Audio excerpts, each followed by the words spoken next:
Hey guys, welcome back to our channel, as you seen in title and thumbnail.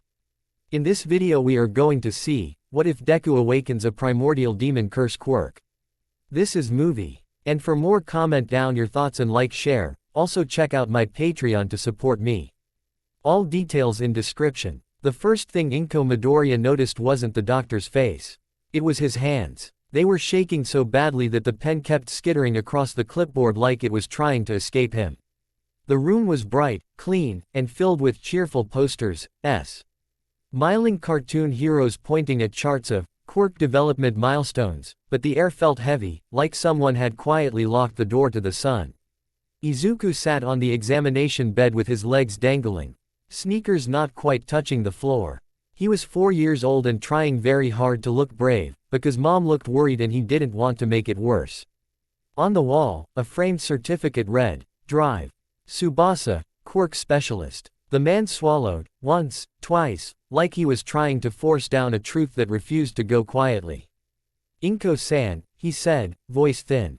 May I speak candidly? Inko leaned forward. Of course. Please, just tell me.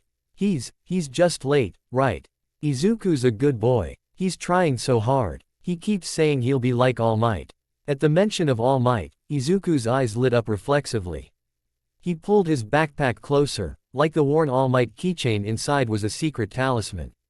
Doctor. Tsubasa's gaze flicked to Izuku, just for a moment, and Izuku felt something strange. Not fear. Not yet. More like, the sensation of being looked at through a window in the dark. The doctor lowered his voice. I ran the standard tests. The joint in the pinky toe, the neurological markers. The quirk factor expression. Is it there? Inko blurted. Is there a quirk factor? The doctor paused. And then, incredibly, he nodded.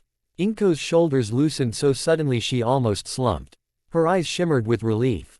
Oh, thank goodness. Thank you. Thank you, doctor. So he does have one. Izuku's heart jumped. He wanted to yell, I knew it.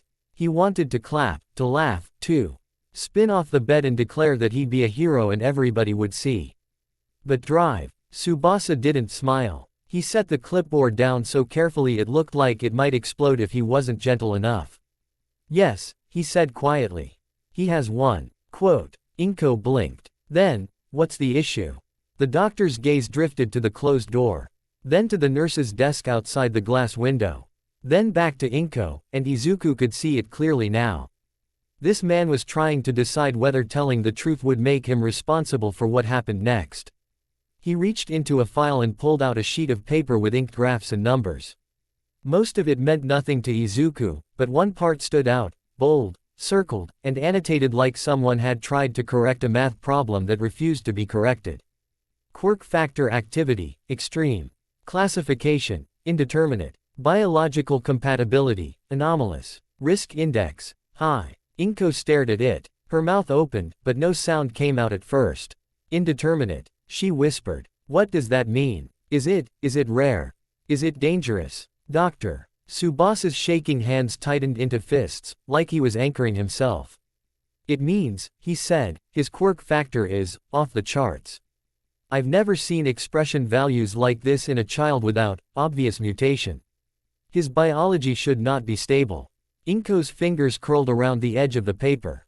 But he's healthy. He runs. He eats. He is healthy. The doctor agreed quickly. That's the problem. These readings suggest a quirk that should be doing something. But it isn't, at least, not yet. The factor is there, active, but it's waiting. Waiting for what? Inko asked, voice trembling now. Doctor. Tsubasa hesitated so long that Izuku started to feel the weight of the silence pressing into his ribs. Then the doctor leaned forward. And when he spoke, the cheerful posters on the walls suddenly felt like cruel jokes. Inko-san, he said, barely above a whisper, promise me you'll take this seriously. Inko nodded immediately. I will. I swear. The doctor looked down at Izuku, really looked at him this time. Izuku forced a smile, because he didn't want to be scary. He was Izuku. He liked heroes and notebooks and helping people pick up dropped pencils. He wasn't scary. Doctor. Tsubasa's throat bobbed. Do not, he said softly, let your son get angry. Inko froze. Izuku's smile faltered. Angry. Inko-san, the doctor continued. Voice urgent now, I'm not saying, raise him gently, or, avoid stress, like normal guidance. I mean it literally. Something in his quirk factor reacts to emotional spikes, rage, panic, terror, especially anger. Quote. Inko's breath stuttered. You're saying his quirk is tied to his emotions. Most are, in some way, drive. Tsubasa said. But this is not like the others. I can't classify it. I can't find a stable expression pathway. It's like his body is hosting a blueprint that doesn't belong to modern quirk biology. That word, hosting, made Inko's face drain of color. Izuku's tiny hands clenched on his knees. Doctor, is my quirk bad? No, Inko snapped automatically, too fast.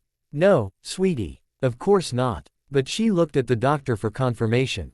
Doctor. Tsubasa didn't give it. He rubbed his forehead. Listen, there are rare cases, very rare, of quirk expressions that feel wrong to other quirk factors. Like a mismatch in the world's logic. Sometimes the say get labeled as cursed by the public.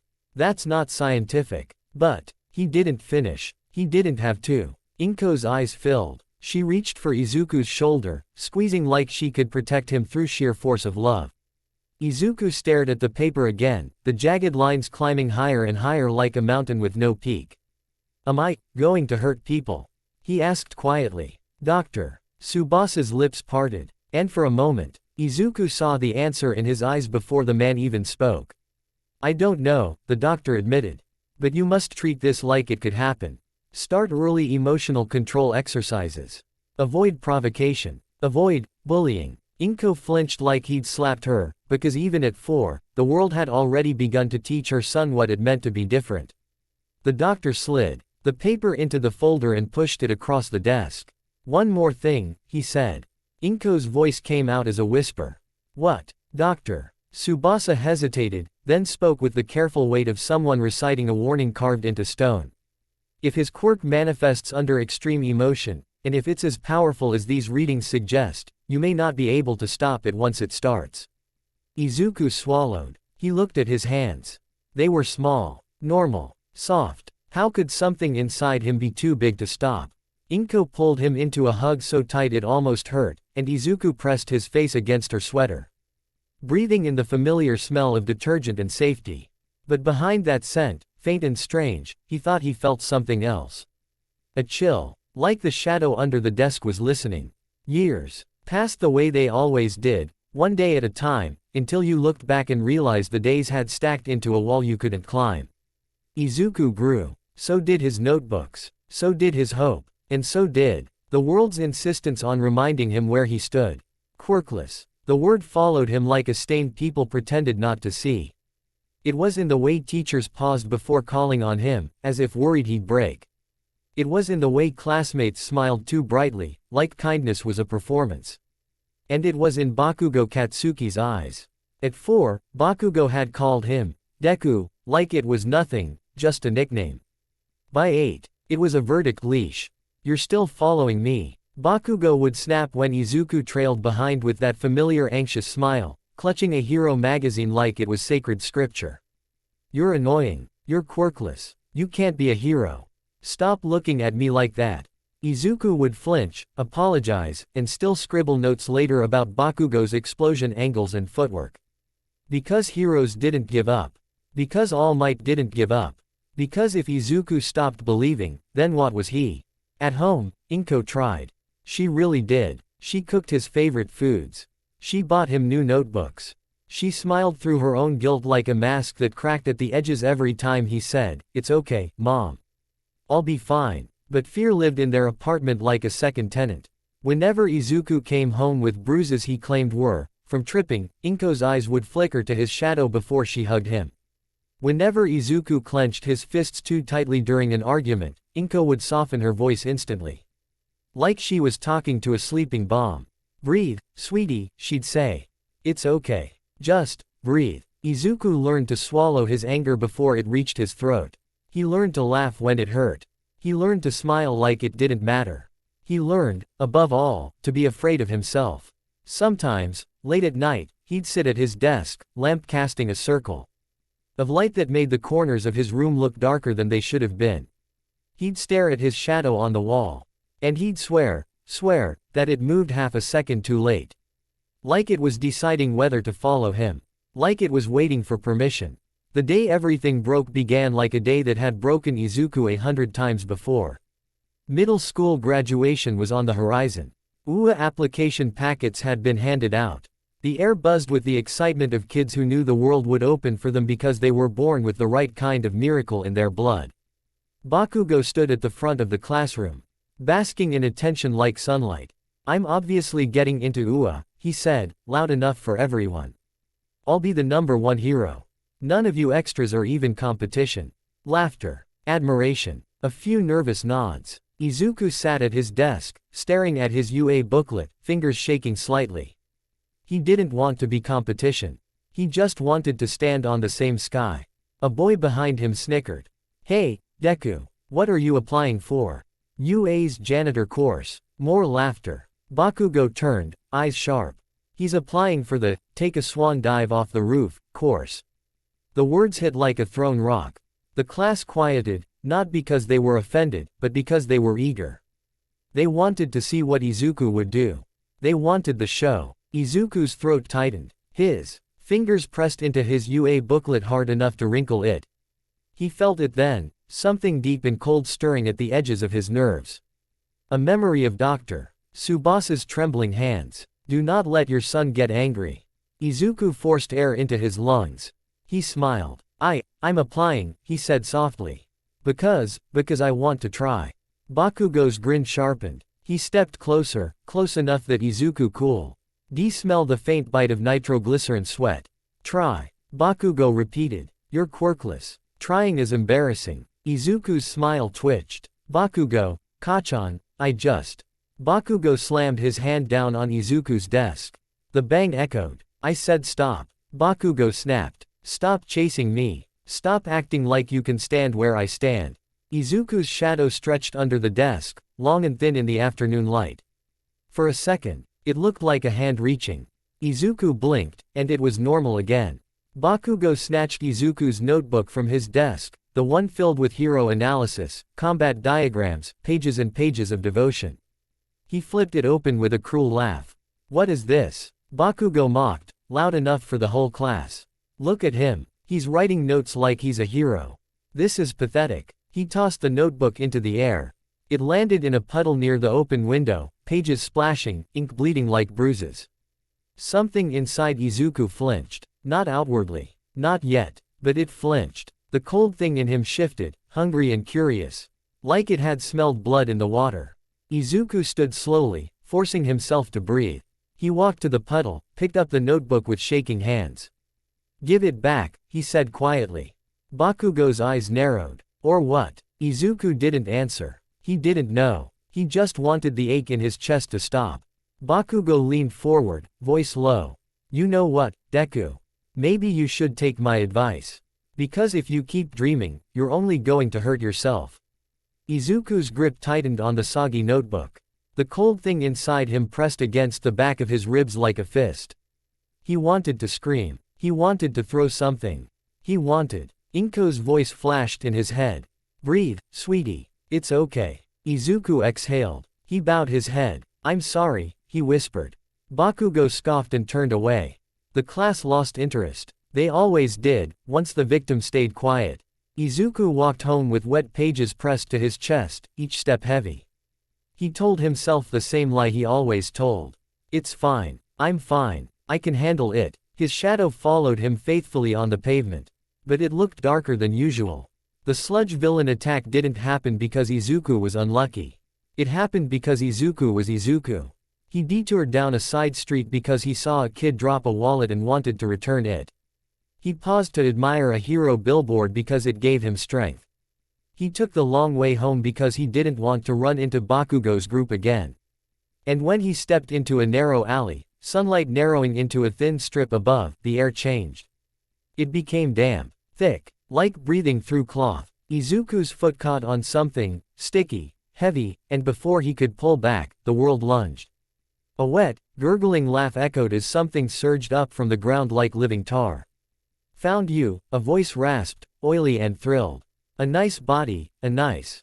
Izuku's eyes widened. The sludge villain, semi-liquid, semi-human, wrapped around his legs, his torso. His arms in one horrific motion. The smell hit him next, sewage and chemical rot. Izuku tried to scream, but sludge poured into his mouth. It filled his throat. He gagged, eyes watering, DS clawing uselessly at something that didn't have solid edges. Panic exploded through him. No, not like this. His lungs burned. He couldn't breathe. The alley walls closed in.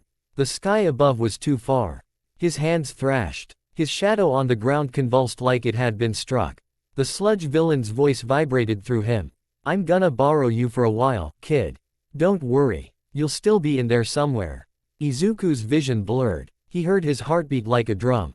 He tasted sludge. He felt the last thin thread of control stretching, and then snapping. Something inside Izuku answered the panic. Not with light, not with heat, with cold. A dreadful, ancient cold that didn't care about hero dreams or school bullies or polite apologies. A cold that only understood one thing. Survive. The alley darkened. Not because the sun moved.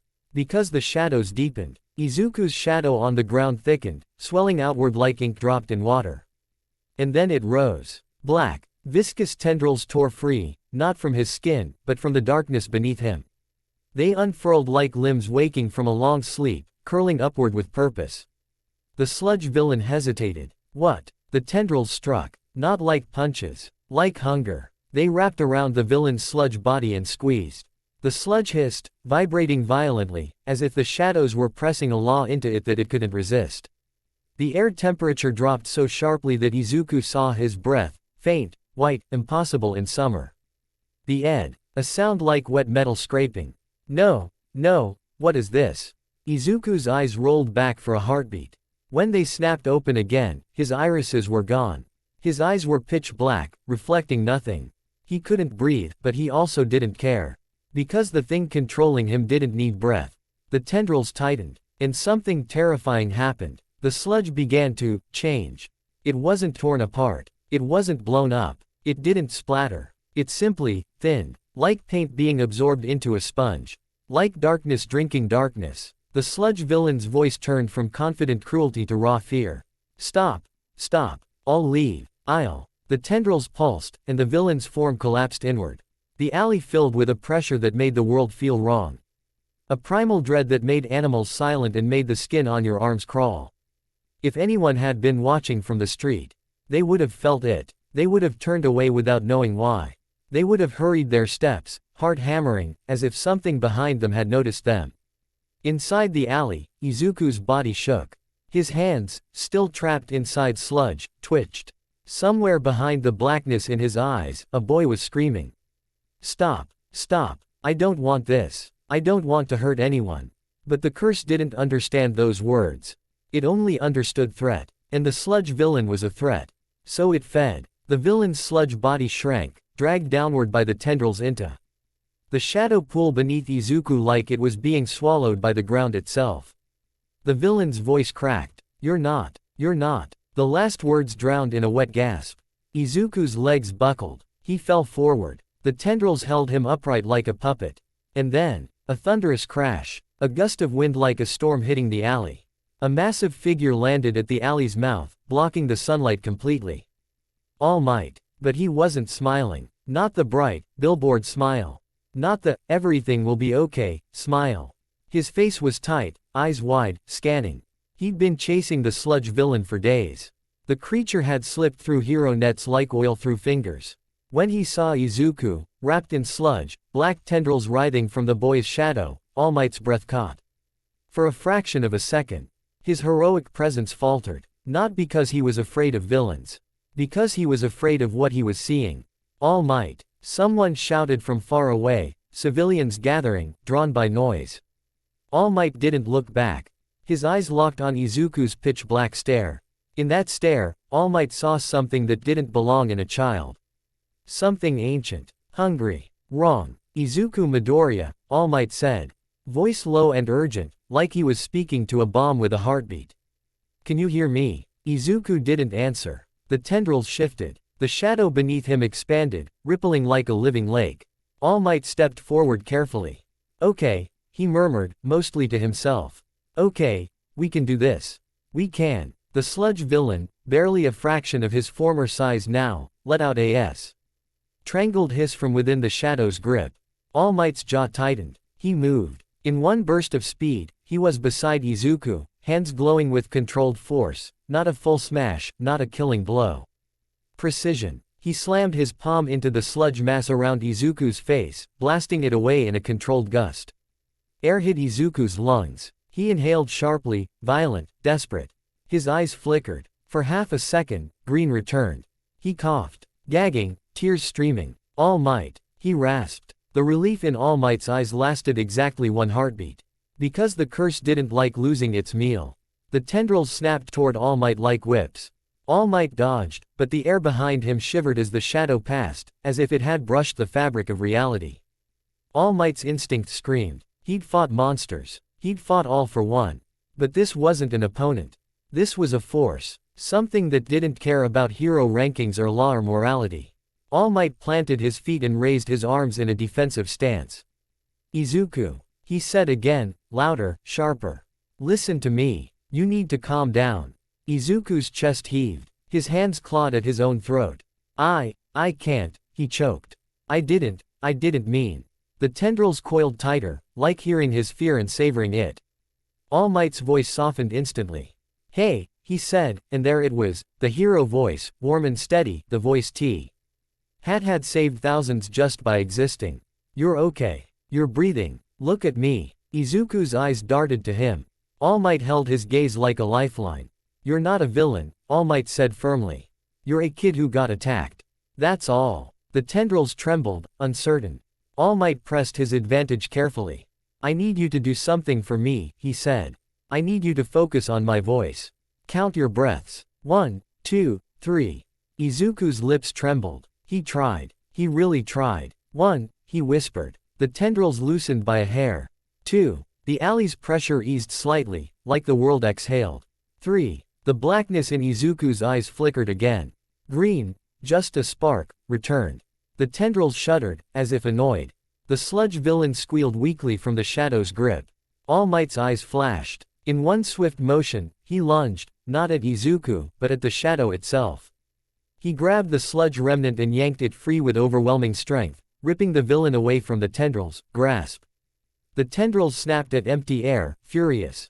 All Might vaulted back, clutching the sludge villain like a captured animal.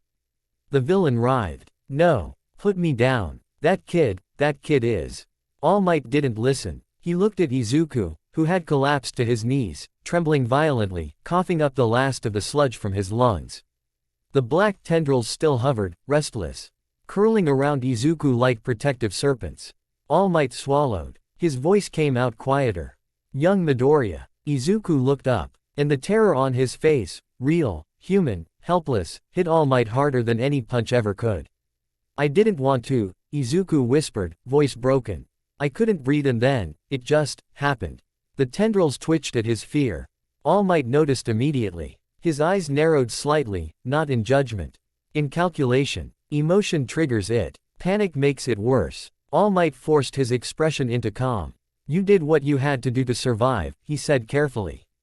But inside, a colder thought followed. If I had arrived 5 seconds later, would there have been anything left of that villain? The sludge villain screeched again, and All Might clenched his grip. Police sirens wailed in the distance. More heroes would arrive soon.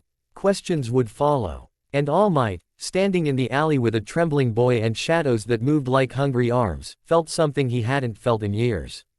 Uncertainty. Because in front of him wasn't a future hero.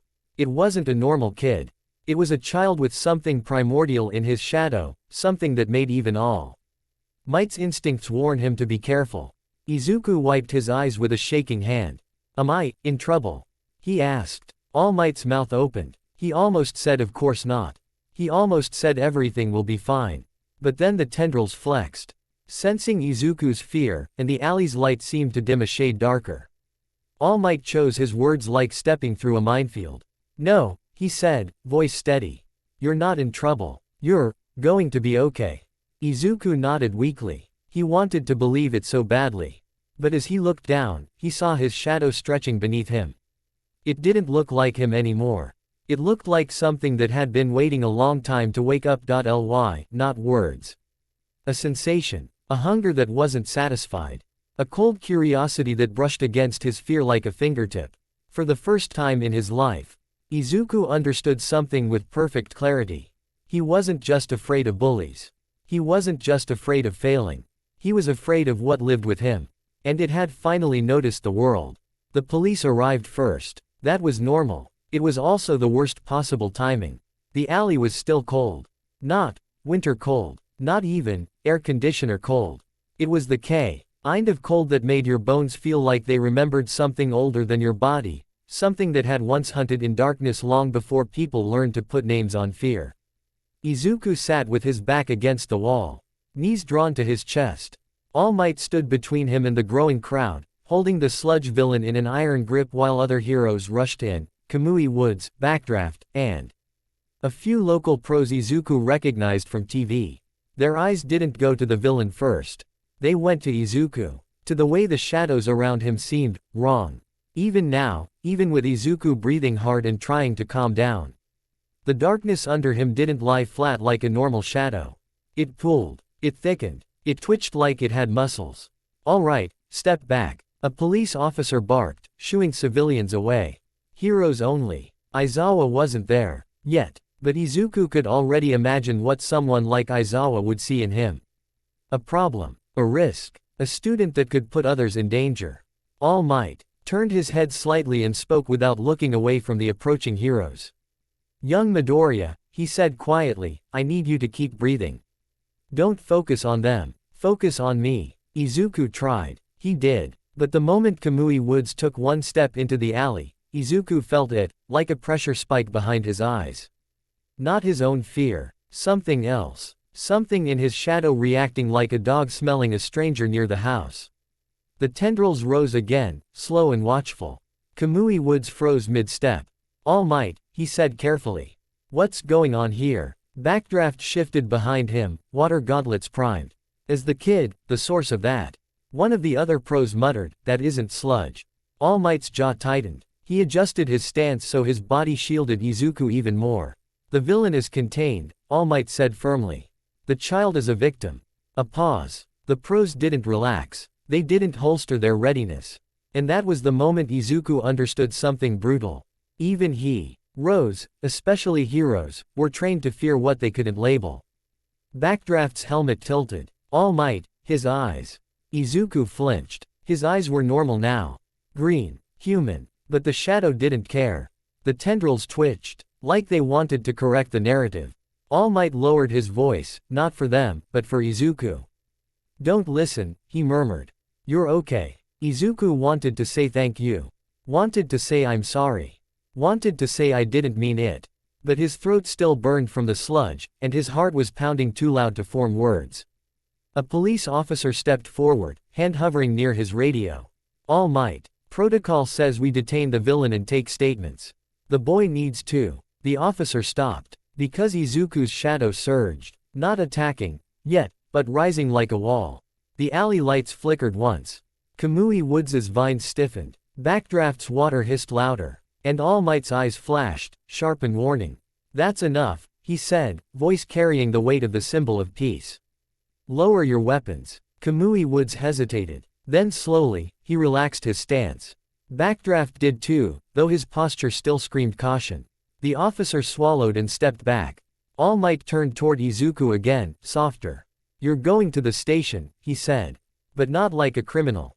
They just need to document what happened. Izuku's fingers curled into his sleeves. I hurt him, Izuku whispered. Nodding weakly toward the sludge remnant in All Might's grip. The sludge villain was still alive.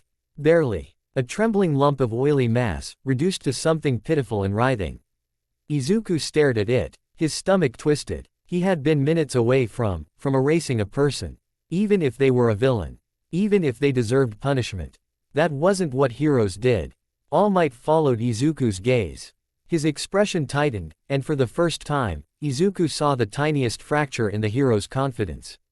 All Might was shaken. Izuku's chest sank. If All Might was afraid, then what did that make Izuku? The station smelled like stale coffee and paper. Izuku sat in a small interview room, hands folded on the table like he was trying to convince himself he was harmless. All Might stood in the corner, huge even when he tried to shrink his presence. A detective entered with a clipboard. Midoriya Izuku, he read. Age 14. Quirk, none registered. The detective's eyes flicked to All Might. But today you manifested something. Izuku flinched at the word manifested. Like he was a disease. All Might stepped forward slightly, voice calm. The boy was attacked. What happened was an involuntary response to severe danger. The detective nodded slowly. Still need to record it. For public safety. Izuku swallowed. My quirk, I didn't know it was. The detective held up a hand. We're not here to blame you, kid. We're here to understand. He glanced at the report. Witnesses say, black tendrils came out of your shadow. The villain's body started shrinking. Like it was being dissolved. Izuku's stomach turned again. All Might's gaze sharpened, as if he didn't like hearing it said out loud. The detective continued, that's not a known classification. Not an emitter quirk we've recorded. Not mutation. Not transformation. More like, environmental effect. Izuku's shadow under the table lay still. But Izuku felt it. Listening. The detective leaned in, expression serious now. Do you know what triggers it? Izuku hesitated. He remembered the doctor's warning. He remembered Mom's frightened eyes. He remembered the moment his lungs failed and the world became a tunnel of panic. Fear. Izuku whispered. Or, panic. I think. All Might's shoulders tightened. The detective scribbled. Any history. Accidents. Property damage. People hurt. Izuku shook his head quickly. No. I always tried to stay calm. His voice cracked. Because the truth was this. It wasn't that he'd been calm. It was that he'd been terrified to be anything else. The detective nodded slowly. Okay. We're going to flag your record for follow-up evaluation at the Quirk Counseling Center. That's standard. No charges. You're not a suspect. Izuku exhaled shakily. Then the detective added, like a final nail. But, if this is dangerous, there may be restrictions. Izuku's breath stopped. Restrictions. Like a weapon license. Like a hazard warning. Like a monster. All Might's voice cut in, calm but firm. He's a child. The detective shrugged slightly. So was the kid in Saitama who leveled his neighborhood when his quirk awakened. We don't gamble with public safety. Izuku's hands clenched under the table. He wanted to argue. Wanted to say he wasn't like that. But fear curled up his spine. And his shadow twitched. All Might noticed instantly. He stepped closer to Izuku and lowered his voice. Young Midoriya, focus on my voice. Breathe. Izuku obeyed. 1, 2, 3. The shadow settled. All Might straightened, and the detective cleared his throat awkwardly, suddenly aware he'd pushed too far. We'll contact your mother, the detective said. She can pick you up. He stood and left. The door clicked shut. The silence that followed was heavier than the sludge. Izuku stared at the table. All Might stood there like a mountain made of responsibility. Izuku. This was the moment. This was the moment that changed everything. In canon, in Izuku's dreams, T.S. would be when All Might smiled and said, you can be a hero. Izuku had replayed that fantasy 1,000 times. He'd imagined it in detail. The shining sunset, the wind, the laughter, the feeling of being chosen. But reality didn't look like that. Reality looked like All Might staring at him like he was trying to solve a problem that didn't have a safe answer. You saved people today, Izuku said suddenly, voice small. You saved me. All Might didn't respond immediately. His gaze dropped to the floor. To Izuku's shadow. To the faint, unnatural darkness that lingered even under fluorescent lights. Izuku followed his gaze and felt shame rise like a wave. I'm sorry, Izuku whispered. I didn't mean to hurt that villain. I swear I didn't. I couldn't breathe in. All Might held up a hand. Not to silence him. To steady him. I believe you, All Might said. Izuku's eyes widened. For a heartbeat, hope flared. All Might continued, voice quiet but heavy. But I also believe what I saw. Hope wavered. All Might sighed, a sound too human for a symbol. You have extraordinary potential, All Might said slowly. But, potential is not the same as suitability.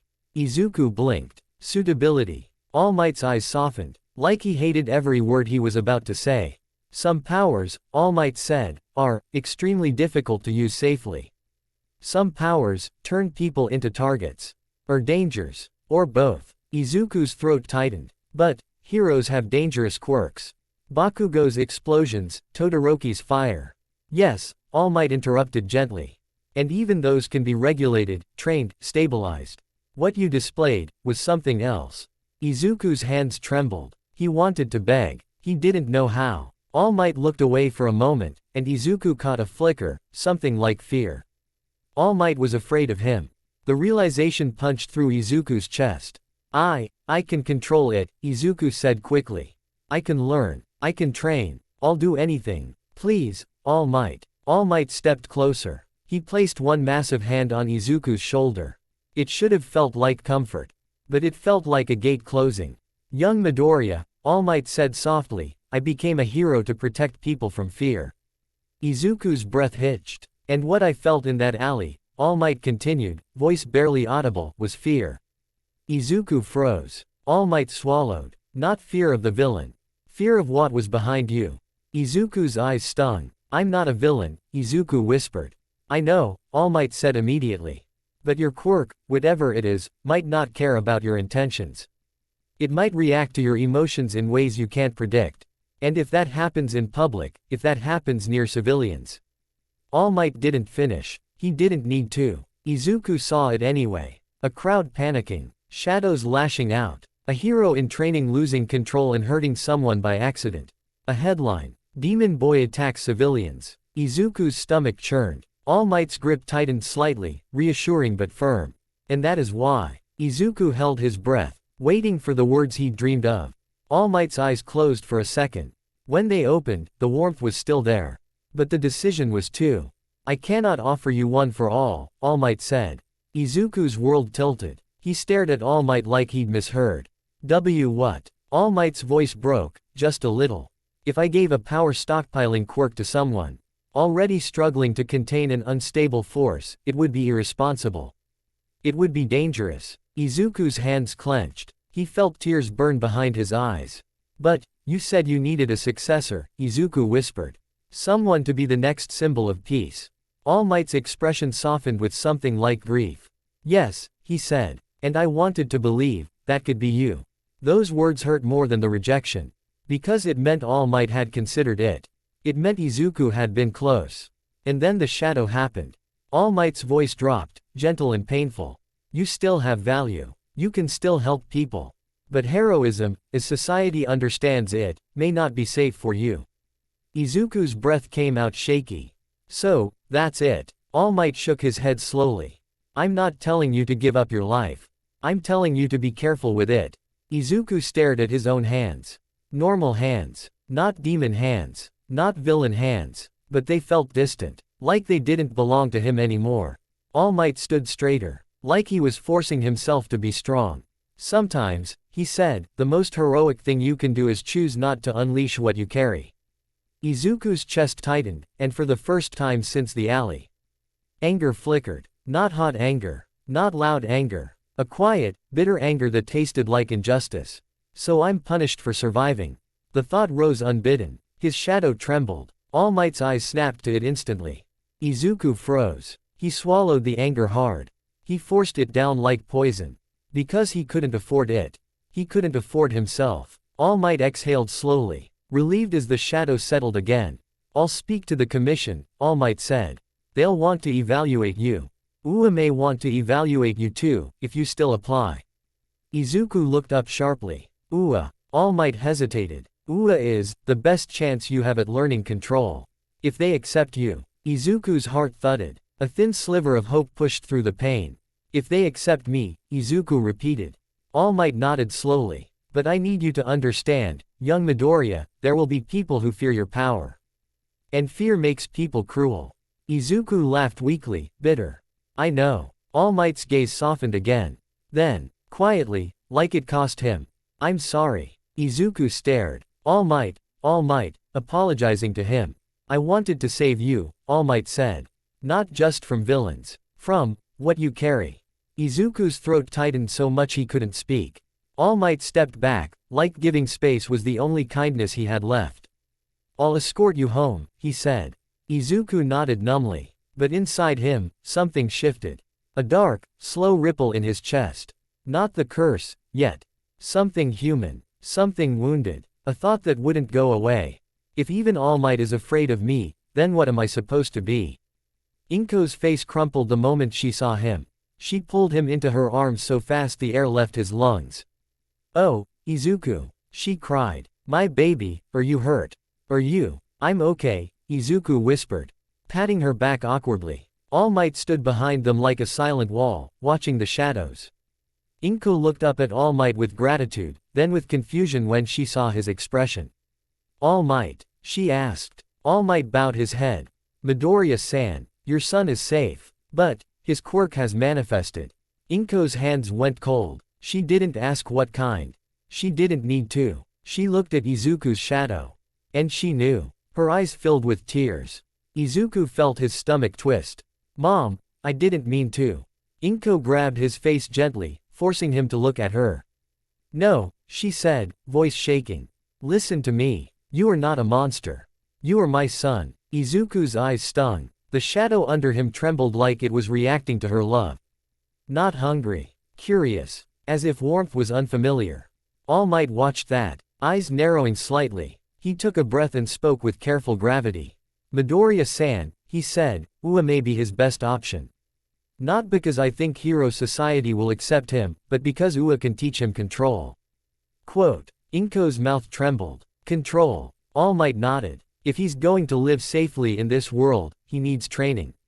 Izuku's hands clenched. The word safely. Landako looked down at Izuku. And her smile cracked with fear she couldn't hide.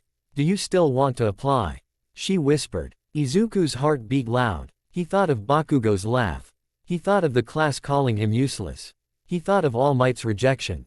And he thought of the alley, the moment his shadow had risen like a protective beast, tearing danger away with terrifying ease. It was horrifying, but it was also the first time in his life he had not been powerless. Izuku swallowed. Yes, he said. Inko's eyes widened. Izuku, I have to, Izuku whispered. If I don't learn to control it, then it really will be dangerous. And I still want to save people. All Might's gaze softened slightly, but sadness still lived there. Young Midoriya, he said, voice quiet, then you must be ready for the consequences of being seen. Izuku nodded. He didn't fully understand. Not yet, but he would. Because the next step wasn't a heroic speech. It was a test. A gate. And behind that gate waited a school that trained heroes. And a world that might decide he was something else. Ua entrance exam day. The morning of the exam, Izuku stood outside UA's massive gates. The crowd of applicants buzzed with confidence. Quirks flickering everywhere, sparks, wind gusts, floating objects, strange glowing eyes. Izuku stood still, clutching his paperwork. His shadow lay flat and ordinary on the pavement. For now, he heard whispers. Not about him, people didn't recognize him yet. But about Ua, about the exam, about how hard it was. Izuku took a deep breath. Don't get angry. Don't panic. Don't lose yourself. He stepped forward, through the gate, toward the future. And for a heartbeat, the sunlight behind him made his shadow stretch long.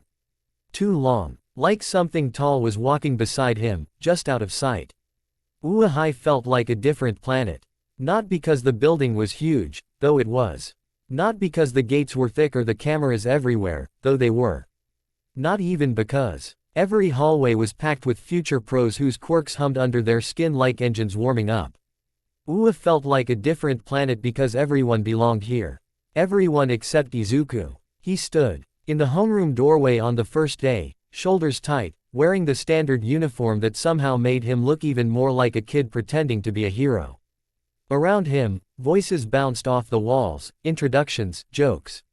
Friendly insults, the loud confidence of people who had never been told their dream was impossible. Aizawa Shota sat at the front of the room in his sleeping bag like a tired ghost of a teacher. Eyes half-lidded and unimpressed by existence. Sit, Aizawa said, voice flat. We start now. Izuku stepped inside. For a moment, the room didn't change. Then it did. It wasn't obvious, no one shouted, monster. Or threw anything. It was smaller than that. A pause in the chatter. A few glances that lasted a second too long. An instinctive step away as he passed, like people didn't even realize their bodies were making space. Izuku took his seat, smiling politely like he always did. He told himself it was normal. He told himself he was imagining it. But his shadow, stretched under his desk by the morning light, felt heavier than usual. Like it could sense what he was sensing. Aizawa's eyes drifted toward him, and Izuku's heart jumped. The teacher didn't say anything. He just stared for a fraction longer than he did at everyone else. Then he yawned. "You're all aiming to become heroes," Aizawa said. "Most of you won't make it. I'm not here to motivate you. I'm here to filter you." He reached into his sleeping bag and tossed a stack of papers onto his desk. Quirk apprehension test. Outside. Now. Groans and surprised mutters filled the room. Izuku's stomach dropped. Already. Bakugo sat 2 rows away. In middle school, he would have been vibrating with ego and rage at being challenged. Now, he was quiet, not calm, not relaxed, quiet like a dog that had been bitten once and never forgot it. His eyes flicked to Izuku's shadow, just once, then away like it burned. That single glance said more than any insult Bakugo had ever thrown. He remembers. Outside, the class lined up on the training field.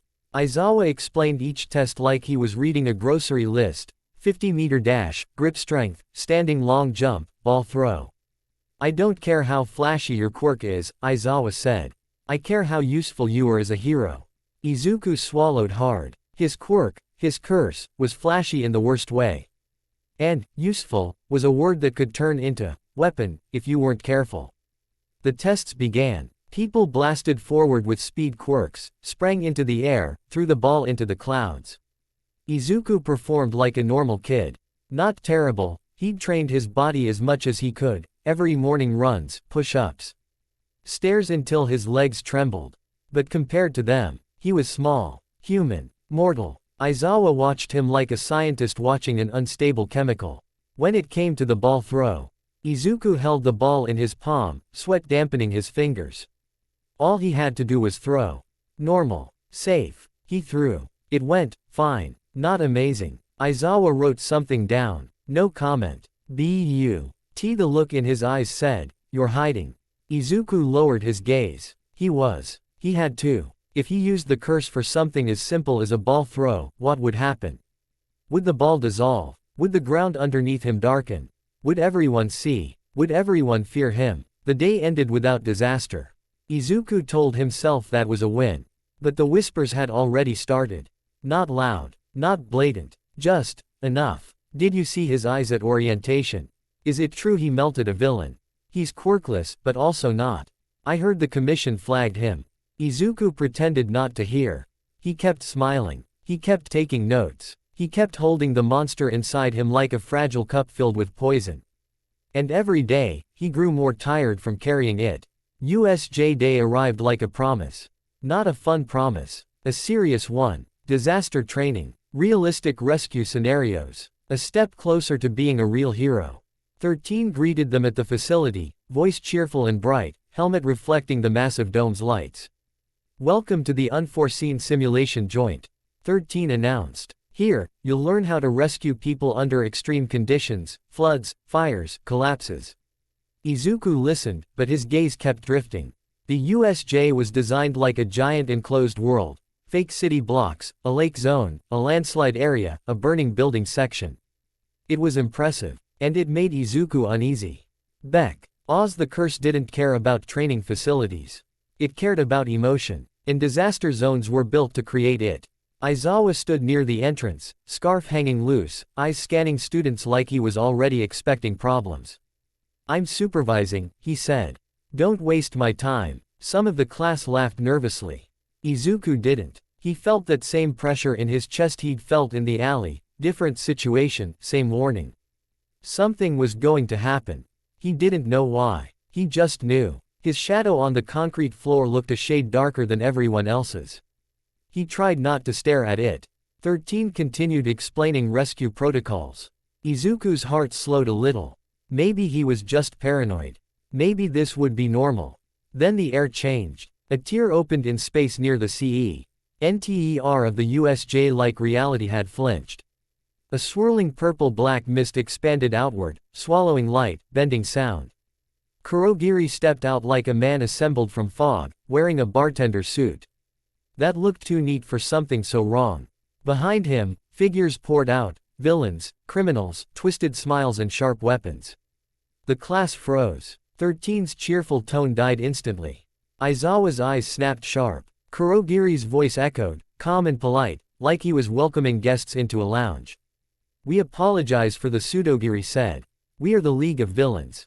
Izuku's lungs tightened. His hands went cold. Not panic yet, but fear was already creeping in. 13 raised a hand, ready to use black hole. Aizawa moved first. "Students," he said, voice low and deadly. "Stay behind me." Kurogiri tilted his head. Then a new presence stepped forward, thin, pale, hands covering his face like a horror story that learned how to walk. Shigaraki Tamura. He stared at the class through gaps between his fingers. Eyes wild with excitement. "All Might should be here," Shigaraki said, voice scratching like sandpaper. "Where is he?" Aizawa's scarf snapped outward like a living weapon. "You're not getting All Might," Aizawa said. "You're getting me." And then he launched. Everything became chaos. Aizawa moved like a storm, binding villains, disabling quirks with his gaze, dropping bodies without hesitation. 13 shouted for evacuation. Students panicked. And Izuku. Izuku stood frozen for half a second too long. Because this wasn't bullying. This wasn't a test. This was real villains with real intent. And the last time villains touched him, his shadow had tried to eat one. His body remembered. His fear spiked. His shadow shuddered. Izuku clenched his fist so hard his nails bit his skin. "No, not now. Stay calm." He forced himself to breathe. 1, 2, 3. But Shigaraki wasn't interested in letting anyone stay calm. "Scatter them," Shigaraki ordered lazily. Kurogiri's mist surged. A warp gate opened under the class like a mouth. Izuku's stomach dropped. He fell. The world twisted. And then he slammed onto wet ground. Cold water splashed his face. He coughed, scrambling up. He was in the flood zone. Fake boat wreckage floated around him, waves slapping against concrete. Nearby, Tsuyu Asui and Mineta popped up, gasping. Tsuyu's eyes widened. Midoriya. Izuku's heart hammered. They'd been separated. This was worse than he imagined. Villains rose from the water, some perched on wreckage, others waiting like sharks. Tsuyu's posture snapped into combat readiness. Mineta screamed. Izuku's mind raced. "I don't have one for all. I don't have a normal quirk I can rely on. If I use the curse." His shadow rippled on the water's surface, darker than the water itself. The villains smirked, seeing 3 kids. Easy prey. Tsuyu stepped in front, steady. "We need to escape. We can't win here." Mineta babbled. We're gonna die. We're gonna." "Mineta," Tsuyu snapped. "Focus." Izuku swallowed. He scanned the area. There were villains on all sides. But there was also a pattern. They were closing in like a net, confident. If they could create a moment, one opening. "We can use the boats," Izuku said quickly. Voice shaky but controlled. "Tsuyu, you can pull us across fast. Mineta can block pursuit with his balls." Mineta yelped. "My what? You know what I mean." Izuku snapped, then instantly regretted the sharpness. The shadow under his feet twitched. Izuku forced his tone softer. "Please, we can do this." Tsuyu nodded sharply. "Good plan." They moved. Tsuyu grabbed both of them with her tongue, launching them onto a floating platform. Mineta hurled his sticky spheres behind them, creating traps. Villains cursed and stumbled, slowed. They weren't winning, but they were surviving. Izuku's breathing steadied. His shadow settled, still dark, still wrong, but not rising. They reached the edge of the flood zone and climbed onto solid ground, racing toward the central plaza. As they ran, Izuku caught glimpses of chaos in other zones, explosions, screams, distant impacts. Aizawa was fighting alone, and then Izuku felt it again. A pressure like the air itself had become a warning siren. Something big was happening, something worse. They reached the plaza, only to freeze. Aizawa was surrounded, bruised, bleeding, scarf torn. Villains circled him like wolves. Kurogiri hovered nearby like a patient shadow. And Shigaraki smiled. Then the door behind Kurogiri opened. A figure stepped through. It wasn't human. It was shaped like one, but wrong in every detail, muscles packed like cables, skin stitched. Face blank except for a beak-like mouth and dead eyes. Nomu. The air got heavier just from it being there. Aizawa's eyes narrowed. Shigaraki's voice turned gleeful. This is the one made to kill All Might. Izuku's throat went dry. Made to kill All Might. That meant it was beyond anything a student could handle. Aizawa barked, "Students, run!" But the villains surged toward the class, blocking paths. Suyu grabbed Mineta, trying to pull him back. Izuku's feet wouldn't move, not because he was brave. Because he was staring at Nomu and realizing something horrible. If All Might wasn't coming, Aizawa was going to die here. Nomu moved. It didn't run. It appeared in front of Aizawa with a blur of motion and slammed a fist down. The impact cracked the ground. Aizawa rolled away, barely. He shot his gaze up, erasing Nomu's enhancements. But Nomu didn't slow. It was built for this. Built to bypass. Built to endure. Aizawa's breathing turned ragged. His eyes watered from holding erasure too long. Then Shigaraki stepped closer, fingers twitching like he couldn't wait to touch something. Izuku's body moved before his mind fully decided. He sprinted forward. "Stop!" Izuku shouted. Aizawa's eyes widened. Midoriya. Izuku didn't have a plan. He only had a choice. Either do nothing and watch a hero die. Or act and risk becoming the thing everyone feared. Nomu turned its blank gaze toward Izuku. A predator noticing a smaller predator. Izuku's legs trembled. He forced his voice steady.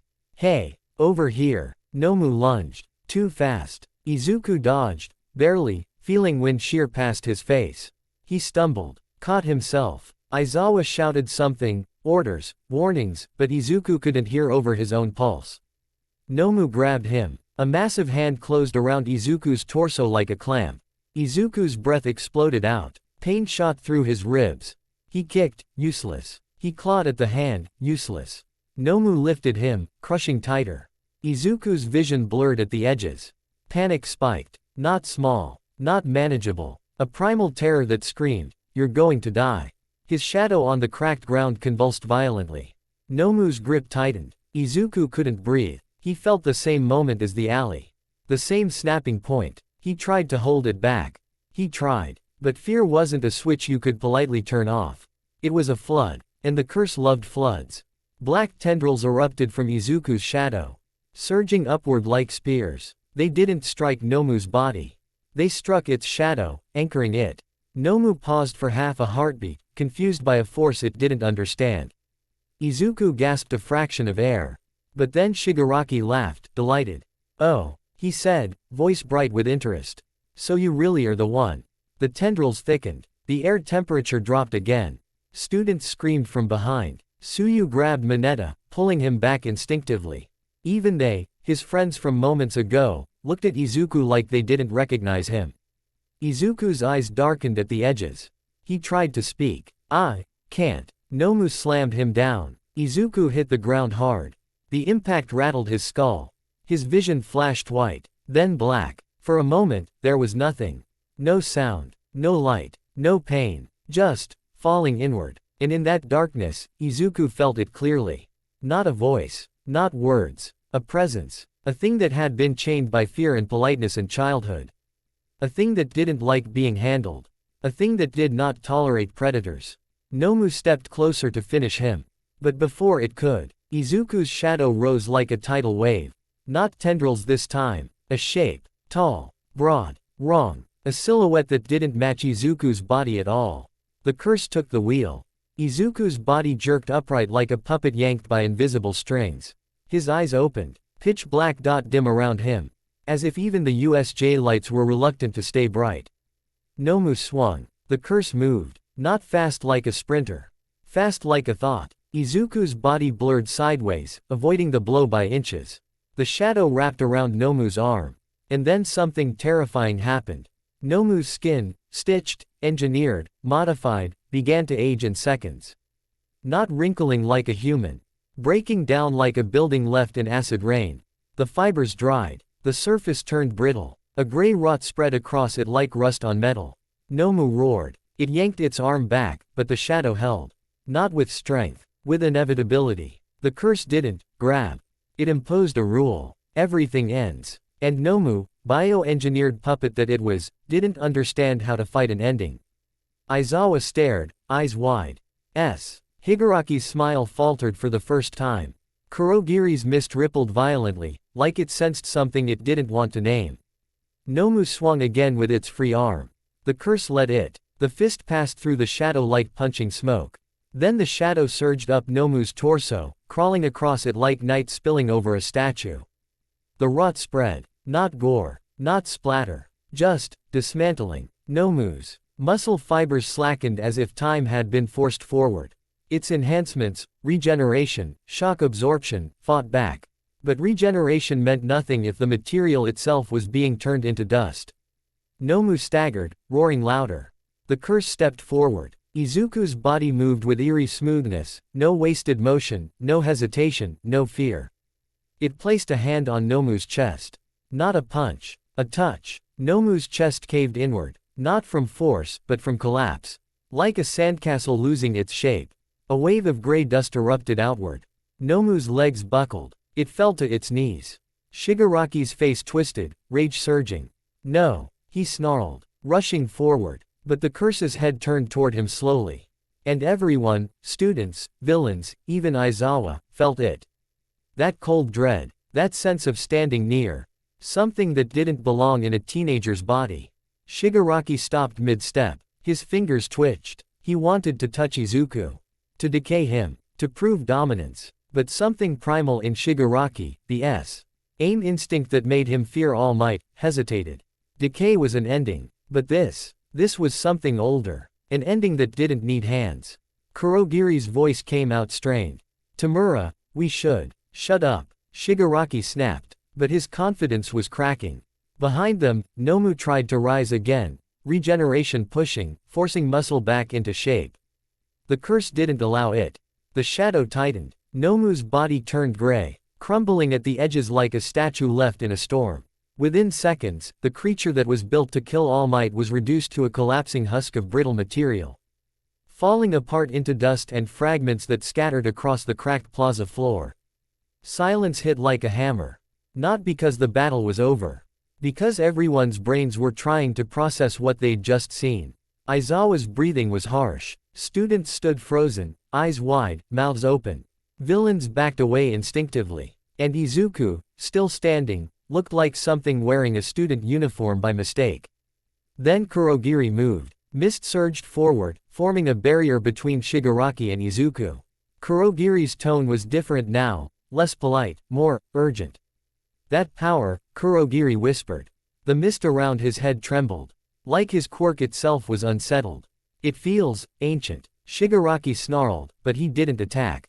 He was watching Izuku like a cat watching a fire it couldn't decide to touch. All Might should have been here, Shigaraki spat. But this is interesting. Aizawa forced himself upright, scarf twitching. Students, he rasped, voice shaking with fury and exhaustion. Evacuate. Now. Tsuyu grabbed Mineta again, pulling him back. Some students stumbled into motion, Uraraka, Iida, Kirishima, faces pale. No one approached Izuku. No one asked if he was okay. Because the thing that stood there didn't look like it needed help. Kurogiri opened a warp gate behind Shigaraki, voice sharp. Tamura, we are leaving. Shigaraki's fists clenched. He stared at Izuku, at the black eyes, the unmoving posture. The shadow that rose like a cloak around him. Then Shigaraki smiled again, but it was thinner now. Keep him, Shigaraki said softly. Let society try to call that a hero. Then he stepped backward into the gate. Kurogiri followed, but before disappearing, his gaze lingered on Izuku, like he was seeing the outline of a story older than quirks. The gate snapped shut. The villains scattered, retreating into smaller portals or fleeing as the teachers finally arrived. And then, All Might burst into the facility. Too late. He skidded into the plaza and froze. Because Nomu was gone, Aizawa was bloodied, students were terrified, and in the center of it all stood Izuku, wrapped in a living shadow, eyes black as midnight. All Might's breath caught. Midoriya, he whispered. The curse turned toward him. For a heartbeat, the shadow's pressure surged, like it recognized another apex presence. Then Izuku's knees buckled. The black eyes flickered. Green flashed through. Izuku swayed like someone waking from a nightmare. And then he collapsed. The shadow snapped back to the floor like it had never been there. The air warmed slightly. The dread eased. Izuku lay on the cracked concrete, breathing shallowly, face pale. Aizawa stepped forward slowly, staring down at him with an expression Izuku wouldn't see until later. Not hatred. Not even fear, exactly. More like a teacher realizing he might be standing in front of a disaster he couldn't expel away. All Might took a step forward, then stopped. Because the students, Class 1A, were staring at Izuku. Not with gratitude. Not with admiration. With the wide-eyed look people gave storms. Or wild animals. Or disasters that happened to wear a human face. Bakugo stood among them, fists clenched, eyes shaking. He didn't look smug. He looked sick. Because he remembered the alley. And now everyone else did too. 13's voice trembled over the comms. Medical team to Central Plaza. Now. Aizawa's scarf fell limp. He exhaled through clenched teeth. The USJ attack ended. The class survived. But something else had begun. Because in a single moment, Izuku Midoriya didn't just reveal power. He revealed a kind of power that made even villains hesitate. A kind that didn't look like heroism. A kind that looked like a warning. And as the sirens drew closer and teachers rushed in, Izuku lay unconscious, unaware da. The most important part wasn't what he'd done to Nomu. It was what it had done to everyone watching. They would never look at him the same again. Izuku woke up to fluorescent lights and the smell of disinfectant. For half a second, he didn't know where he was.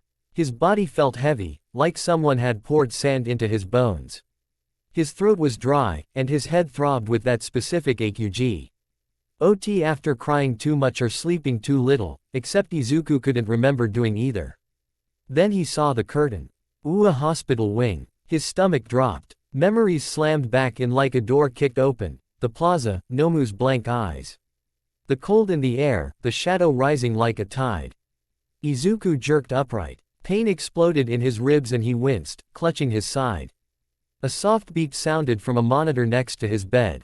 The curtain rustled. Recovery girl stepped inside, hands on her hips, looking like she was already annoyed at the universe. Well, look who's finally decided to rejoin the living, she said. Lie down before you tear something important. Izuku froze, breathing hard. Recovery girl followed his gaze downward, and her expression turned sharper. Izuku's shadow on the floor was normal. Flat, quiet, still, but Izuku didn't trust it. He stared at it like it was a snake pretending to be a rope. His eye, hurt anyone? Recovery girl's eyes narrowed. Not physically. Mentally. That's another question. Izuku flinched. Recovery girl sighed. You're lucky the big one you fought wasn't a human being. Whatever you did to that creature, Nomu, wasn't something my quirk can kiss away. Izuku swallowed. It wasn't me. Recovery girl tilted her head. That single sound carried a whole argument inside it. Izuku gripped the blanket. Where's All Might? Recovery girl's mouth tightened. Busy. And you are not to stress yourself out. Your vitals spiked yesterday just from waking up. Izuku's hands trembled. My class, are they okay? Alive, she said. Shaken. Now lie down. Izuku obeyed slowly. The moment his head hit the pillow, the door opened again. Aizawa Shota walked in. He looked worse than usual, and that was saying something. His hair was tied back, his face bruised. And a bandage wrapped around his neck. He moved like he hadn't slept since the USJ. He didn't sit. He stood at the foot of Izuku's bed, eyes heavy and unreadable. Izuku's heart pounded. This was it. Expulsion. Arrest. A cage. Aizawa stared down at him for a long moment. Then he spoke. Do you remember what happened after Nomu grabbed you? Izuku swallowed. I remember pain. Then, nothing. Then I woke up. Aizawa's eyes narrowed slightly. So you blacked out. Izuku nodded, shame burning in his chest. I didn't want to. I'm not asking about what you wanted, Aizawa cut in, voice flat. I'm asking about what happened. Izuku clenched his fists. Aizawa's gaze flicked, briefly, to Izuku's shadow. Then back to Izuku's face. The creature disintegrated, Aizawa said. Not from force. Not from heat. Not from an impact. It broke down like material degradation. Aging. Rot. Izuku's stomach twisted. Aizawa continued, voice uncomfortably calm. Villains retreated. That saved lives. Izuku looked up. A spark of fragile hope. And then, Aizawa added, Every student in your class looked at you like you weren't one of them. The hope shattered. Izuku's throat tightened. I didn't mean to scare them. That's irrelevant, Aizawa said. Recovery girl clicked her tongue. Shota, don't turn him into a corpse of guilt. He's already halfway there. Aizawa didn't look at her. He needs to understand reality. Heroes don't get judged by what they mean. They get judged by what they cause. Izuku stared at the blanket. His fingers dug into the fabric. Aizawa exhaled slowly. There's a vote. Izuku's heart stopped. A vote, he whispered. Aizawa's eyes didn't soften. Expulsion. UA isn't a shelter. It's a training ground. If you are a danger to others, you don't stay. Izuku's ears rang. He couldn't breathe. Not because of sludge this time. Because the floor beneath his dream had cracked. I can control it, Izuku said quickly, desperation rising. I can learn. I can. Aizawa raised a hand, stopping him. Nezu overruled us, he said. Izuku blinked. Principal Nezu. Aizawa's mouth tightened like he didn't like admitting it. He wants to observe, Aizawa said. He called you an anomaly. He believes UA is the only place with the resources to keep you from turning into a public disaster. Izuku flinched at the phrasing. Public disaster. Aizawa's gaze sharpened. Don't mistake this for kindness. This is containment. Izuku's stomach sank. Aizawa stepped closer. You will be monitored, he said. Constantly. You will follow support gear protocols. You will attend counseling sessions. If your quirk spikes, you will be restrained. Izuku whispered, restrained like a villain. Aizawa didn't answer immediately. Then he said, restrained like a hazard. Izuku's chest tightened. And he felt it, anger flickering like a match. Unfair. He saved them. He saved Aizawa. His shadow twitched. Izuku froze instantly, clamping down on the emotion like it was a screaming animal. Aizawa noticed. Of course he did. That might have been the worst part. Aizawa wasn't cruel. He was accurate. You see, Aizawa said quietly. That's why. Izuku swallowed hard and forced his voice steady. What about the sports festival? He asked, because it was the first thing that felt like a rope in a flood. It's coming up. Aizawa stared at him like Izuku had asked to juggle knives in a kindergarten. Then he said, you're participating. Izuku blinked. I am. Yes, Aizawa said. Because if you don't, you look guilty. And if you do, we see what you are under pressure. Izuku's skin went cold. That wasn't encouragement. That was a test with teeth. Aizawa turned toward the door, scarf trailing. One more thing, he said, pausing. Izuku held his breath. Aizawa glanced back. If you lose control in that stadium, he said, voice quiet and deadly, I will erase your quirk and I will take you down myself. Then he left. Recovery girl stared after him, then huffed. Charming as always. Izuku didn't laugh. He stared at the ceiling and felt something deep inside him shift. Not the curse. Something else. The slow realization that UA wasn't a school for him. It as the last place on Earth trying to keep him from becoming something worse. The suppression gear arrived 3 days later. It came in a black case carried by 2 support course students and a pro-hero security escort. Like it was a weapon delivery instead of student equipment. Izuku sat in the support lab, hands folded in his lap, while Hatsume bounced on her toes like she'd been handed the best toy in the world. This is so cool, Mei said, eyes sparkling. Do you know how hard it is to design something for a quirk that doesn't behave like a quirk? Izuku swallowed. I'd rather it behaved like nothing. Mei ignored that completely. Power Loader stood near the back, arms crossed, looking like a man trying to supervise a bomb maker. These aren't toys, Power Loader warned. Mei saluted dramatically. Yes, Dad. Power Loader's eye twitched. Mei snapped the case open with flourish. Inside was a harness system, dark, sleek, layered like tactical gear. It had bands that wrapped around the torso, arms, and wrists, with small metal nodes embedded at key points. Izuku stared. It looked like a straitjacket designed by someone who didn't want it to look like a straitjacket. Mei lifted the harness gently. Surprisingly careful for someone so hyper. Okay, she chirped. So, your quirk doesn't emit from your body, right? It emits from your shadow. Which means it's not about blow. Seeking a gland, like Bakugo, or limiting output, like Todoroki. It's about interfering with the trigger pathway. Izuku blinked. Trigger pathway. Power loader spoke up, more grounded. Emotion spike. Adrenal response. Neural surge. May nodded rapidly. Exactly. So these nodes, these little babies, monitor your biosignals. Heart rate, skin conductivity, micro-muscle tension. When you spike, they activate a counterpulse. Izuku's throat tightened. A counterpulse of what? May grinned. A localized dampening field. Not enough to erase your quirk, only Aizawa can do that, but enough to disrupt the flow into your shadow.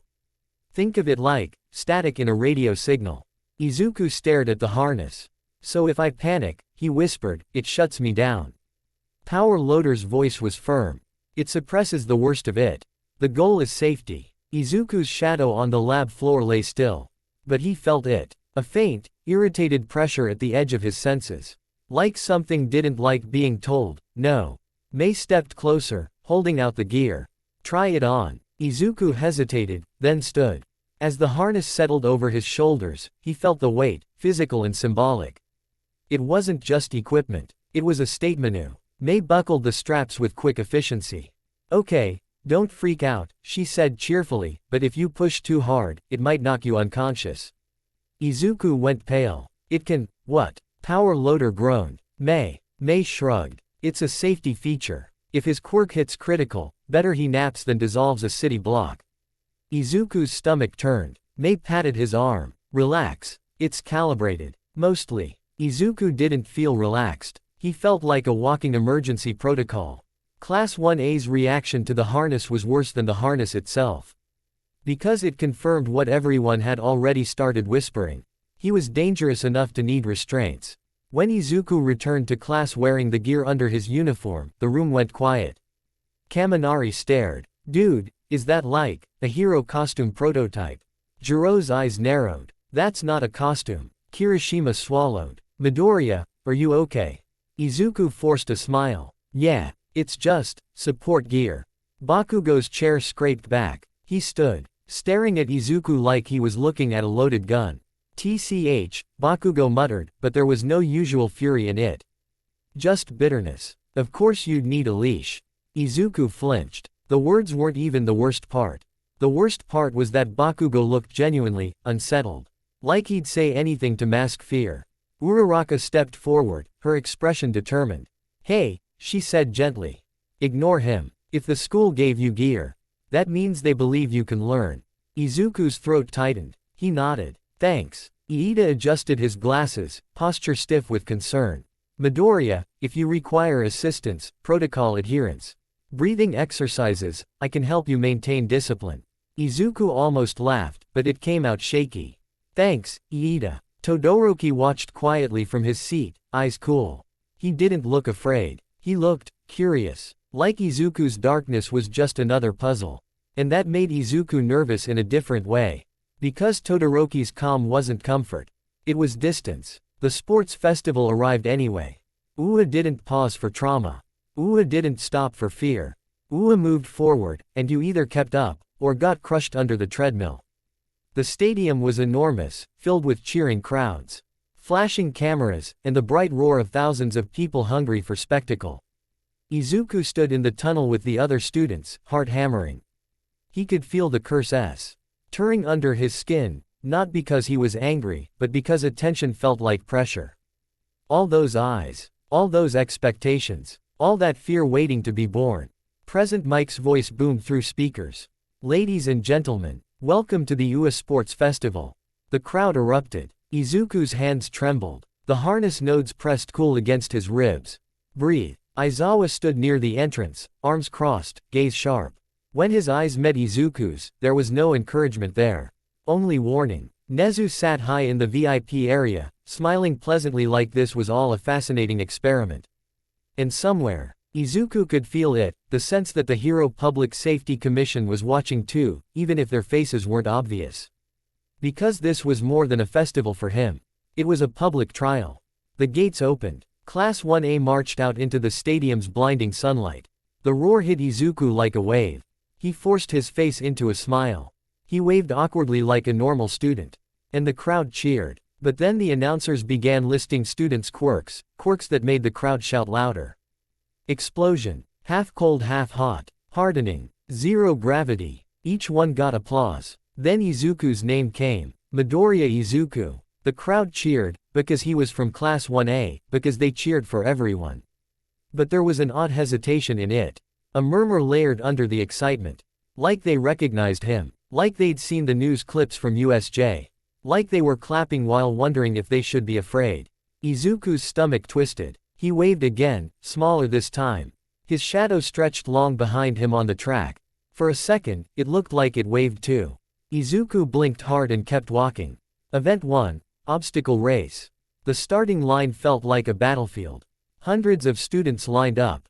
Adrenaline crackling through the air. Present Mike shouted, "On your mark, get set, go." The mass surged. Izuku sprinted forward, lungs burning. He wasn't the fastest. He wasn't the strongest. But he could think. He scanned ahead, calculating routes. The first obstacle hit. Giant robots, broken remnants from the entrance exam, were placed like towering hazards. Students panicked, smashed, leapt, blasted. Izuku ducked, weaving through gaps, using other students' chaos as cover. He kept his breathing steady. No panic, no anger, no curse. The harness stayed inactive. He reached the robot field and spotted a path along the edge, where debris formed a narrow corridor. He took it. A robot shifted, its knee joint collapsed, debris slid toward him. Izuku leapt, barely clearing it. His heart spiked. The harness nodes flashed faint blue. A cool pulse spread across his chest like ice water. Izuku stumbled mid-run, vision swimming for a second. He caught himself, gasping. It's working. But it felt awful. Like something had pressed a hand over his emotions. He pushed forward. The second obstacle, a canyon. A massive gap split the track. Students flew over with quirks. Izuku didn't have that. He looked around fast, spotted metal beams, chains, broken robot parts. He grabbed a loose cable, swung it like a grappling line, hooked it around a protruding beam, and launched himself across with pure momentum. For a heartbeat he hung over the void, stomach dropping. Fear spiked. Harness pulse. Cold wave. His grip tightened automatically, and he swung onto the other side, crashing onto the ground hard but alive. Students stared, not because it was flashy. Because it was desperate. Izuku scrambled up and ran. The final obstacle, land mines. Explosions triggered by pressure. Students blasted through, jumping, flying. Izuku slowed, scanning the pattern. He watched where the mines were placed and followed a narrow safe route. Light steps, careful balance, moving like the forest itself would punish mistakes. His mind was sharp. His body was terrified. But he stayed focused. He crossed the mines without a single detonation. When he crossed the finish line, he was not first. But he was high enough to qualify.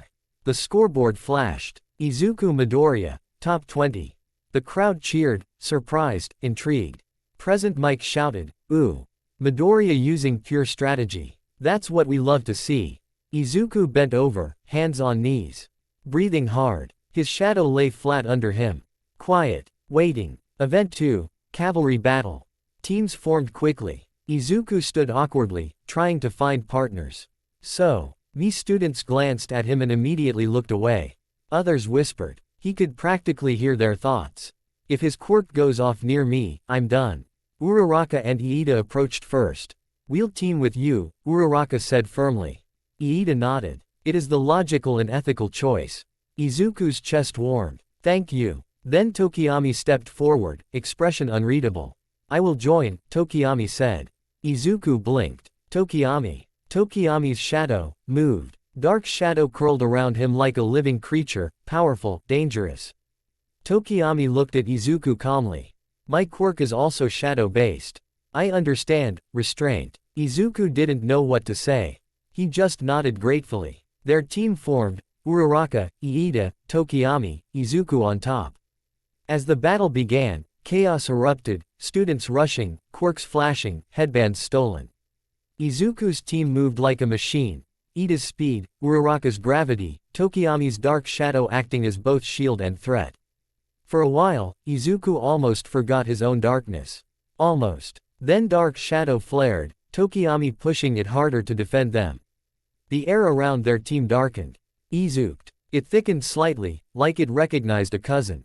Tokiyami stiffened. He felt it too. Dark Shadow's head tilted toward Izuku's shadow like an animal smelling something older. Tokiyami, Izuku whispered, forced calm. Keep it controlled. Tokiyami nodded sharply. Understood. They fought strategically. Stealing headbands, defending, dodging.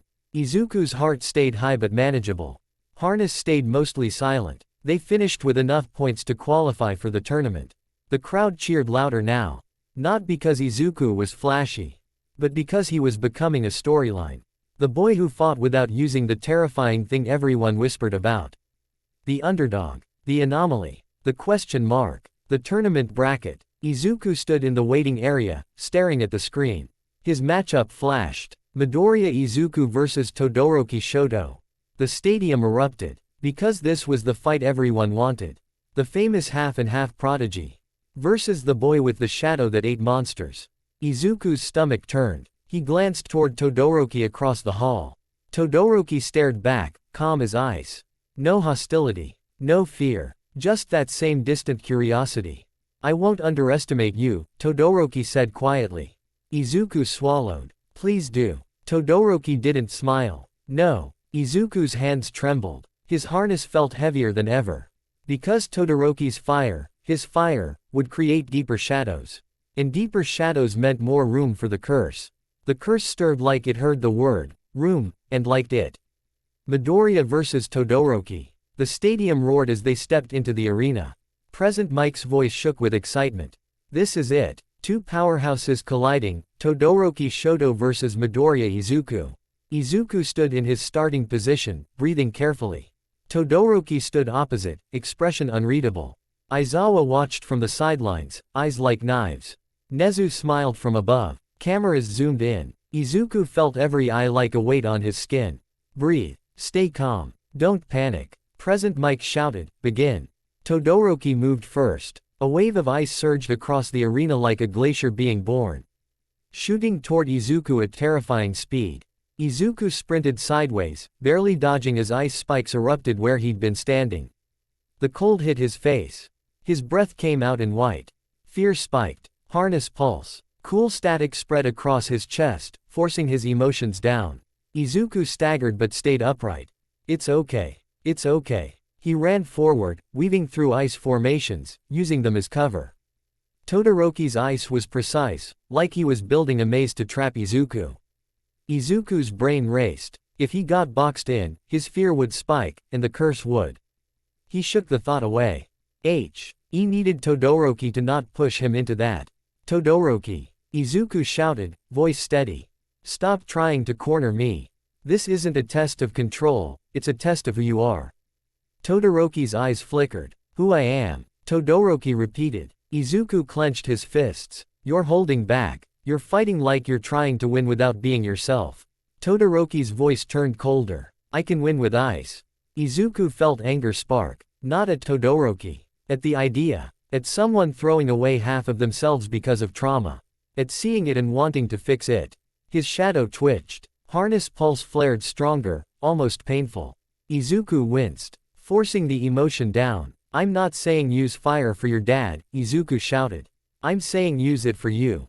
Todoroki's eyes narrowed. For the first time, his calm cracked. Don't talk about my father.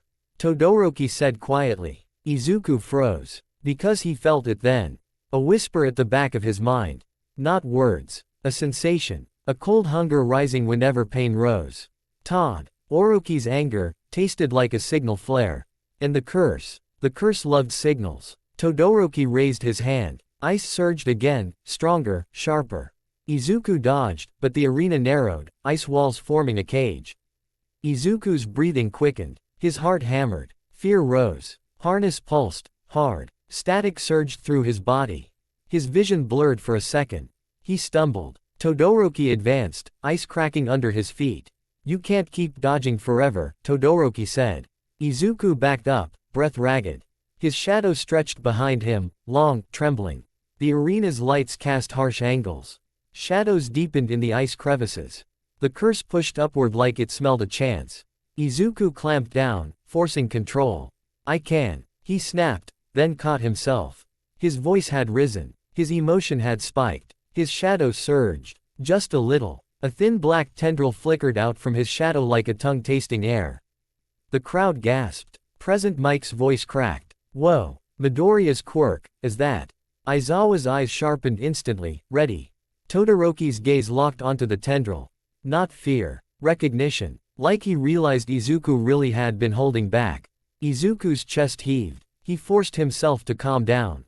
The tendril retreated. But not fully. It hovered, restless. Todoroki's breath came out slow. So it's true, Todoroki murmured. That thing at USJ. Izuku whispered, I don't want to use it. Todoroki's eyes narrowed. Then you lose. Quote. He slammed his hand down. Ice erupted, massive, shooting up to trap Izuku completely. The walls closed in. Izuku's back hit solid ice. No exit. No air. His panic spiked like a knife. Harness nodes flashed violently. A cold surge slammed through his chest. And for a second, Izuku felt like his emotions were being squeezed in a fist. It worked. But not enough. Because the fear was too big. Because the arena was too tight. Because everyone was watching. Because Todoroki was walking toward him with the calm of someone who didn't understand what panic could unleash. Izuku's shadow convulsed. Black tendrils burst out, thicker now, writhing along the ice-like ink veins. The crowd screamed. Aizawa's scarf snapped up. But then, Todoroki did the one thing that changed everything. He used fire. Not full. Not wild. Just enough. A burst of flame from his left side, aimed at melting the ice cage. The fire lit the arena. Shadows deepened instantly, long, sharp, hungry. Izuku felt the curse surge like it had been fed oxygen. A cold delight rippled through him. Not his delight. Something else. Todoroki's fire melted ice. The arena filled with steam. Heat and cold collided. And inside that chaos, the curse whispered through Izuku's nerves like a parasite with patience. Taste the pain. Izuku's eyes widened. He staggered forward as the ice cage cracked open. Todoroki's expression tightened with effort. He was fighting himself as much as Izuku. But Izuku couldn't focus. Because the curse had latched onto Todoroki's trauma like a scent. And Izuku, who only wanted to save, felt a horrifying thought bloom in his mind. I can end his suffering. The thought wasn't evil. It was twisted kindness. The kind of mercy that didn't ask permission. Izuku's shadow rose higher, forming a cloak-like silhouette behind him. The crowd's roar turned into panicked noise. Aizawa stepped forward, eyes locked on Izuku. Midoriya, he warned. Izuku didn't hear him. Todoroki stared at Izuku, alarm finally flickering. What are you doing? Izuku took a step forward. Black tendrils slid across the ground like living ropes. They didn't strike Todoroki. They reached toward his shadow. Toward the darkness beneath him. Todoroki backed up, instinctively. Midoriya, stop. Izuku's mouth opened. But what came out wasn't a scream. It was a whisper, soft and heartbreakingly sincere. I can fix it. Todoroki froze. His eyes widened. What? Izuku stepped closer. The shadow silhouette behind him grew taller. Wrong proportions, wrong shape, like something else was standing up inside him. I can take it away. Izuku whispered. The pain, the anger, the chain your father put on you. Todoroki's breath hitched. For half a second, the words tempted him. Because exit. But then Todoroki saw Izuku's eyes. They were darkening at the edges again.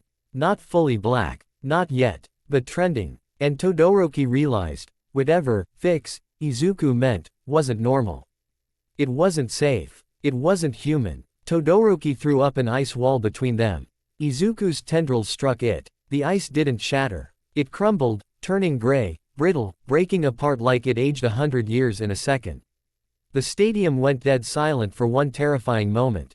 Then chaos. People screamed. Present Mike's voice faltered. Midoriya. Aizawa's erasure hit. Izuku felt it like a hand grabbing his spine. The tendrils froze mid-motion. The shadow silhouette behind him flickered. Izuku gasped, stumbling. For a heartbeat, he was back. Green eyes. Human breath. He looked at Todoroki, really looked, and saw the fear on his face. And Izuku's soul dropped. No, Izuku choked. I didn't, I'm sorry. But Todoroki's fear had already fed the curse. And Aizawa's erasure didn't erase what wasn't fully biological output. It disrupted it. It stalled it. It irritated it. The shadow beneath Izuku trembled like a beast straining at a chain. Izuku's harness flared too, nodes pulsing, dumping static and dampening energy into him. The combined suppression hit Izuku like a truck. He fell to one knee, clutching his chest. But then, a new emotion surged. Desperation. Not fear of dying. Fear of hurting someone. Fear of becoming a monster. That fear was different. It was sharp, moral, self-loathing.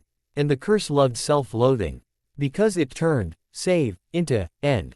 The shadow snapped upward again, violently.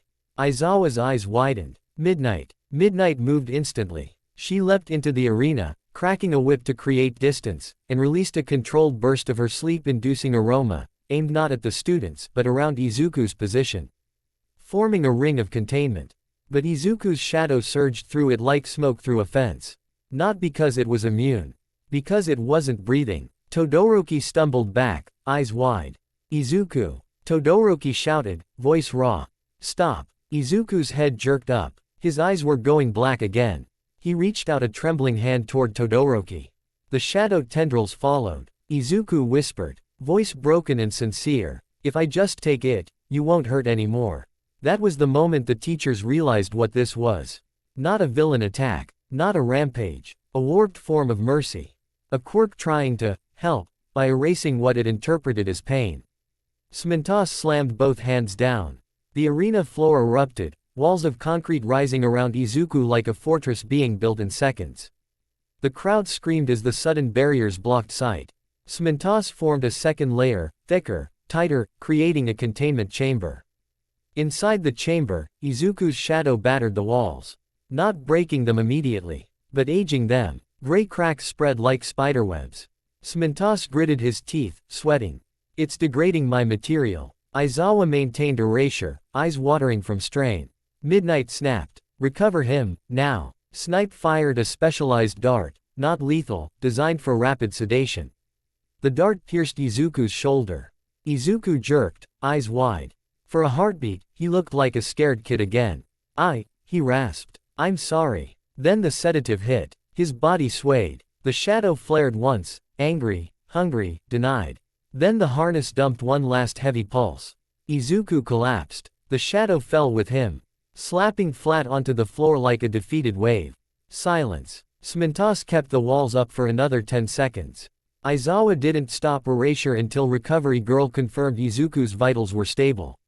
When the walls lowered, the stadium saw Izuku lying unconscious on cracked ground, harness nodes dim, face pale. Todoroki stood on the opposite side, breathing hard, eyes shaken. He stared at Izuku like he'd just witnessed a different kind of disaster. Present Mike's voice came back, too loud, too forced, trying to patch normalcy over a moment that would never be normal. Okay. That match is being stopped for safety reasons. The crowd roared, not cheers. Confusion, fear, questions. And in the VIP area, Nezu's pleasant smile didn't fade. If anything, his eyes looked sharper. Like he'd just learned something crucial. Izuku woke up in a room that didn't have windows. The walls were reinforced. The ceiling lights were dim. A soft hum vibrated through the air, the sound of suppression tech. His wrists were strapped to the bed, not painfully, but firmly. Not as punishment, as precaution. His chest tightened. His shadow lay under the bed, barely visible. But Izuku could feel it. Quiet, sulking, hungry. The door opened. Aizawa walked in, looking exhausted. Behind him stood two people Izuku didn't recognize, men in suits with expressionless eyes. Hero Public Safety Commission. Izuku's stomach dropped. Aizawa spoke first. You nearly killed Todoroki. Izuku flinched hard. I didn't want to. I thought I could. Aizawa's eyes narrowed. You thought you could fix him. Izuku's voice cracked. He looked like he was drowning. He looked like he was hurting an eye. And your quirk interpreted, hurt, as, remove, Aizawa said flatly. Izuku's eyes filled with tears. I'm not evil. One of the suit men spoke, calm as paperwork. We don't care about evil, he said. We care about outcomes. Izuku's chest tightened. Aizawa's gaze flicked to the suit men, warning. Then back to Izuku. You're not expelled, Aizawa said. Izuku blinked. Not expelled. Aizawa's voice was quiet and heavy. You're in solitary confinement for now. Observation. Stabilization. Mandatory counseling. Izuku swallowed. My class, did they hate me? Aizawa didn't answer immediately. That silence was an answer. Then Aizawa said, some of them are afraid. Some of them are trying not to be. Either way, they can't ignore what happened. Izuku stared at the straps on his wrists. The suit man stepped forward slightly. You are an extraordinary asset, he said. Izuku flinched at the word. Asset. Not student. Not kid. Asset. The suit man continued, voice smooth. Your quirk is unlike anything on record. Under proper supervision, it could save thousands. Izuku whispered, or hurt them. The suit man smiled thinly. Exactly, he said. That's why we're here. Aizawa's eyes hardened. He stepped between them and Izuku slightly, like a tired shield. You're still a student, Aizawa said. Voice dangerous. Not commission property. The suit man's smile didn't change. For now, he said. Izuku's stomach sank so deep it felt like free fall. Aizawa looked at Izuku, and for the first time, there was something almost like pity. Midoriya, Aizawa said quietly, your desire to save people is real. But your quirk twists it. If you don't learn to separate your will from its hunger, you'll become exactly what everyone fears. Izuku's lips trembled. I don't want to be feared, he whispered. Aizawa's voice was flat. Then stop giving them reasons. Izuku squeezed his eyes shut. Because he didn't know how. He didn't know how to stop a darkness that responded to pain like it was food. He didn't know how to be a hero when his power interpreted mercy as erasure. And deep inside him, the curse pulsed, quietly amused, quietly patient. Like it was willing to wait until Izuku broke again. Izuku learned something important in the days after the sports festival incident. UA didn't feel like a school anymore. It felt like a facility that happened to have classrooms.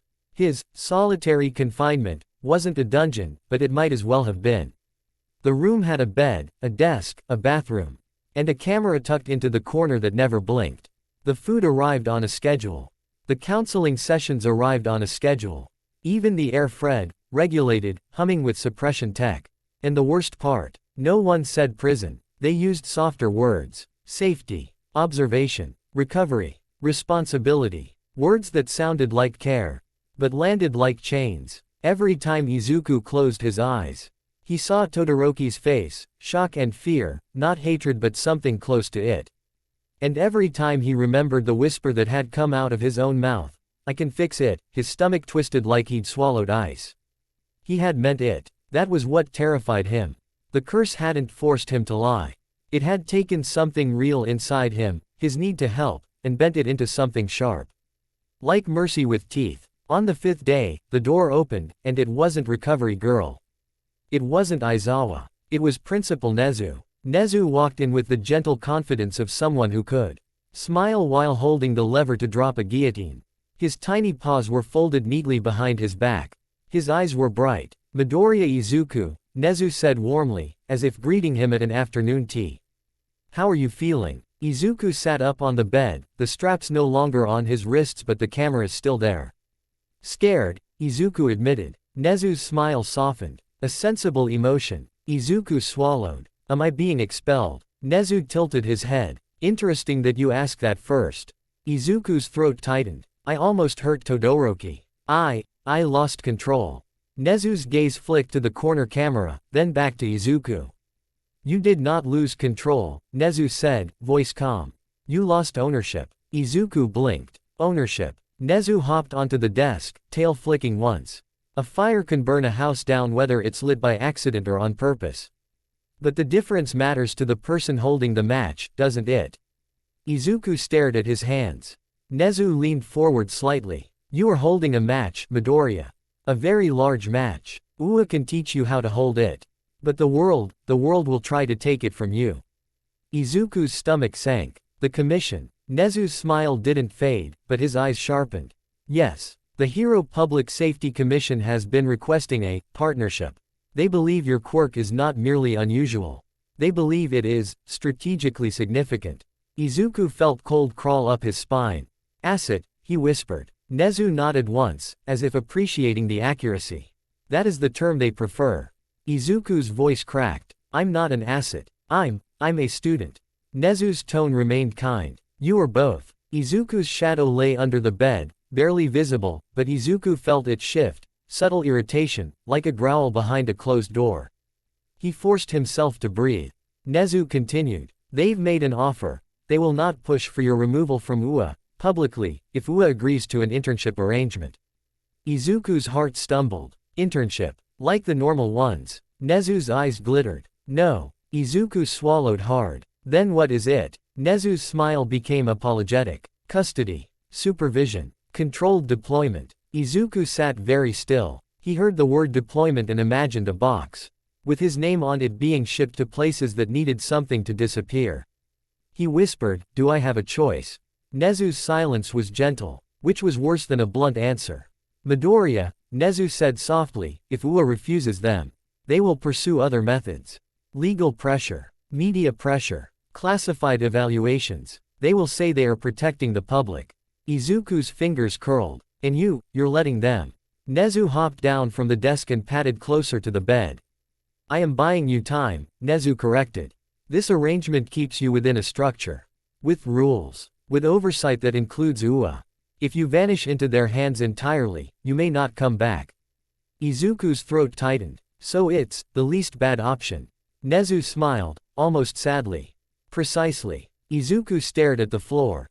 His brain kept returning to one thing. All Might hadn't chosen him. UA didn't trust him. And now the commission wanted him. Not for his dream, for his danger. Izuku whispered, "Will my class know?" "No," Nezu said. "This will be confidential." Izuku looked up sharply. "So I'll just disappear?" Nezu's gaze softened. "In return, hopefully, better." Izuku's lips trembled. "What if I don't come back better?" Nezu paused, then said with unsettling honesty, "Then we will have learned something very important about the nature of your quirk. And about the nature of hero society." Izuku's stomach churned. Nezu patted the bedpost gently. "I am sorry, Midoriya. I truly am. But I will not lie to you and call this kindness." He turned toward the door. "You leave tonight," Nezu said. "Pack lightly." The door clicked shut. Izuku sat in silence, listening to the hum of the suppression tech. And in that hum, he thought he heard something else. A faint, satisfied stillness in his shadow. Like the curse didn't mind being taken. Like it had been waiting for someone to point it toward prey. That night, Izuku didn't get to walk out through UA's front gates. He was escorted through a side route, down service halls and security doors, to a parking area where a black van waited with the engine already running. 2 commission agents stood beside it, both in suits, both with earpieces, both with faces that looked like they'd been trained to forget empathy on command. Aizawa stood near the van, arms crossed, eyes tired. Izuku's chest tightened with unexpected relief. At least UA was here. At least someone from the school was present. Aizawa looked at Izuku's harness under his jacket, then at Izuku's face. "Remember what I told you," Aizawa said quietly. Izuku nodded. "If I lose control, you'll stop me." Aizawa's eyes narrowed. That wasn't the lesson. Izuku blinked. Aizawa stepped closer, voice low enough that the agents couldn't easily hear. "The lesson," Aizawa said, "is that Peep will pretend to care while they test what happens when you break. Don't give them the satisfaction." Izuku's throat tightened. "I'll try." Aizawa stared at him for a long moment, then reached into his pocket and handed him something small. A simple card. On it was a phone number and one word written in sharp black ink.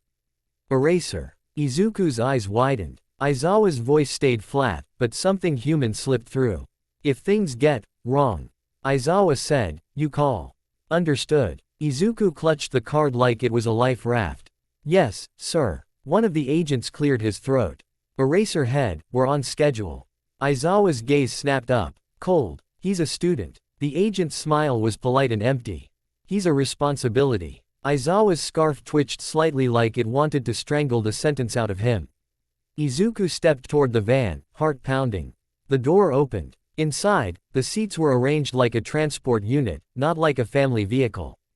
Metal reinforcements. Soft restraints folded neatly into the sides.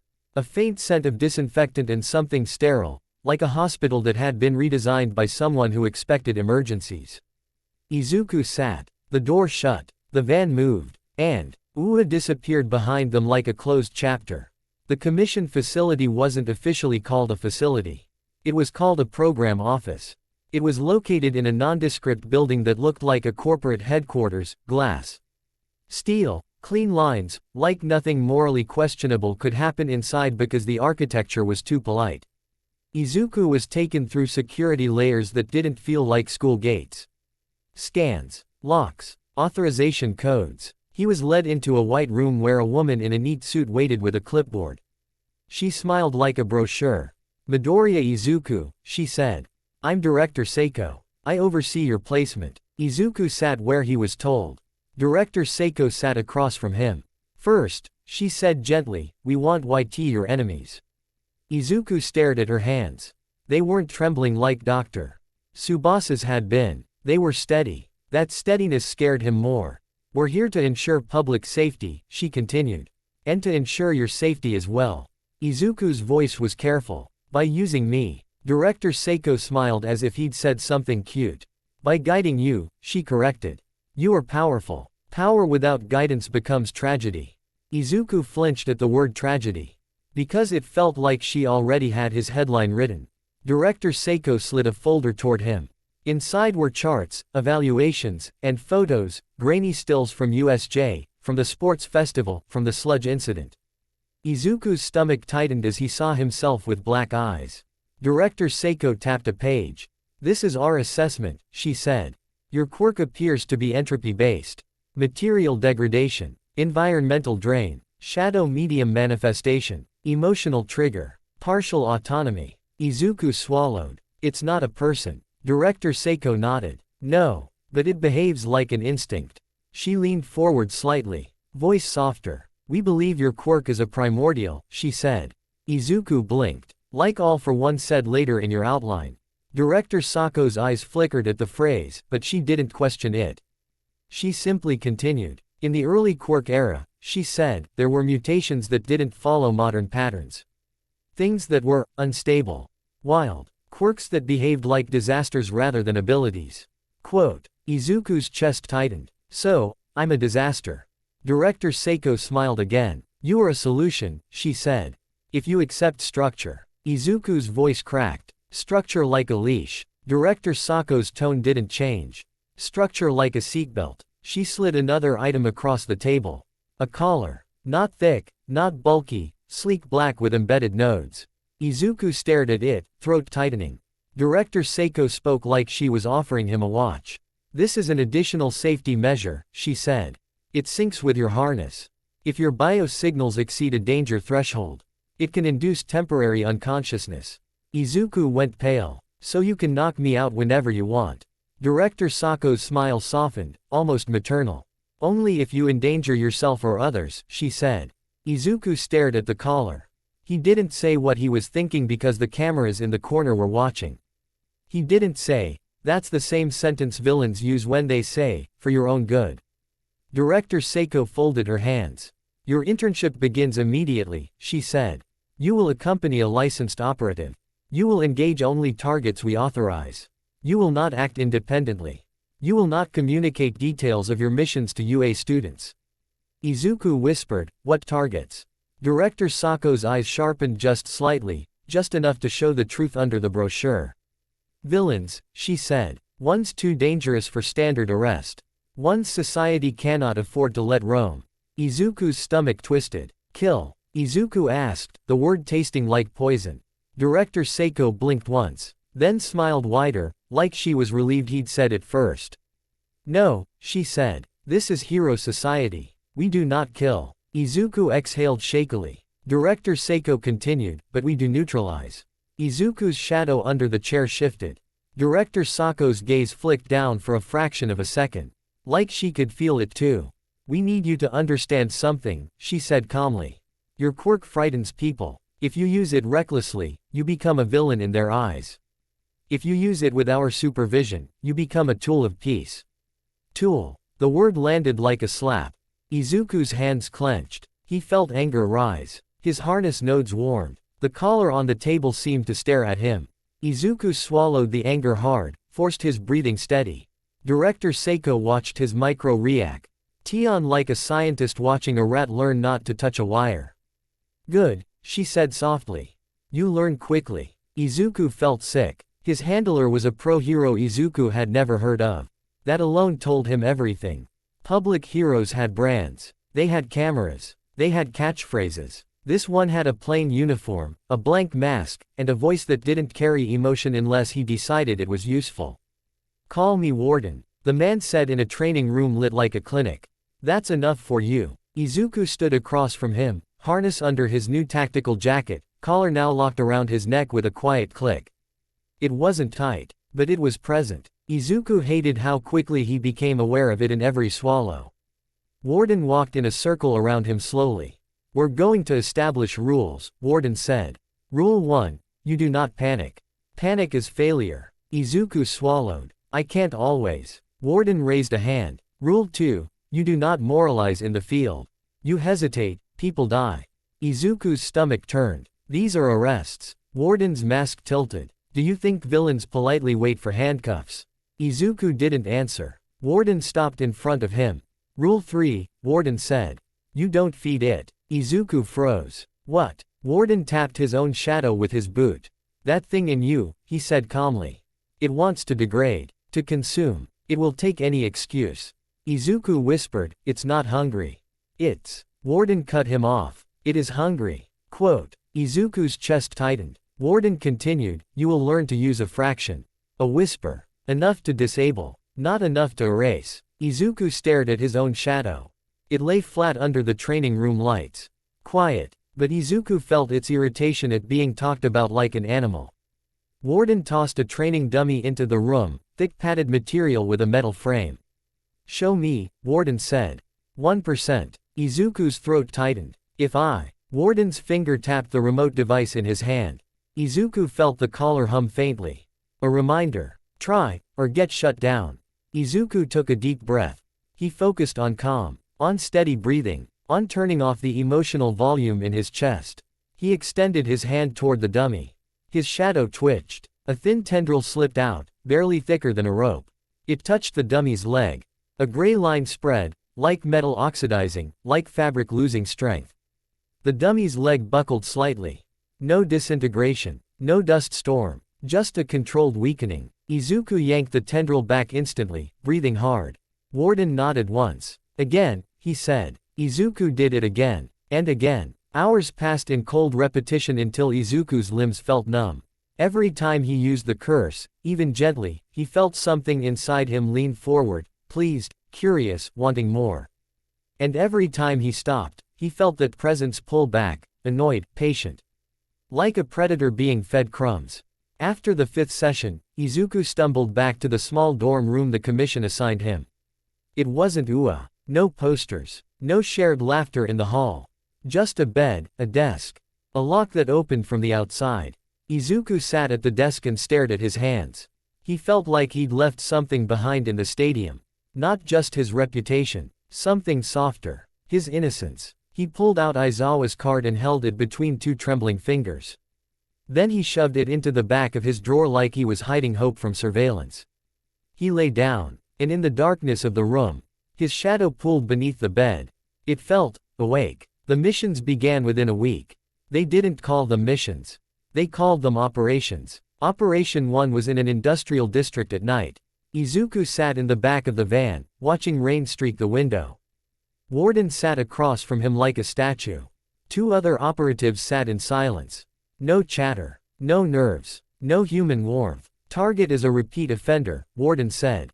Quirk. Reinforced body. Has killed civilians. Izuku's stomach tightened. Killed. Warden ed moralize. The van stopped. They exited into a narrow alley behind a warehouse. Warden signaled. The operatives moved like trained shadows. Izuku followed, heart hammering. They breached the side door. Inside, a large man turned, eyes widening. Body swelling with a hardening quirk that made his skin look like stone. He laughed. You're sending kids now. Izuku froze. Kid. The word hit him hard because it was true. Warden stepped forward. On the ground, the villain lunged. Everything happened fast. One operative fired a restraining net. The villain tore it. Another slammed into him with a baton, useless against stone skin. Warden glanced at Izuku. Izuku's chest tightened. The villain roared and swung a fist toward an operative's head. Fear surged, fear for someone else, not himself. The curse stirred. Izuku's shadow rose instinctively. Izuku, Warden's voice cut in. Sharp. 1%. Izuku swallowed. He forced his breathing steady. He extended his hand. A thin tendril slid out, fast, precise. It touched the villain's arm. A gray spread crawled across the stone-like surface. Not dissolving, weakening. The stone cracked. The villain's swing slowed, arm buckling under its own weight. The operative ducked, safe.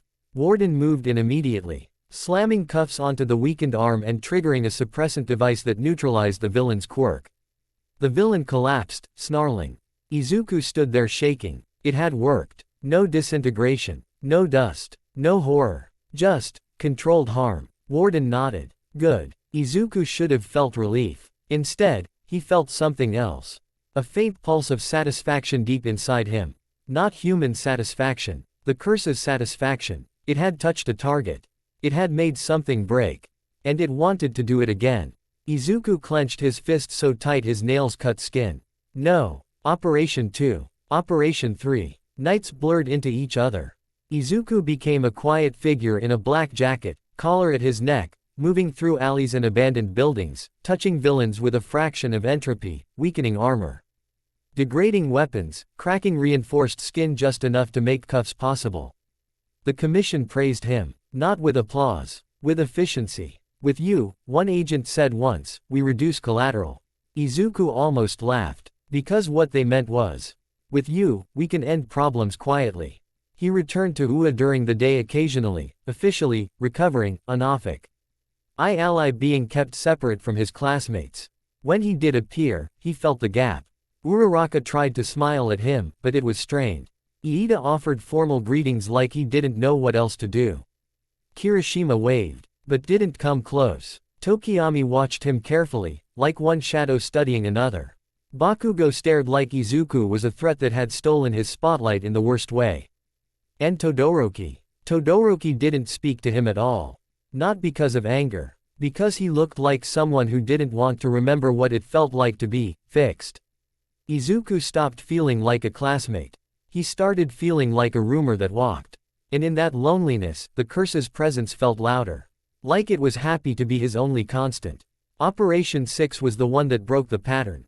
It happened in a backstreet district where neon signs buzzed and puddles reflected the city like fractured glass. The commission's intel was vague. Serial attacker, Warden said. Target uses blades. Multiple assaults. Motivations unclear. Izuku's stomach tightened. Blades. Warden nodded. Stay behind me unless ordered. They moved through narrow streets, following a heat map of recent sightings. Then the air shifted. Not cold like Izuku's curse. Cold like a predator's focus. Izuku felt it before he saw it, the sense of being watched by someone who didn't blink. They rounded a corner. And he was there. A man in a ragged coat. Hunched slightly, with a sword on his back and knives at his belt. His posture was loose, but everything about him screamed danger. Stain. Izuku recognized him instantly from the news. The hero killer. Warden stiffened. The operatives raised weapons. Stain's eyes flicked over them, unimpressed. Then they landed on Izuku's collar. On his harness beneath his jacket. On the way his shadow clung a little too dark to his feet.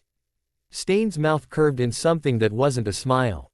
So, Stain rasped. The commission brings dogs now. Izuku flinched. Warden's voice was sharp. Stain, drop your weapons. Stain laughed, a harsh sound. Still pretending you're heroes. He took one step forward and the operatives tensed. But Stain didn't rush them. He stared at Izuku. Like Izuku was the real curiosity. You, Stain said, voice low. What are you? Izuku swallowed. Warden's hand shifted subtly, signaling him to stay silent. But Izuku couldn't stop his mouth. I'm a hero student, Izuku said. Stain's eyes narrowed. Hero, Stain repeated, spitting the word like it tasted rotten. Do you believe that? Izuku's heart hammered. He thought of All Might's fear. He thought of Todoroki's almost death. He thought of the collar on his neck. He whispered, I want to be. Stain stepped closer. The operatives raised weapons again. Warden moved, but Stain's gaze never left Izuku. You want to be, Stain said. But they leash you. Izuku's throat tightened. Warden's voice snapped. Midoriya, back. Izuku took one step back, but Stain moved faster, too fast. In a blur, Stain was in front of Izuku. A knife flashed, not toward Izuku's throat, toward the strap of his harness. The blade cut the fabric cleanly. The strap snapped loose. Izuku stumbled, shocked. Warden lunged, but Stain was already gone, springing backward like a cat. The operatives fired, nets, tasers. Stain dodged like water slipping through fingers. He landed on a low wall and crouched, eyes locked on Izuku. Look at you, Stain hissed. You're trembling like a child. Izuku's hands shook. He hated that it was true. Stain's voice lowered. But you're not trembling from wanting to kill.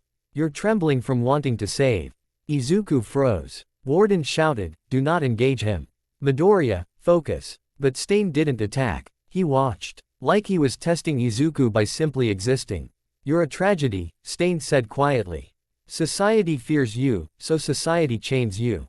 Society calls itself heroic while turning children into tools. Izuku's chest tightened. Anger rose. Not at Stain. At the truth in his words. The curse stirred instantly. Responding to the spike, a thin tendril flickered in Izuku's shadow. Warden's voice snapped. Midoriya, calm. Izuku forced himself to breathe. But his emotions were messy now. Anger, shame, exhaustion. Grief. The tendril hovered, restless. Stain's eyes sharpened at the sight of it. So that's what they're using, Stain murmured. A monster wrapped in a boy. Izuku flinched like he'd been punched. Stain's voice turned sharp. Tell me, boy, when you use it, do you enjoy it? Izuku's breath caught. Because the answer was the part he didn't want to admit.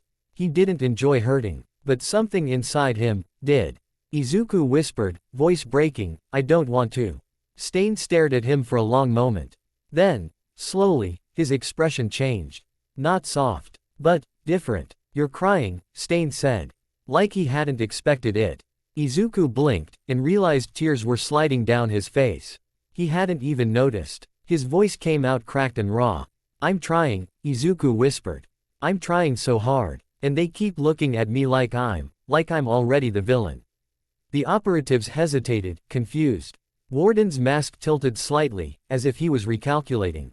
Stain's eyes narrowed, not with hatred, but with something like disgust directed somewhere else. The commission, Stain whispered. He looked past Izuku, past Warden, like Hebel hands holding the leash. Then Stain did something no one expected.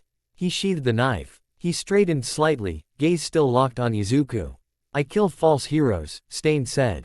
I don't kill victims. Izuku froze. Warden snapped. Stain. Stain didn't move. He pointed at Izuku, voice low and venomous, not at Izuku, but at the world around him.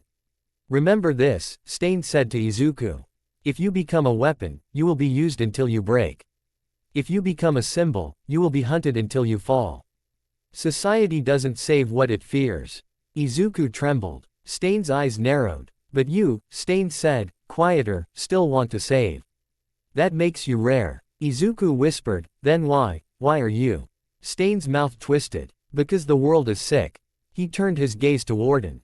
And you, Stain spat, are the infection wearing a badge. Warden's hand raised, remote device ready. Stain's eyes flicked to Izuku's collar.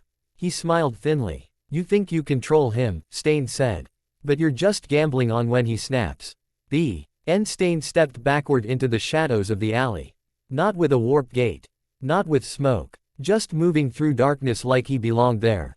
Izuku's shadow rippled. For a heartbeat, the curse surged, hungry, offended, wanting to chase. Izuku clenched his fists, teeth grinding. No. He forced himself to breathe, hard, steady. 1, 2, 3. The shadow settled. Stain vanished. Silence hit the street. Rain hissed against neon. Warden stood very still. Then he turned to Izuku. Why didn't you engage? Warden asked, voice sharp. Izuku stared at him, tears still on his face.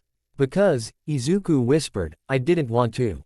Warden's posture didn't change, but his voice tightened. He is a target. Izuku swallowed. He spared me. Warden's mask tilted. He insulted us. Izuku's voice cracked. He told the truth. The air went cold. Not curse cold. Human cold. Warden stepped closer until Izuku could feel the pressure of his presence. Midoriya, Warden said quietly, truth is irrelevant. Orders are relevant. Izuku's hands trembled. The collar on his neck hummed faintly, as if reminding him who had the switch.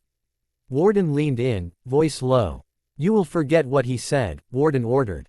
Izuku stared at him. And for the first time since the commission took him, something inside Izuku hardened, not anger, not panic. Resolve. I can't, Izuku whispered. Because I already knew it.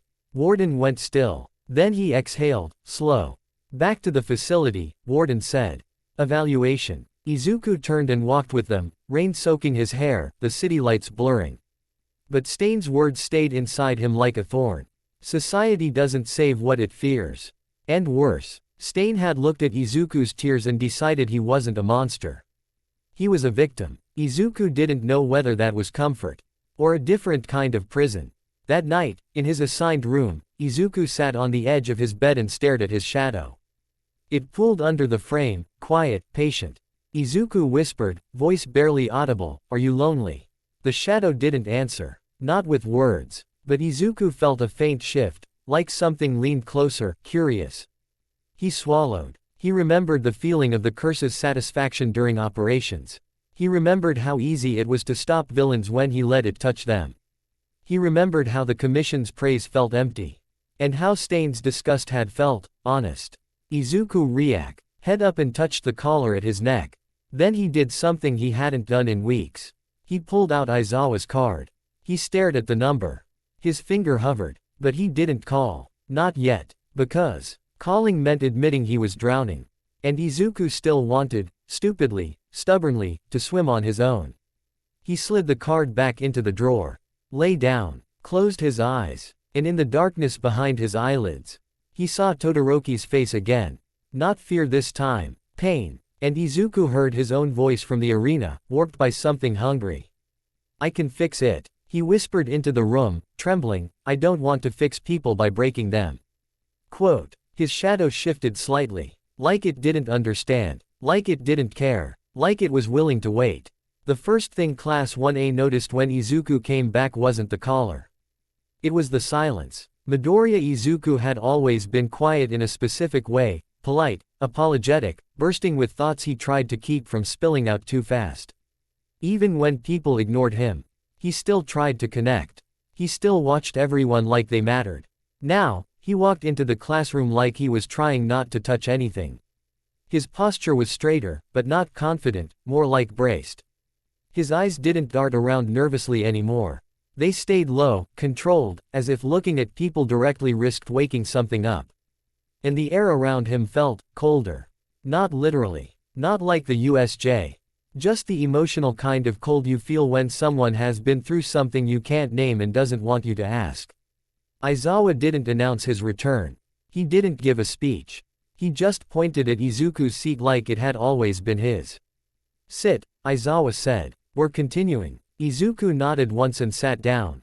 The collar at his neck was visible above the uniform collar, sleek, black. With tiny nodes that looked like jewelry if you didn't know better. Everyone knew better. Kaminari stared too long, then snapped his gaze away like he'd touched a hot stove. Jiro's hand hovered near her earphone jacks instinctively, like she was ready to react.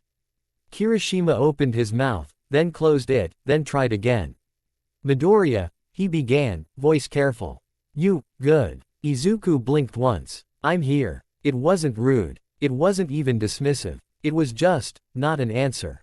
Uraraka stood up so fast her chair squeaked. Hey, welcome back. Izuku looked up. His smile appeared, small, practiced. Like a mask he'd found and decided was safer than a real expression. Hi, Uraraka, he said. Her smile wavered. Because he'd said her name correctly, calmly, without the nervous stutter he used to have. Like he'd filed her into a mental cabinet labeled safe person and was accessing the label instead of the feeling. Iida pushed his glasses up, posture rigid. Midoriya, if you require assistance in reacclimating to class routines, I have prepared a. Thank you, Izuku interrupted gently. Iida froze, mouth still open. Izuku lowered his gaze again. Tokiyami watched him from the corner of his eye. Expression unreadable. Dark shadow was unusually still, like it was holding its breath. Todoroki didn't look at him at all. Bakugo did. Bakugo's stare wasn't the usual, "I'm better than you" glare. It was the stare of someone who'd seen a car crash and can't stop replaying it. Izuku felt it on his skin and kept his face neutral. If he flinched, his heart rate would spike. If his heart rate spiked, the collar would hum. If the collar hummed, everyone would hear it. And if everyone heard it, they'd remember the stadium. They'd remember the gray crumble of ice. They'd remember how close Todoroki had been to being fixed. Aizawa's voice cut through the tension. "Training camp," he said, "starts this weekend." Groans and excitement mixed. But it was forced excitement. The kind you do because you're supposed to. Aizawa continued, eyes scanning them. "It's not a vacation," he said. "It's an intensive program to push your quirks and build combat resilience. After USJ, the school is tightening security. But don't confuse secure with safe." His gaze paused on Izuku for half a second longer than anyone else. Izuku kept his breathing steady. Aizawa's tone stayed flat. "Pack accordingly." That was it. No special mention of Midoriya. No, be careful around him. No, don't provoke him. Yuei's approach was seeing to exist here, he had to exist like everyone else. Which sounded fair, and felt like walking on a tightrope made of glass. That night, Izuku sat in his dorm room and stared at the training camp packing list. Sleeping bag, clothes, first aid kit, water bottle, normal things. He touched the collar at his neck lightly, feeling the smooth metal. It didn't hurt. That almost made it worse. It had become easy to forget until you swallowed and remembered something was there. He opened his drawer and pulled out Aizawa's card.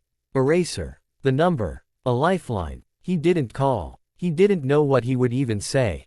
"Hello, sir. I'm scared of myself and the Commission wants to turn me into a tool and I keep thinking about ending people's suffering like it's mercy, please fix me." Izuku slid the card back. He lay down, and in the dark, his shadow pulled under the bed, quiet and patient. He could feel it like a second heartbeat. Not angry, not eager, just waiting, like it had all the time in the world. The training camp was in the mountains, hidden deep in forest where the air smelled clean and sharp and alive. Izuku noticed that immediately. Alive. Leaves rustled with energy. Insects buzzed. Birds called. The world here didn't know about hero society, or villains, or trauma. It just existed. For a moment, standing at the tree line with the class and a group of pros, including Vlad King and a few others, Izuku felt something almost like relief. Then he noticed the perimeter. Sensors. Hidden cameras. Patrol routes. Ua had turned the woods into a monitored bubble. Aizawa stood near the front, scarf loose. "We'll be training here for several days," he said. "The goal is to push past your limits safely." Safely. Izuku's collar felt heavier at the word. They were split into groups. Exercises began. Quirk endurance drills, rescue simulations, sparring rounds. Izuku participated like a ghost. He moved when told. He followed instructions. He didn't complain. And he did not use the curse. Not once. Not even a fraction. It wasn't bravery. It was fear of what a fraction could become when you were tired, stressed, and surrounded by living things. Because Izuku had started to realize something the Commission never said out loud. The curse didn't just degrade villains. It degraded the world, and the forest was full of life. So he stayed human. He stayed small. He relied on strategy, on movement, on teamwork.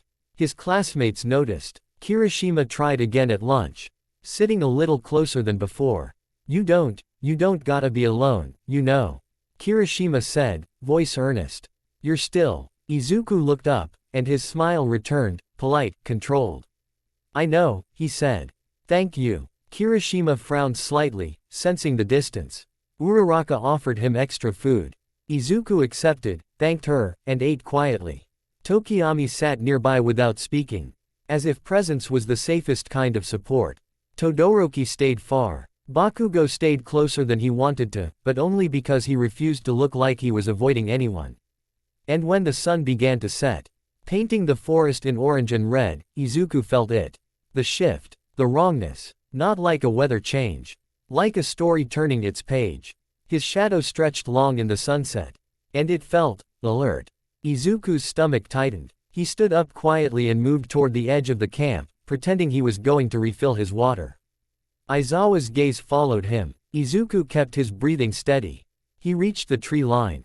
And he heard it. A laugh. Soft. Distant. Not a student's laugh. Not a pro's. A laugh that didn't belong in the woods. Izuku froze. The collar at his neck gave a faint hum, reacting to his heart rate spike. He swallowed hard, forced himself to breathe, and the hum faded. But it was too late. Because someone had already stepped out from behind the trees. A man, with a stitched smile and bright eyes full of chaos. Mr. Compress. Izuku's blood turned to ice. Behind him, more figures emerged like nightmares. Spinner, Twice, Magna. And then, like a shadow that hated light. Dabi. The air around Dabi felt wrong, heat and cruelty folded together. Izuku took one step back. His shadow twitched. Mr. Compress tipped his hat politely. Good evening, he said cheerfully. We're here for a recruitment opportunity. Izuku's throat tightened. He knew what they wanted. They didn't need to say it. Bakugo. And him. Izuku forced his voice steady. You won't get him. Mr. Compress smiled wider. Oh, dear. That sounded very heroic. Dabi's gaze locked onto Izuku's collar. His blue flames flickered lazily around his fingers. So that's the leash, Dabi drawled. Hero. Society really knows how to take care of its kids. Izuku's jaw clenched. Anger flared. The collar hummed again, warning. Izuku swallowed the anger down like poison. Behind them, in the camp, someone shouted, a warning too late. The woods exploded into chaos. Villains surged in. Pro-heroes reacted instantly, but the Vanguard Action Squad wasn't here to fight fair. Smoke bombs. Distractions. Targeted strikes. Izuku spun and ran back toward the camp, heart hammering. He saw Bakugo across the clearing, already blasting at attackers, furious and feral. He saw Tokiyami fighting with Dark Shadow, eyes sharp. He saw teachers moving, trying to shield students. The forest became a battlefield. Izuku's mind raced. Protect the others. Don't panic. Don't get angry. A villain lunged at him, teeth bared, quirk enhancing his arms. Izuku ducked, rolled, and grabbed the villain's wrist, twisting it with pure technique. He'd been trained. He'd learned. He could fight without the curse. But then another villain slammed into him, knocking him into a tree. Pain shot through his shoulder.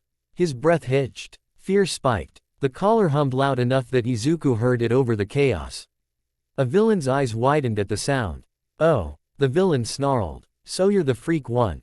Izuku pushed himself up, breathing hard. His shadow churned at his feet. The forest floor around him seemed darker than it should be.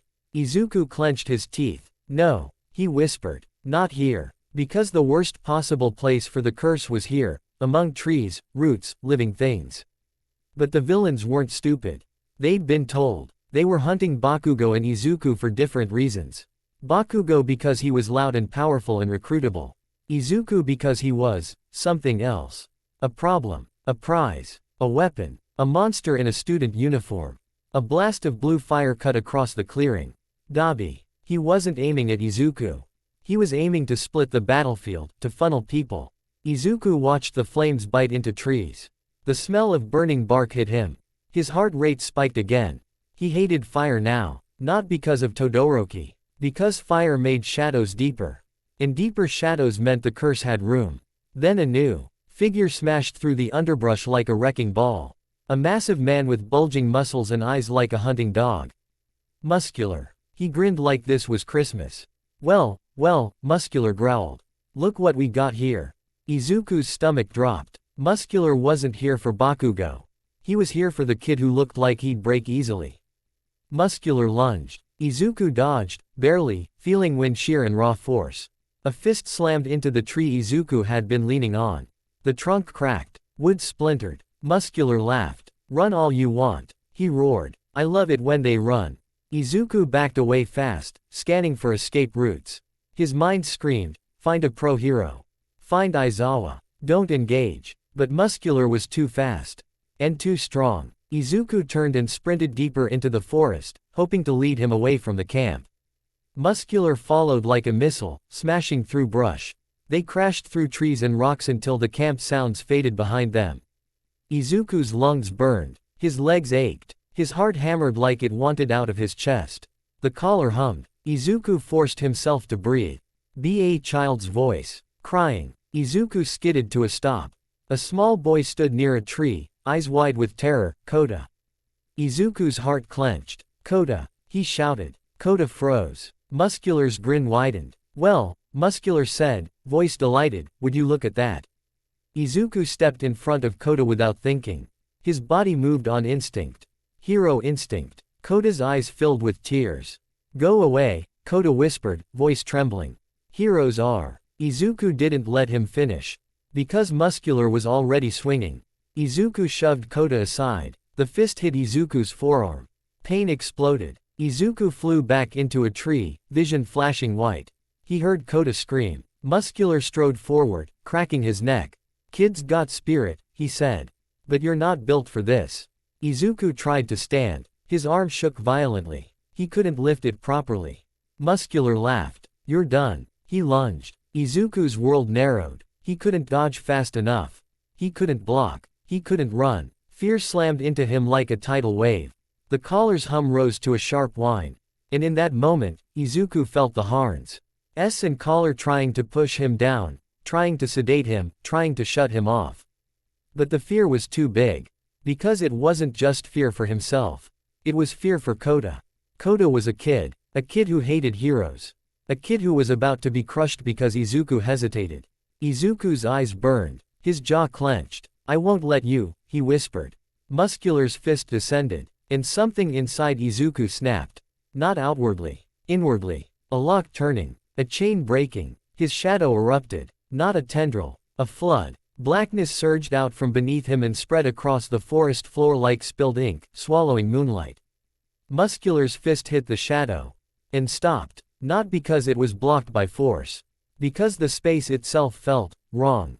Muscular blinked, confused. What the? The shadow climbed. Up Muscular's arm like smoke crawling up a wall.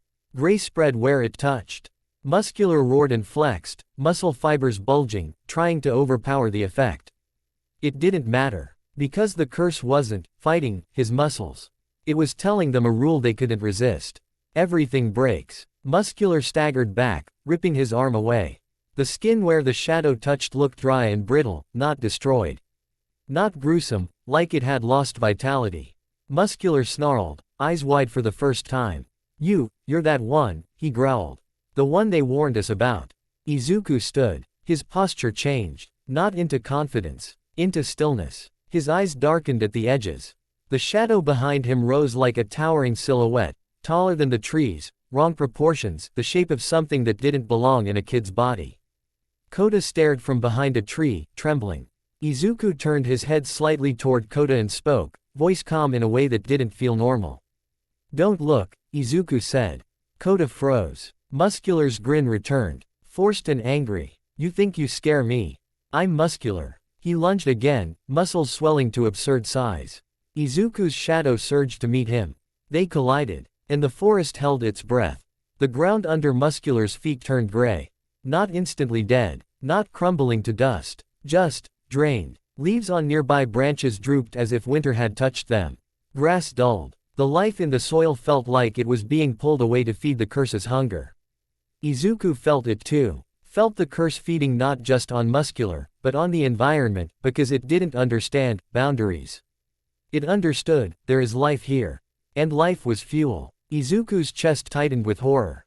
No, he whispered, human voice leaking through. Stop. Stop. But the curse had tasted real danger. And it didn't like being told no. Muscular's arm cracked as the shadow wrapped tighter. Again, not gore, just brittleness, like reinforced material losing integrity. Muscular screamed, rage turning to panic. Get off. Izuku stepped forward. His shadow rose higher. Kota watched, eyes wide, as if he was witnessing a hero and a monster at the same time. Izuku reached out a trembling hand. The shadow mirrored it, an enormous dark hand reaching for Muscular's core.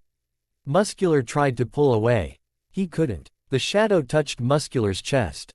And Muscular's muscle fibers, his quirk-enhanced armor, began to fail. Not explode. Not burst. Fail like an engine being forced to run without fuel.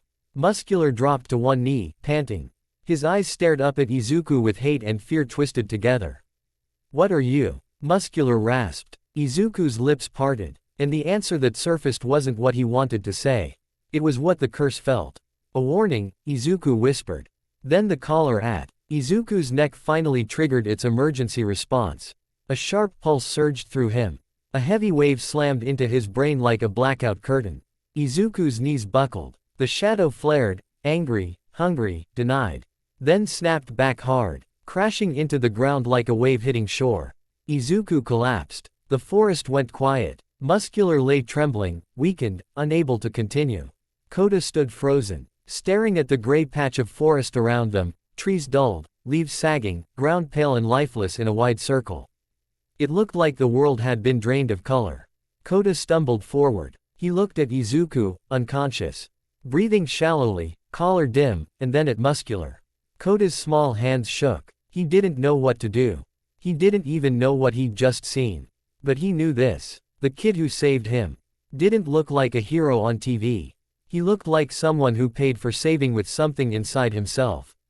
Izuku woke up later, half carried, half dragged through the forest by a PRO hero who looked like he'd seen a ghost.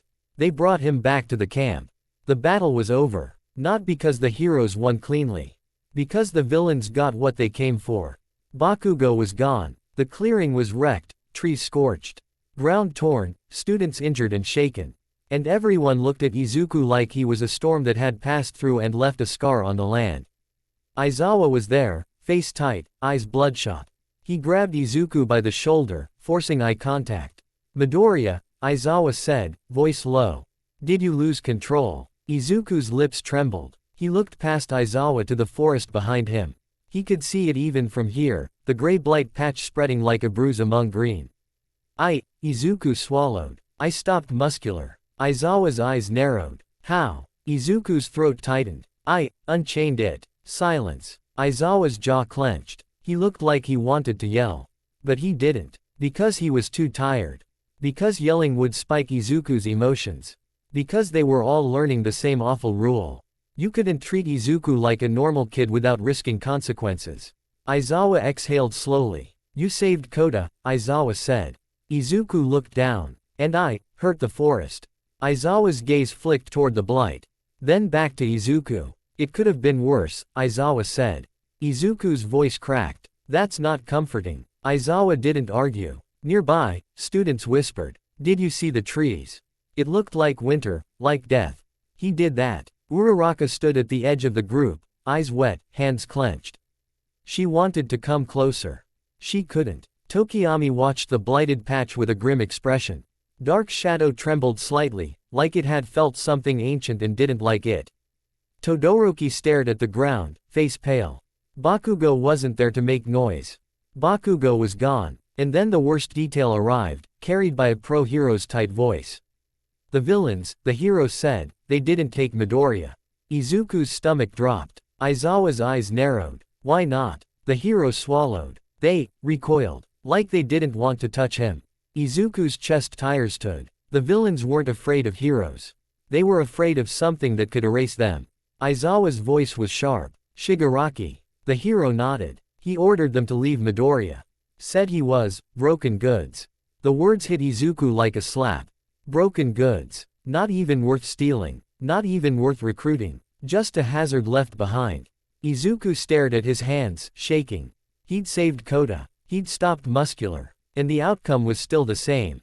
People got hurt. The environment got drained. Bakugo got taken. And Izuku was left standing in the middle of it all, feeling like the disaster everyone suspected he was.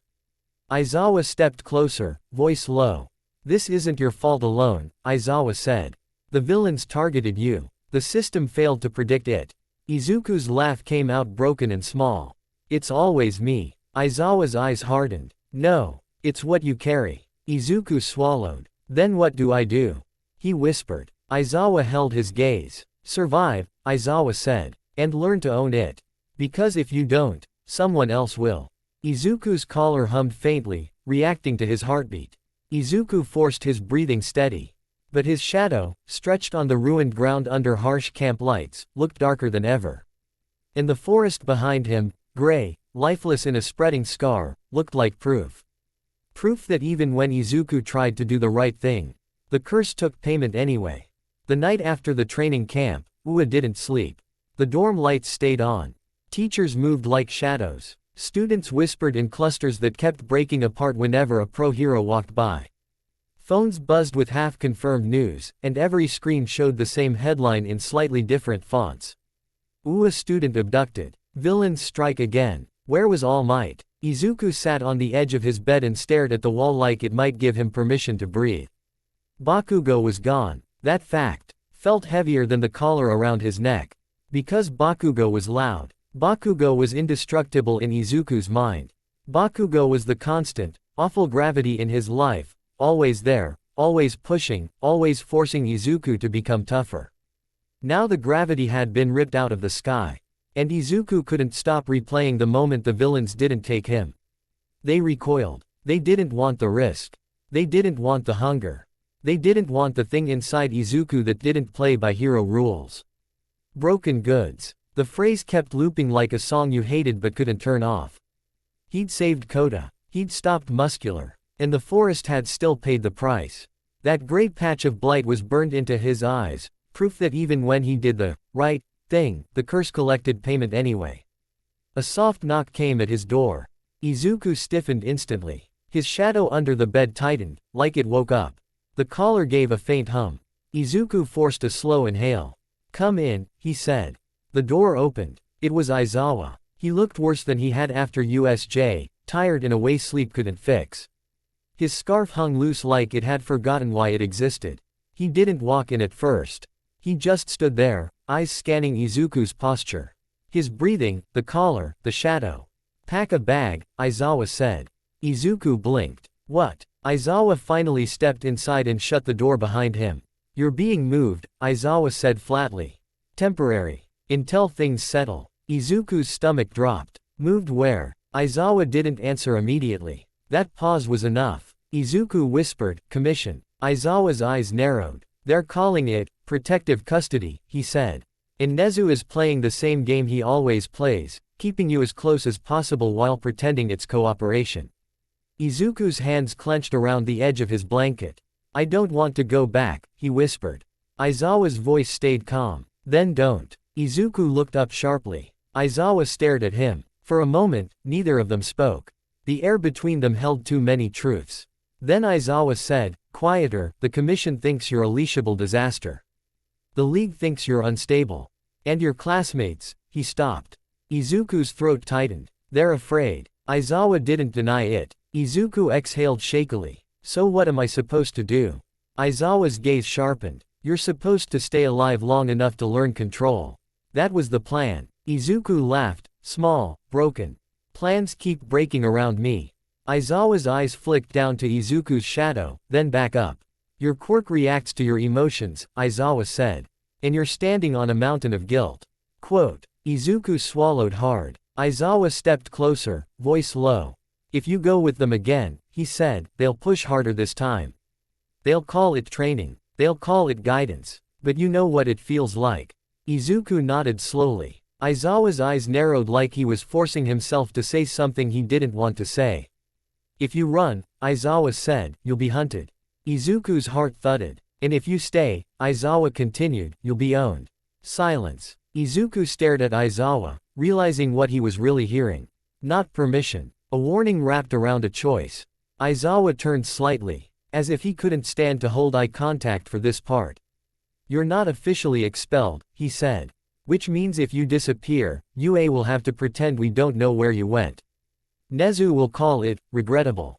The Commission will call it criminal." Izuku whispered, "And you?"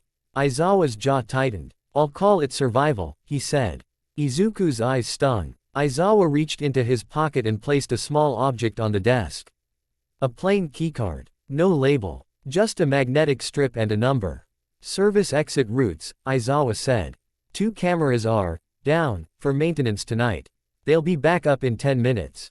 Izuku's breath caught. Aizawa looked at him hard. "This is not me telling you to become a vigilante," Aizawa said, voice sharp. "This is me telling you, don't let them corner you into becoming something you can't come back from." Izuku swallowed. "What about Bakugo?" Izuku whispered. "They're going to rescue him." Aizawa's expression didn't change, but his voice tightened. They will try, he said. Izuku stared at the keycard like it was a weapon. Then his eyes slid to the collar at his neck. If I leave, Izuku said quietly, they can track me.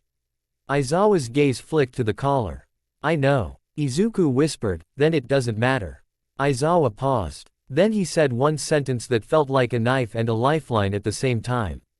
Then learn to take it off. Izuku's chest tightened. Aizawa turned toward the door.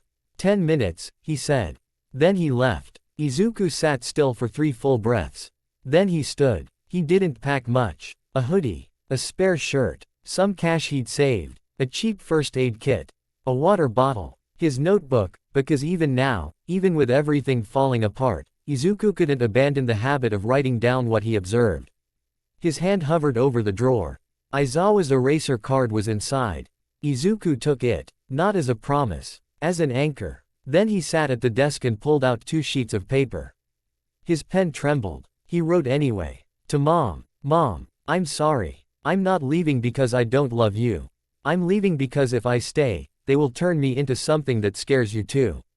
Please don't blame yourself. Please don't chase me. I'll be careful. I'll eat. I'll sleep. I'll come back when I can control it. I love you. Izuku. His eyes blurred near the end. He blinked hard and forced himself to keep the pen steady. To Aizawa. I don't know if this is the right choice. But I know what happens when I'm owned. Thank you for seeing me as a student even when I couldn't.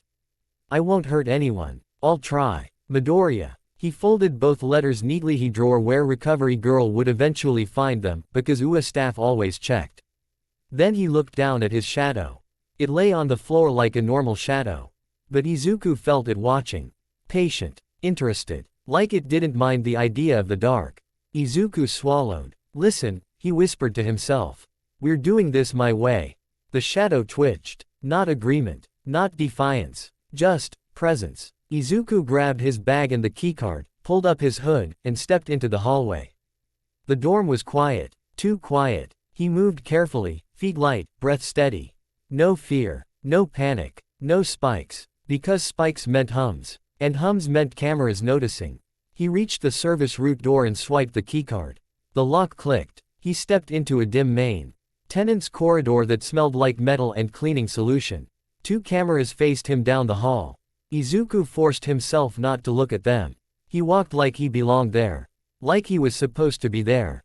Like he was just another piece of the building. He reached the first camera. It blinked. A small red light. Izuku's collar hummed faintly, reacting to his rising heart rate. He stopped, closed his eyes, breathed. 1, 2, 3. The hum faded. Izuku raised his hand, not toward the camera. Toward its shadow. A tiny, dark shape beneath it. He pictured, 1%.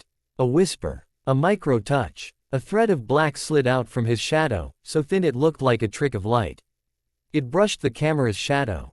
The camera didn't crumble. It didn't explode. It simply weakened. A faint stat. IC fuzzed across the lens for half a second.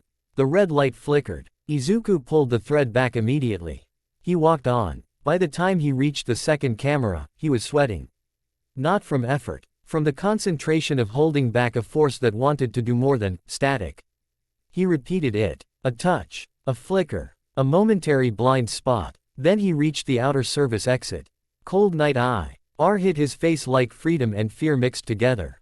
He stepped outside. And UA, its lights, its walls, its rules, was behind him. Izuku didn't run. He walked. Because running felt like panic. And panic was the one thing he couldn't afford. He didn't go home. He couldn't. Mom would call the police, not because she wanted to betray him, but because she'd be terrified. And terrified people asked for help. Help would bring the commission. So Izuku moved through the city like a ghost in a hoodie, keeping to side streets, using public transport only when he had to, changing routes constantly. But the collar remained a problem. It was sleek, smart, and very likely, tracked. He couldn't keep it forever. Not if he wanted to survive without being found. He found an abandoned subway access tunnel 3 nights later. It was quiet, hidden, far enough from cameras. He sat on the concrete floor and stared at the collar in a small handheld mirror. The lock seam was clean. Too clean. Designed to resist tampering. He remembered Director Sako's calm smile. Only if you endanger yourself or others. He swallowed. Okay, Izuku whispered. 1%. Calm. He let his breathing settle into a rhythm. Not emotionless. Just steady. He lifted his hand toward the collar's shadow on his neck. And he didn't push. He didn't attack. He didn't feed hunger. He treated it like surgery. A tiny black filament slid from his shadow and touched the collar's shadow at the lock point. For a second, nothing happened. Then Izuku felt the collar hum, a warning. He froze. He kept breathing. The hum softened. He maintained the micro-touch. The lock's internal latch, metal, tiny, precise, began to weaken. Not melt. Not crumble. Just loosen. Izuku's concentration sharpened until the world narrowed to one point. The sea. Earth pushed at the edges like a dog wanting to bolt. Izuku held it. Not food, he whispered. A tool. This is a tool. The lock clicked. The collar sprang open. Izuku yanked it off instantly and flung it away like it was poison. He sat there panting. His neck felt light, free. He stared at the collar on the ground. Then, carefully, he touched its shadow again and degraded the circuitry inside just enough to kill any tracker.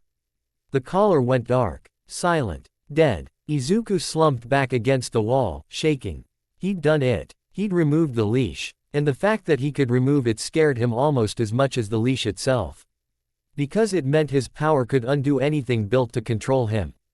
Including any barrier, any rule, any safety protocol. Izuku swallowed hard. He stood, picked up the dead collar, and tossed it into a deep, dark maintenance drain.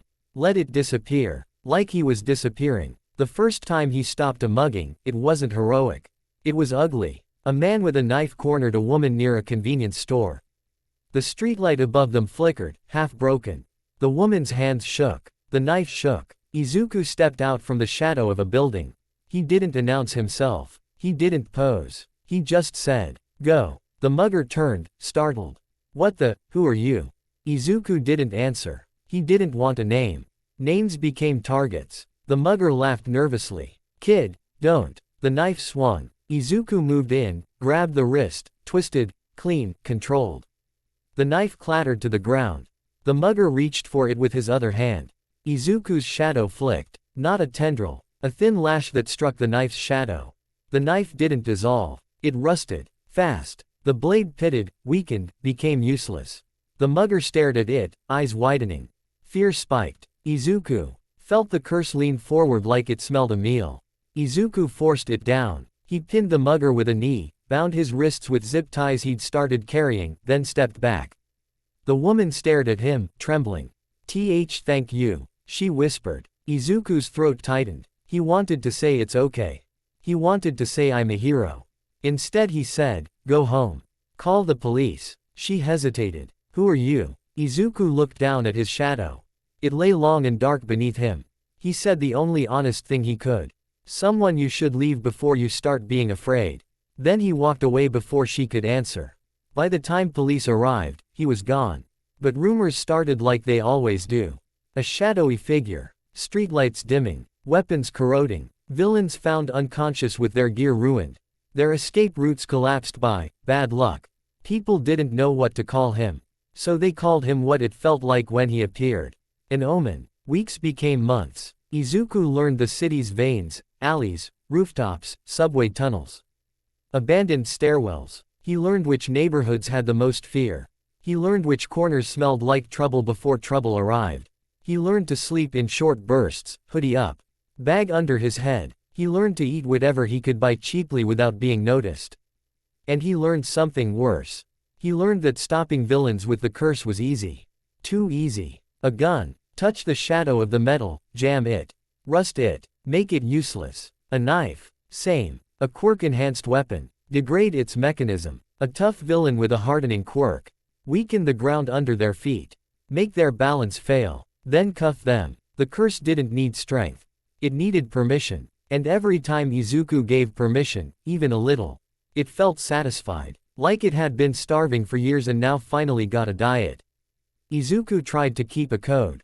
No killing. No erasing people. Only weapons. Only escape routes. Only things that prevented harm. But the city wasn't a training dummy. Villains didn't fight fair. Some begged, some laughed, some tried to stab him anyway. And one night, a man with a flame quirk set a building's stairwell on fire just to see civilians upward where his gang waited. Izuku arrived to screams and smoke. The fire cast shadows everywhere, deep, wild, stretching like claws. The curse surged inside him like it had been waiting for flame hitched. Stay calm. He ran into the smoke, coughing, guiding people down, shouting directions.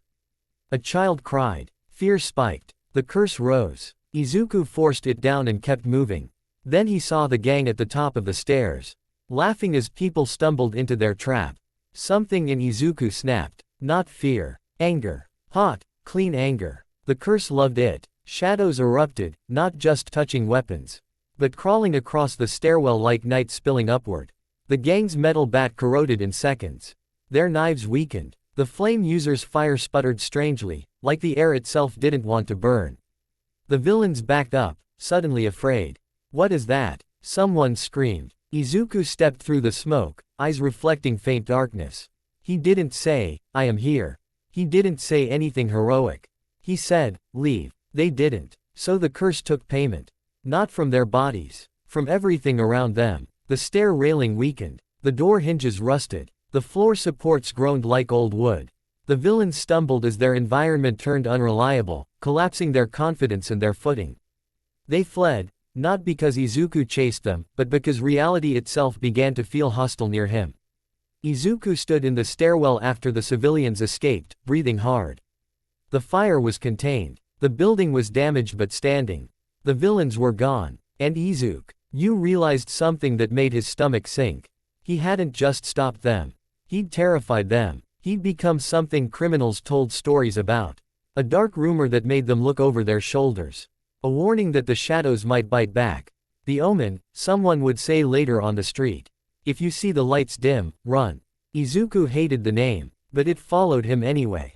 Because it fit. Then Kamino happened. Izuku saw it on a convenience store television, standing in the back with his hood up, pretending he was just another tired customer.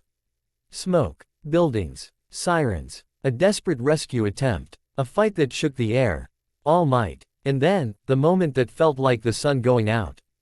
All Might's final stand, his last punch, his arm raised, his smile, and the announcement, words, that made people cheer and cry and panic all at once. All Might is retired. Izuku stood frozen, the cashier talking excitedly, other customers wiping tears. Izuku couldn't breathe, not because of sludge, because the world he'd built his dream on had cracked. All Might was gone, the symbol of peace had stepped off the stage. And Izuku, who had wanted so badly to inherit that light, was standing in the back of a store wearing a hoodie, unable to show his face, unable to be part of it, because his power didn't look like hope. It looked like fear. He walked out into the night, the city louder than usual. People talking about villains and chaos and what came next. Izuku climbed to a rooftop and sat on the ledge, staring down at the streets. His shadow stretched long behind him. He whispered, I wasn't there. Not at the fight. Not at the rescue. Not beside his classmates. He'd run. He'd saved strangers in alleys while his friends fought the war. He didn't know if Bakugo was safe. He didn't know if Ua hated him now. He didn't know if Mom had cried herself sick. He didn't know anything, except that the curse was still with him. And the world was getting darker. That was when someone found him. Not a hero. Not a villain with a knife. Someone, calm. A man in a coat, face hidden by the angle of the roof access door. He didn't approach with aggression. He approached like he'd already measured the distance and outcome. Izuku stood instantly, body tense. Who are you? Izuku demanded. The man stopped at a respectful distance. I'm not here to fight you, he said. Izuku's shadow thickened slightly. The man's gaze flicked to it and back. Good, the man murmured. It's true. Izuku's heart hammered. Answer. The man sighed, then reached into his coat and tossed something onto the rooftop. A small device. It landed near Izuku's feet and projected a faint holographic shimmer, static, distorted. Then a voice came through. A voice like velvet over a blade. Midoriya Izuku, the voice said. Or do you prefer, the omen? Izuku's blood turned to ice. He'd never heard that voice in person. But everyone had heard it in documentaries, in recordings, in nightmares spoken by older heroes. All for one. Izuku's legs tensed, ready to run, to fight, too. The voice continued, amused. Relax, All for One said. If I wanted you captured, you would already be gone. Izuku swallowed hard. Why are you contacting me? The hologram fizzed, and for a second the static looked like a smiling mask. Because you interest me, All for One said simply. And because the world is shifting. It has lost its symbol. Now it will look for new ones. Izuku's voice was tight. I'm not a symbol. All for One chuckled softly. No, he said. You're a calamity wearing a conscience. Izuku flinched. The curse surged slightly at the insult. Like it didn't like being named. Izuku forced it down. All for One's voice turned almost conversational. Your quirk is not like theirs, he said. Not like Bakugo's explosions. Not like Todoroki's duality. Not like even my own collection. Izuku's heart hammered. It's called a quirk. It is called that now, All for One corrected. But in the earliest DAYS, when mutations appeared like storms, there were powers that didn't fit the neat categories society later invented. The static shimmered. All for One continued, a primordial. Izuku's stomach tightened. The commission suspected. All for One said. Ua suspected. The League feared. But they all lack context.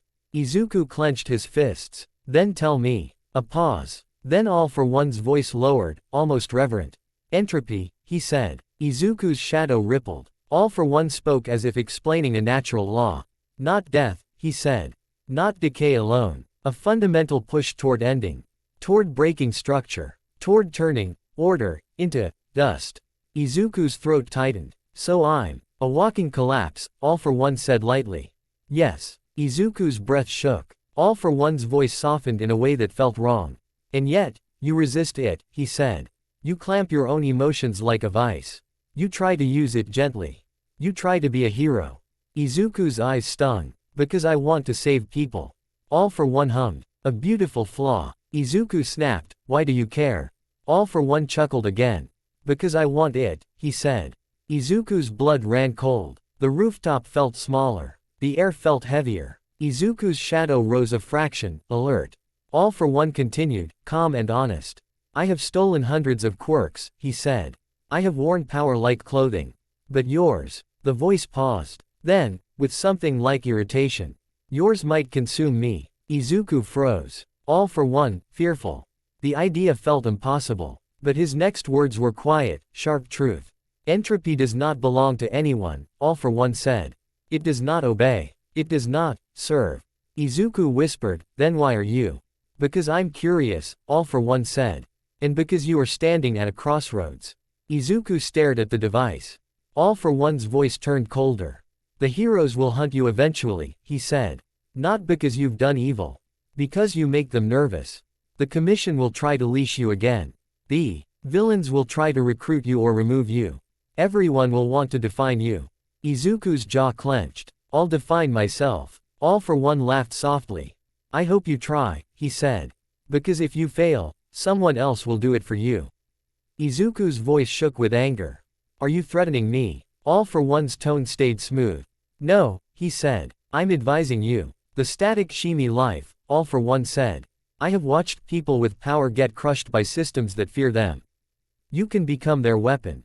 Or you can become something worse. Or, a pause. You can become something new. Izuku swallowed. I won't join you. All for One's chuckle was almost affectionate. I didn't ask you to, he said. Not yet. Izuku's stomach dropped. All for One continued, but I will be watching. Because you, Midoriya Izuku, are a rare phenomenon. The voice softened into a whisper. A primordial with a heart.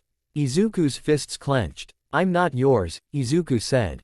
All for One hummed. We'll see. The hologram flickered. And one more thing. All for One added, voice turning sharp. The more you starve it, the hungrier it becomes. The more you feed it, the more it asks. The balance you seek is not stable. Izuku's breath hitched. The curse stirred like it heard its own description and approved. The hologram fizzed out. The device went dead. The man in the coat who had delivered it was already backing toward the door. Izuku lunged forward, shadow flicking. But the man vanished into the stairwell darkness like he'd never been there. Izuku stood alone on the rooftop, wind tugging his hood, city lights flickering far below. His heart hammered. His mouth tasted like metal. All for One knew. All for One wanted him. And even All for One was afraid of what he carried. Izuku looked down at his shadow. It stretched long in the moonlight, darker than it should be. Patient, hungry, lonely. Izuku whispered, voice tight, we're not going to be his. The shadow rippled. Not a promise. Not a refusal. Just an ancient, quiet presence that didn't care about names. Only about the moment Izuku finally lost balance. And somewhere in the city, people whispered about a vigilante who made weapons rust and villains run. They didn't call him a hero. They called him a warning. The Omen. The city didn't know how to talk about him. Not the way it talked about heroes. Heroes had names that sounded like hope. Heroes had merch. Heroes had interviews. But this was different.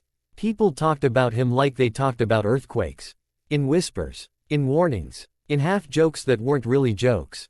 Don't take the alley behind the arcade. Quote. Why? Because the lights flicker there now. Bro, that's just bad wiring. Yeah. Then explain why my cousin's gun turned to rust. The Omen, man. If you see shadows moving wrong, run. Izuku heard those rumors the same way you hear your own name spoken in another room. Faint, distant, but impossible to ignore. He didn't correct anyone. He didn't step into the light and say, actually, I'm Midoriya Izuku, future hero. Because the truth was, he didn't know if future hero still applied to him. Not after Kamino. Not after All Might's retirement. Not a FTER All for One's little message that felt like a hand closing around his throat. He was sleeping on rooftops, eating cheap food, washing in public restrooms, and stopping crime in places the cameras didn't bother watching.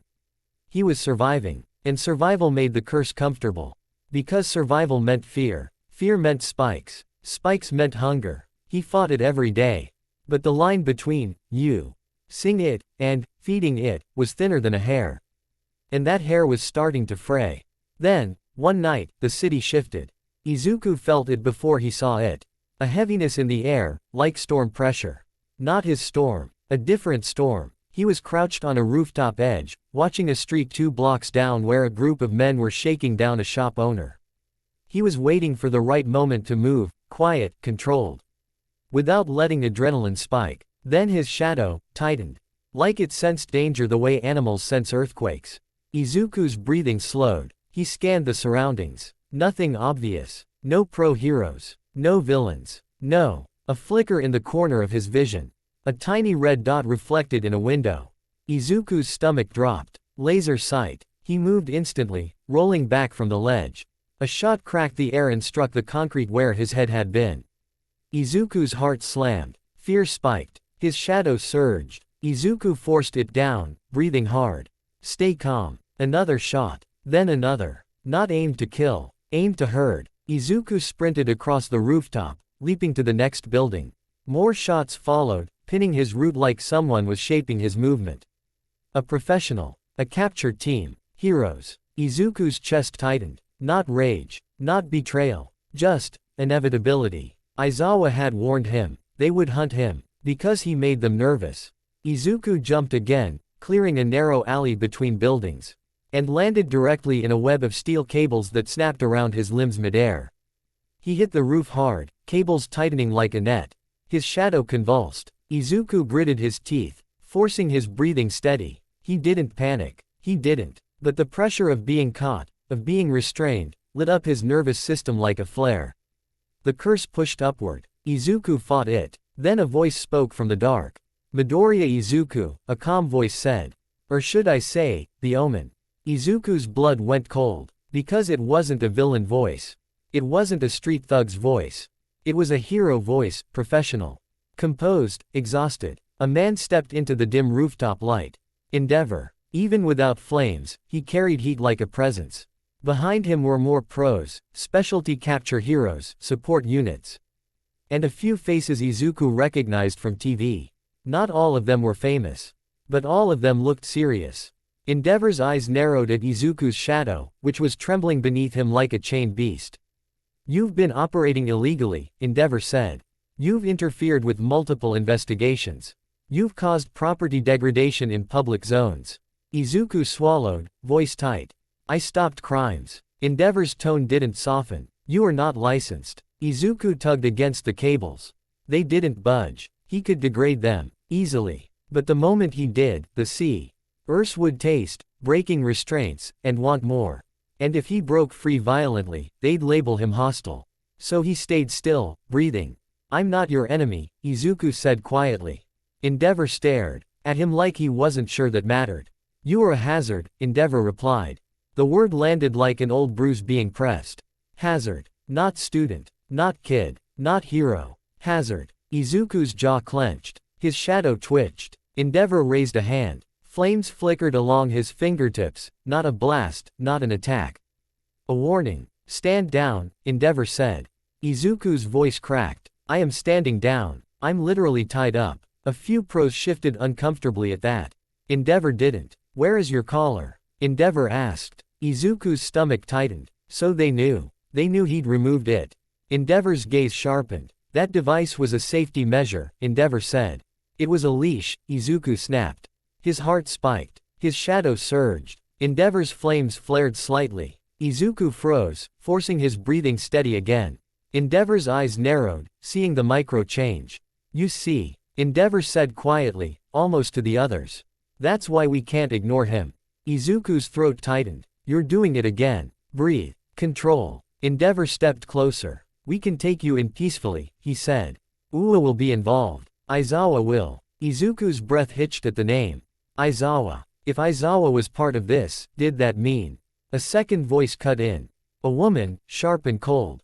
Peacefully. She scoffed. He's a walking anomaly. If he breathes wrong, half the city turns gray. Izuku flinched, eyes snapping toward her. She wore a suit. Not a hero costume. Commission. Of course they were here too. Endeavor's jaw tightened. This is a hero operation, Endeavor said. The commission woman smiled thinly. This is Ion, she corrected. Izuku's stomach sank. 3 factions. Heroes. Commission. All wanting control, just with different labels. Izuku's shadow trembled harder. Because it understood something Izuku was trying not to say. No matter who took him. He'd be caged. Then the air changed again. A different wrongness. A wave of pressure rolled through the rooftop like the city itself had inhaled sharply. One of the pros turned, alarm flashing. Some things. The rooftop edge exploded. Not with fire. With pure force. A group of figures surged up from the street below, masked, armed, moving in formation like soldiers. Not random villains. Organized. Paranormal Liberation Front. They didn't hesitate. They attacked. Gunfire, shock sticks, quirk blasts, targeting the hero's formation with precision. Endeavor's flames erupted instantly, lighting the night like a second sun. Pros scattered into combat stances. The commission woman backed away, shouting into her earpiece. Izuku lay bound in cables in the middle of it all. Trapped between factions like bait. A masked PLF commander stepped onto the roof, voice amplified. Midoriya Izuku. The commander shouted. We're here to offer you freedom. Izuku's stomach twisted. Freedom from heroes. Freedom into villains. Not freedom. A different leash. Endeavor roared. Stay back. Flames surged, forcing PLF troops to spread. The commander laughed. You can't keep him forever, Endeavor. The old system is dying. Izuku tugged against cables again. A blast struck near him, shaking the roof. His fear spiked. His shadow surged, tendrils flickering. He could feel the curse stirring. Delighted by chaos, Izuku clenched his teeth. Not now. But then the cables holding him jerked, tightening as a hero tried to drag him away from the fight. Izuku's shoulder screamed. Pain spiked fear. The shadow surged harder. A tendril slipped out and brushed the cable's shadow. The cable degraded slightly. Not enough to break. Enough to loosen. The hero shouted, startled. Endeavor's gaze snapped to Izuku. Don't, Endeavor barked. Izuku froze. He forced the tendril back. But that tiny taste, loosening restraint, made the curse restless. It wanted to break all of them. All the ropes. All the walls. All the rules. A PLF soldier lunged toward Izuku with a stun rod. Endeavor blasted flame, forcing him back. But the PLF weren't here to kill. They were here to capture. They wanted Izuku alive, like a living nuke. Another PLF soldier hurled a metal collar, bigger than the commission's, trying to slap it around Izuku's neck.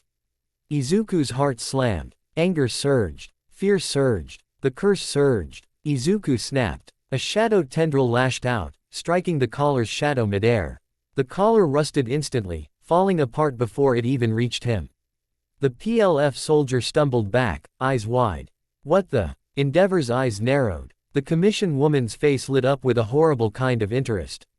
See, she hissed. He can degrade metal instantly. He can dismantle restraint tech.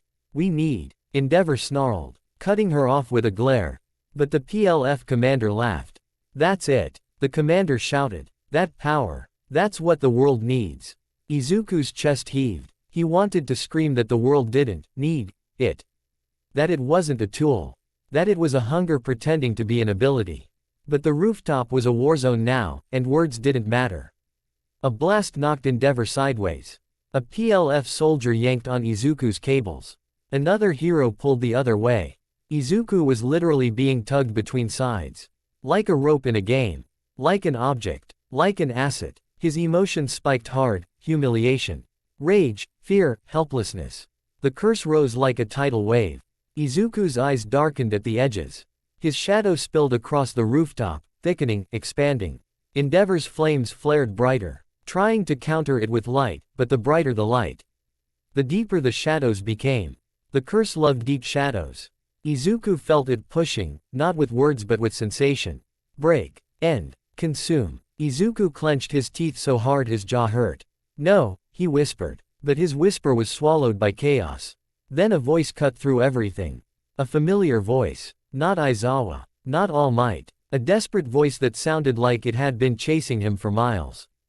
Deku. Izuku froze. Because only one person called him that like that. He turned his head, and saw them. Class 1A. Older. Tired. In training gear and makeshift gear, some with bruises, some with bandaged hands. They'd found him. Uraraka was there, eyes fierce. Iida was there, jaw clenched. Kirishima stood like a wall, expression determined. Tokiyami's dark shadow loomed behind him, tense. Todoroki stood slightly apart, expression tight. And Bakugo. Bakugo was there, alive, breathing, angry. Izuku's heart stopped. How? Izuku whispered. Bakugo didn't answer that. Bakugo just stared at Izuku like he was seeing him for the first time in months. Not as a rival. Not as a nuisance. As something that had been missing from their world. Leaving a hole that had dragged everyone into darkness. Uraraka pushed forward, stepping between pros and PLF soldiers like she didn't care she was a student. Stop treating him like a thing. Uraraka shouted. Endeavor barked, get back. This is not. We're involved, Uraraka snapped, voice shaking with emotion. He's our classmate. The commission woman scoffed. He's a danger. Bakugo's eyes flashed. Yeah, Bakugo growled. Then why are you all fighting over him like he's a trophy? The PLF commander laughed. Because he is. Izuku's chest tightened. His shadow trembled, responding to the emotional surge from everyone. The curse was drinking in the chaos like it was water. Izuku forced his breathing steady, trying to pull himself back. Uraraka stepped closer to him. Hands raised, not touching. Not grabbing. Just offering space. Deku, she said softly. We're not here to capture you. Izuku's throat tightened. Kirishima nodded. We just wanna talk, man. Iida's voice was rigid, but sincere. You have violated the law. But that does not mean you are beyond help. Tokiyami's voice was low. Darkness does not choose its vessel. The vessel chooses what to do with darkness. Izuku's eyes stung. He hadn't expected them. He hadn't expected this. He'd expected fear. He'd expected distance. But here they were, standing between him and the world. Todoroki finally spoke, voice quiet. Midoriya, Todoroki said. I'm sorry. Izuku blinked. Todoroki's gaze stayed steady. I was afraid, Todoroki admitted. And I hated being afraid. So I avoided you. Izuku swallowed. Todoroki continued. You didn't try to kill me. You tried to end my pain. That's wrong. But it came from wanting to help. Izuku's breath shook. The curse stirred, sensing vulnerability. Izuku forced it down. Bakugo stepped forward, fists clenched. I don't forgive you, Bakugo said bluntly. Izuku's heart sank. Bakugo's voice sharpened. Because you didn't even give me a chance to punch you for leaving. Bakugo snapped. You idiot. Izuku froze. That was not what he expected. Bakugo's eyes narrowed, anger thick and real, but not the old bullying anger. This was anger mixed with something else. Fear. Do you know how many times we got dragged into messes because you disappeared? Bakugo growled. Do you know how many idiots tried to use your name to scare people? Izuku's throat tightened. Bakugo stepped closer. And do you know what I hate the most? Bakugo hissed. Izuku whispered, what? Bakugo's voice cracked just slightly, like the truth tore his throat. I hate tea. Hat you think you have to do everything alone. Silence hit Izuku like a punch. His shadow trembled, but not hungry now. Confused. Because this wasn't fear. This was connection. And the curse didn't kn. Ow, what to do with that? Felt his eyes lighten, green returning more fully. He took a shaky breath. Uraraka spoke softly. Come back with us. Izuku swallowed hard. I can't, he whispered. Ida's jaw clenched. You can. Izuku shook his head. I hurt people, Izuku said, voice breaking. I hurt the forest. I almost hurt Todoroki. Todoroki interrupted, calm but firm. I'm still here. Izuku's breath caught. Kirishima nodded. We can deal with scary. We deal with scary every day. We just need you to trust us. Izuku stared at them, tears rising. And for a moment, the rooftop war faded. Becca. Izuku felt something he hadn't felt in months. Not acceptance. Not comfort. Just the possibility that he wasn't alone in the dark. Then the sky tore open. Not literally. But the air rippled with a presence so heavy it felt like the city's spine bent. The heroes froze. The PLF soldiers stiffened. Even Endeavor's flames flickered uncertainly. Izuku's shadow convulsed violently. Because something worse than all of them had arrived. A figure stepped onto the rooftop like he owned gravity. White hair. Pale skin. A body rebuilt into something monstrous. Eyes full of empty hunger. Shigaraki Tamura. But not the Shigaraki from USJ. This Shigaraki felt upgraded. Like a human-shaped weapon. His voice was calm now, not childish. Found you, Shigaraki said. The PLF commander's voice shook slightly. My lord. Shigaraki didn't look at him. His gaze locked onto Izuku. Then it slid over Class 1A. He smiled. Cute, Shigaraki murmured. A reunion. Endeavor roared, flames exploding. Shigaraki. Shigaraki raised a hand lazily. Decay rippled outward from his fingertips, crawling across the rooftop like a plague. Concrete began to crumble. Metal supports weakened. Everything touched by that wave tried to turn to dust. Uraraka screamed, jumping back. Iida grabbed her arm, pulling her away. Kirishima hardened instantly, bracing. Todoroki blasted ice to create barriers. But the decay wave didn't care about barriers. It ate through them. The rooftop began to collapse. Panic surged. Izuku's heart spiked hard. His shadow surged. Because decay was an ending. But entropy was an ending too. And two endings were about to collide. Shigaraki's gaze locked onto Izuku's shadow. What are you? Shigaraki whispered, voice almost fascinated. Izuku's voice trembled. Stay away. Shigaraki smiled wider. I like broken things, Shigaraki said. They're easier to reshape. He stepped forward, reaching toward Izuku, toward his shadow, toward the cables binding him, toward the kid at the center of everyone's tug of war. Shigaraki's fingers extended. Decay crawled toward Izuku like a living disaster. Izuku felt fear spike, but also something else. A deep, ancient offense in the curse. Like it hated being touched by something that pretended it could end endings. The shadow rose violently, forming a towering silhouette behind Izuku. Black tendrils lashed out, not at Shigaraki's body, at Shigaraki's decay wave. Decay met entropy. For one horrifying heartbeat, the world froze. Then reality screamed. The rooftop under them warped, concrete crumbling, then turning gray, then collapsing into a swirl. Ling void-like rupture where structure couldn't decide whether to exist or break. A singularity-like distortion formed at the collision point. Not a literal black hole, nothing space science, more like a void of stability. Where matter degraded too fast to hold shape. Wind howled inward. Debris lifted. Lights flickered in nearby buildings as power systems failed. The city's air felt sucked toward that point. Uraraka screamed, Deku. Bakugo lunged forward. Idiot. Bakugo roared. Stop it. Izuku's eyes widened. He couldn't. The curse was reacting to decay like two predators locked in territory war. Entropy didn't want to be outended. Decay didn't want to be outended. And Izuku was the fragile human bridge in the middle, feeling his body shake as if the conflict was tearing him apart from the inside. Shigaraki laughed. Not because it was funny. Because he was delighted. Yes, Shigaraki breathed. That's it. Break the world with me. Izuku's throat tightened. He felt the curse pushing harder. He felt his own fear feeding it. He felt the singularity distortion widening. If it grew, it could swallow the rooftop.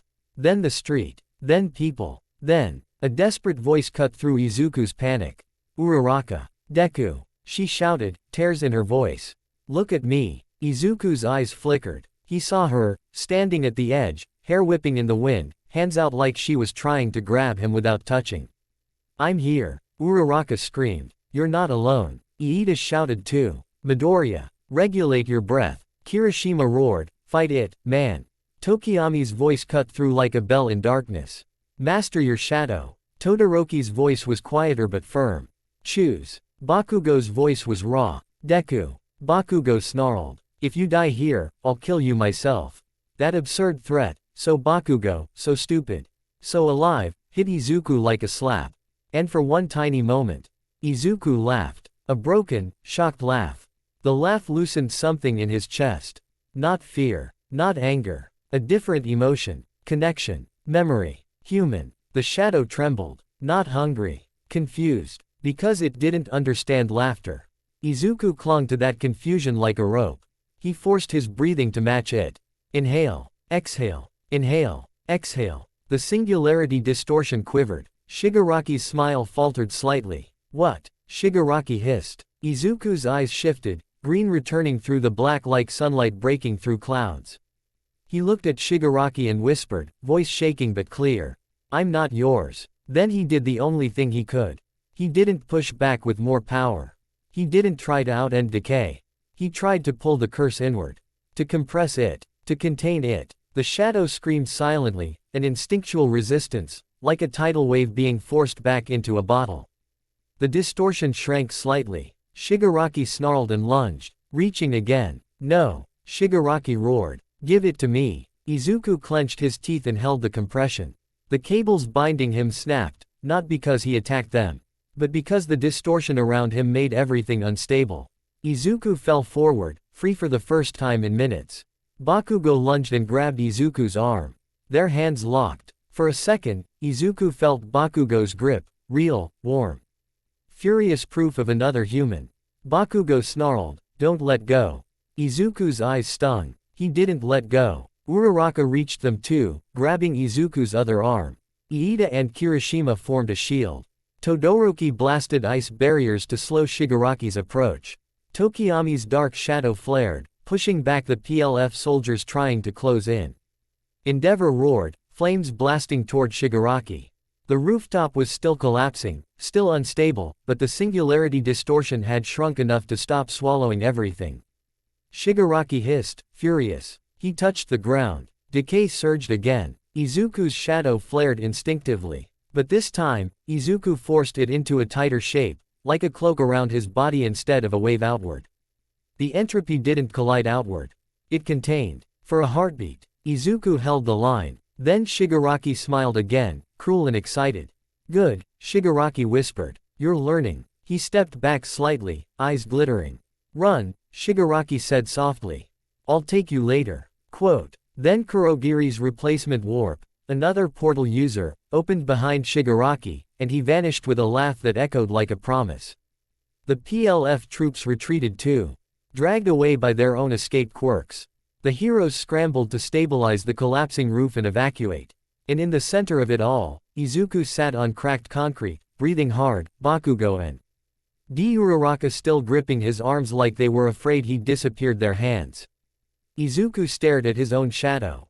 It lay around him like a cloak, dark, contained, quiet. Not gone, never gone, but held. For now. Uraraka's voice trembled. Deku, come with us. Izuku swallowed, exhausted. He looked at them, his classmates, his friends, the people who had come into a war zone just to reach him.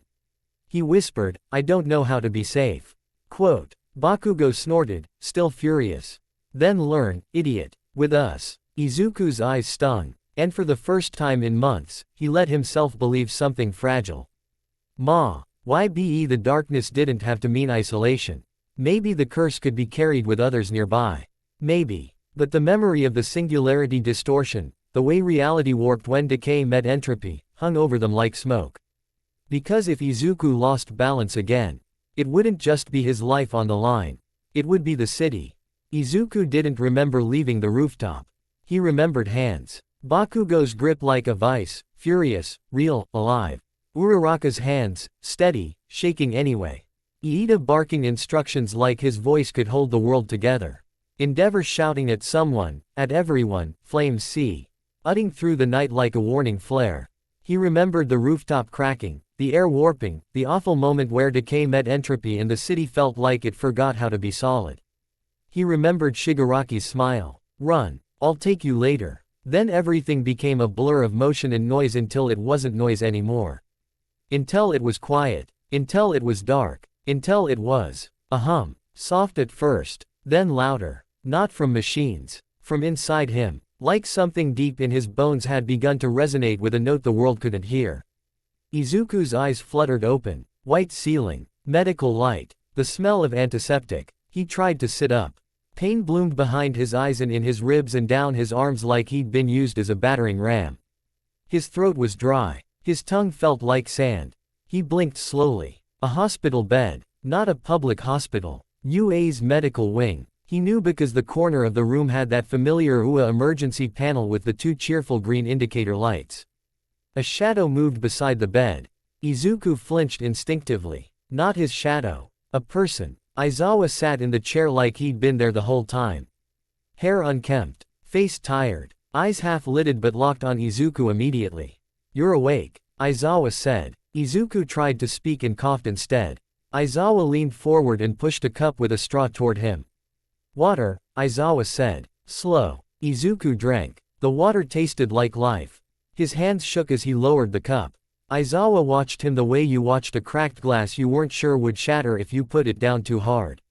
Where? Izuku rasped. UA, Aizawa replied. Medical wing. High security protocol. Izuku's chest tightened. The rooftop. Shigaraki. Gone, Aizawa said flatly. He left when he got what he wanted.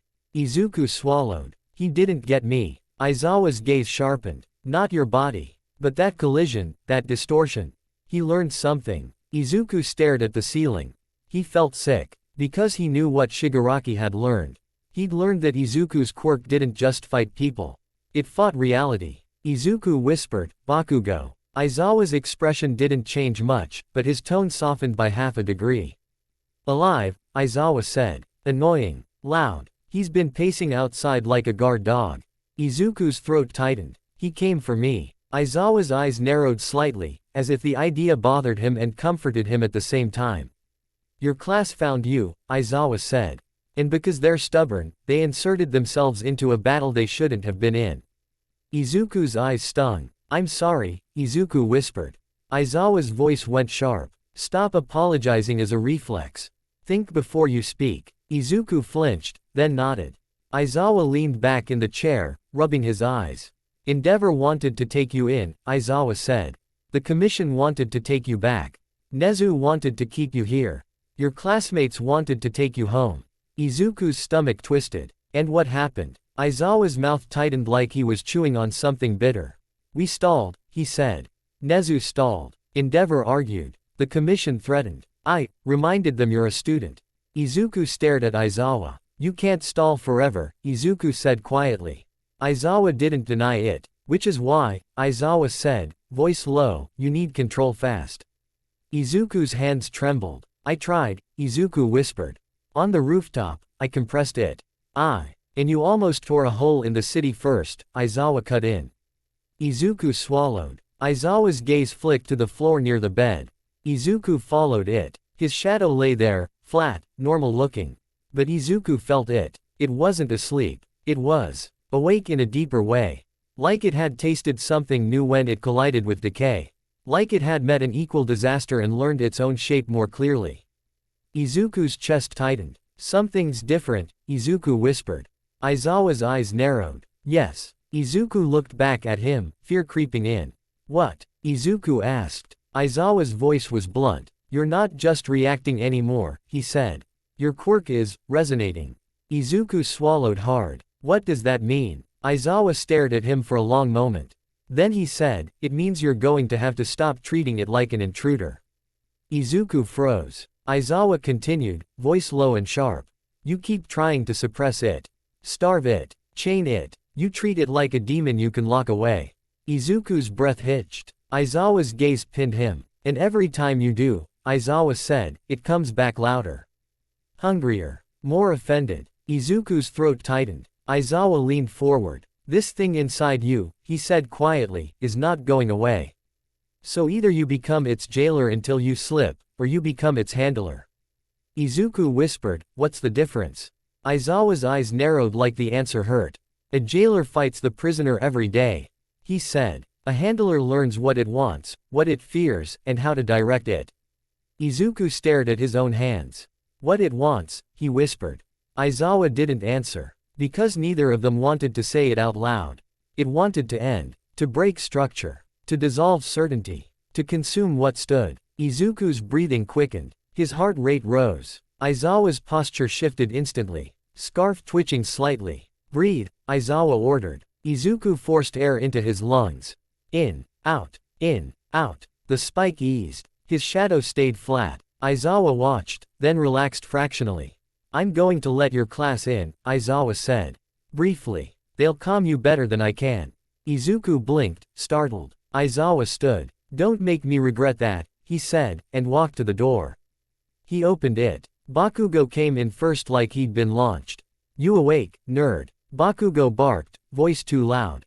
Izuku's eyes stung instantly. Bakugo looked, rough. Bruises. Bandage on his forearm. A scabbed cut on his cheek. But he was standing, which meant the universe hadn't stolen him.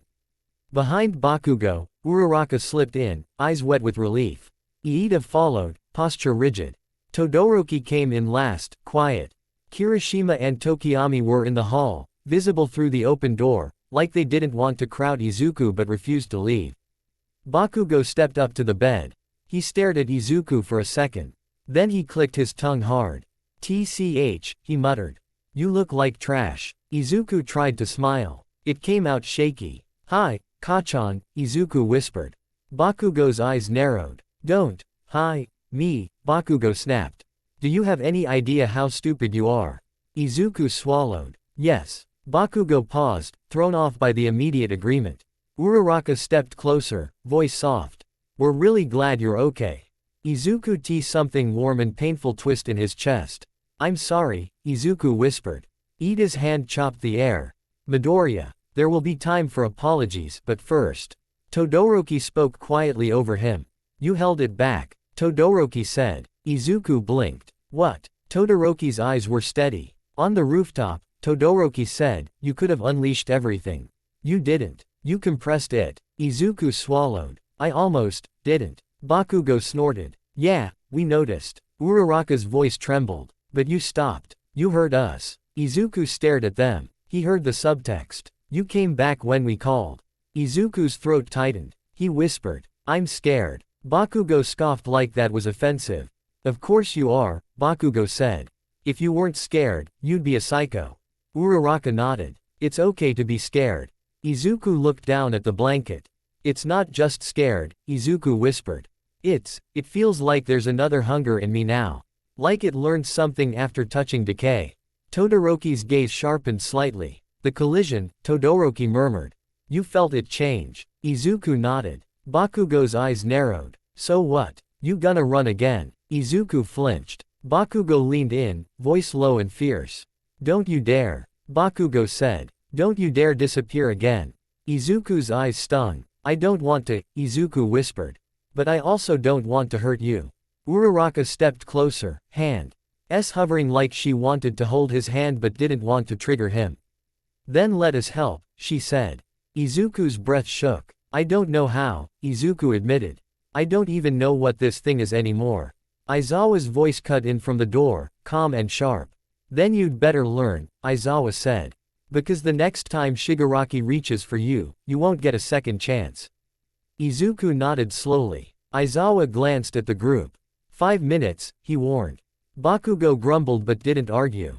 Uraraka held Izuku's gaze. We'll be here, she said quietly. Even if you feel like you don't deserve it. Izuku's lips trembled. Todoroki paused near the bed. He hesitated, then said, I'm still afraid. But I'm not running from that anymore. Izuku swallowed. Thank you, Izuku whispered. Bakugo turned to leave, then threw one last line over his shoulder like a grenade. If you break the city again, I'm punching you awake. Then he was out. Uraraka and Iida followed, Tokiyami and Kirishima given. Izuku one last look from the hall, support without pressure. Todoroki left last. Aizawa shut the door. Izuku exhaled shakily. For a few minutes, he felt lighter. Then the hum inside him grew louder. Not in the room, in his bones. His vision blurred slightly at the edges. He swallowed hard, suddenly dizzy. Aizawa-sensei, Izuku whispered. Some things. Aizawa's head snapped up. What? Izuku's shadow trembled. The hum turned into a deep vibration. Like the world was tuning itself to him. Izuku's breath caught. He felt the curse stir, but not like hunger. Like it was opening a door. Aizawa, Izuku tried again. Aizawa stepped toward him, and Izuku's vision went black. Not like sleep. Like being pulled. He fell. Not through space. Through sensation. Like the moment before you wake from a nightmare, except he wasn't waking. He was sinking. There was no wind, no sound, only a pressure, like deep water. Izuku tried to breathe and felt breath but didn't feel lungs. He opened his eyes, and saw nothing. A black expanse. Not darkness like a room with the lights out. Darkness like an idea. Then, far away, a faint light flickered. Izuku moved toward it without walking. The light grew. It wasn't a lamp. It was a screen. A floating rectangle, glowing in the void. On it, news footage played. The USJ. The stadium. The rooftop. His own face, eyes black, captured in frozen frames like evidence. A voice echoed around him. Not from the screen but from everywhere. Ua's monster student. Is he safe? Who allowed him? He's dangerous. Izuku flinched. The words layered over each other like a crowd shouting. He turned away. And another screen lit up. A different angle. A different headline. Vigilante omen spotted. Weapons rust in his wake. Civilians report, moving shadows. Izuku backed up. Screens appeared in the void like eyes opening. Hundreds. Thousands. Each one showing a moment of fear. Each one feeding the same noise. Monster. Tool. Hazard. Broken goods. Izuku clapped his hands over his ears. But the sound wasn't in his ears. It was in the void. It was inside him. He stumbled, again, not physically, but emotionally, because here, emotion was movement. He whispered, stop. The screens flickered. The noise softened for half a second. Then came back louder. And something moved in the darkness behind the screens. A shape. Huge. Not a single body. A mass of shadow, deeper than the void itself. Like a hole punched in nothing. It shifted like smoke, like ink, like a tide. And as it moved, the screens dimmed. The voices lowered, not because they left. Because something larger had entered the room. Izuku's throat tightened. He felt it. Not like a person. Not like dark shadow. Not like a villain. Like a concept wearing weight. The mass coiled, and for an instant, it looked like a towering silhouette. Wrong limbs, wrong angles, made of layered darkness. Then it unraveled again into a shapeless storm. Izuku whispered, voice trembling, are you, the curse? The mass didn't answer with words. Instead, the screens around him changed. They showed his childhood. Not happy moments. The moments where fear spiked. Doctor's offices. Bakugo's laughter. Teachers' faces when he was quirkless. Inko crying. The sludge villain. The suffocation. Then, black tendrils erupting from his shadow and the villain screaming. The screens flicked again. USJ, Nomu torn apart. Sports festival, Todoroki's fear. Training camp, Kota screaming. The blighted forest. Bakugo being taken. Kamino, All Might retiring. And then All for One's voice, entropy. The screens dimmed. The mass of darkness swelled. Izuku's stomach churned. This wasn't just his memory. It was cataloging his pain like a menu. Izuku backed away, hands shaking. You're hungry, he whispered. The darkness pulsed. Not yes. Not no. Just pressure. Like hunger itself was its language. Izuku swallowed hard. He remembered Aizawa's words. Stop treating it like an intruder. He forced himself to stand still in the void. He lowered his hands. Okay, Izuku whispered. Then, what are you? The screens flickered again, but this time they didn't show his life. They showed strangers. A woman clutching her purse in a dark alley. A child crying in a burning stairwell. A man staring at the news, afraid to leave his apartment. A crowd screaming as villains fought heroes in the street. Fear, fear, fear. A million small fears. The screens shifted to older footage, grainy, historical. People with early quirks being hunted. Mutants, being called monsters. Panic mobs. Burning buildings. A society learning what power was, and responding with terror first. In the darkness, this mass, pulsed in rhythm with those fears. Izuku's breath caught. You're not mine, Izuku whispered. The void trembled. The screens became a storm of faces. Not faces he knew. Faces of everyone who had ever looked at the unknown and flinched. Then, in the center of the darkness, something formed. A shape like a mask, built from flickering images, eyes made of headlines. Teeth made of warning signs. A voice came, not spoken, but felt, translated by Izuku's mind into meaning. Fear. Izuku's hands shook. Your fear, he whispered. The meaning pressed into him again, heavier. Collective. Izuku's throat tightened. It wasn't a demon from hell. It wasn't a sentient monster. It was humanity's given shape by quirk evolution, given a vessel by bio. Logi that didn't understand what it was carrying. The darkness shifted closer. Izuku felt it like cold water rising. And with it came hunger. Not evil hunger. Not malice. A simple, terrible instinct. Fear wants to end what scares it. Fear wants control. Fear wants the unknown gone. Entropy. Izuku swallowed hard. So when I'm scared, he whispered, you get bigger. The darkness pulsed. The screens flashed the sludge incident again, Izuku suffocating, fear exploding. And the tendrils consuming. Not because it hated the villain. Because fear wanted the threat gone. Then it showed the sports festival again, Todoroki's trauma. And Izuku whispering I can fix it. Fix. Meaning. End the pain. End the source. End. Izuku's chest tightened. I thought you were whispering, Izuku whispered. But you weren't, you were just reacting. The darkness pressed closer. The screens dimmed until only one remained. It showed Izuku alone in the dorm room during his solitary confinement. Sitting on the bed, staring at the wall, whispering, I'm scared. And in the corner of the screen, his shadow pulled beneath the bed, quiet, present. Lonely. Izuku's breath hitched. Lonely. The darkness shifted, and the pressure changed. It wasn't just hunger. It was emptiness. Like a mouth that didn't know what to do when there was no fear to chew on. Izuku's eyes stung. You're lonely, Izuku whispered. The void trembled. And suddenly, Izuku understood something that made his chest ache. This thing didn't have a self, like a person. But it did have a pattern. It existed only when fear existed. It grew when fear fed it. And when fear vanished, it had nothing. Nothing meant silence. Silence meant, it pressed into him like a wordless ache. Alone. Izuku swallowed hard. In the waking world, Izuku had been terrified of being alone. In the void, he realized the curse had been terrified too, just in a simpler, more primal way. Not terrified of abandonment. Terrified of starvation. Terrified of nothingness. Izuku's knees nearly buckled. He whispered, you don't know how to be anything else. The darkness pulsed. And Izuku realized. He'd been fighting it like it was a villain. But it wasn't choosing evil. It was doing what it was built to do. Fear consumes. Entropy ends. And Izuku had been pouring fear into it every time he hated himself. Every apology. Every shame spiral. Every night alone. He'd been feeding it without realizing.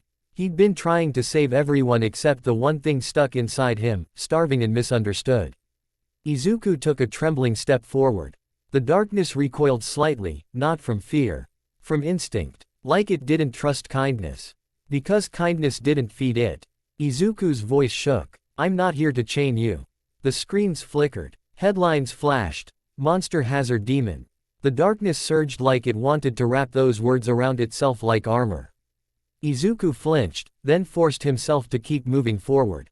I'm here to understand, Izuku whispered. The darkness pressed closer, testing. A wave of cold ran through Izuku's chest.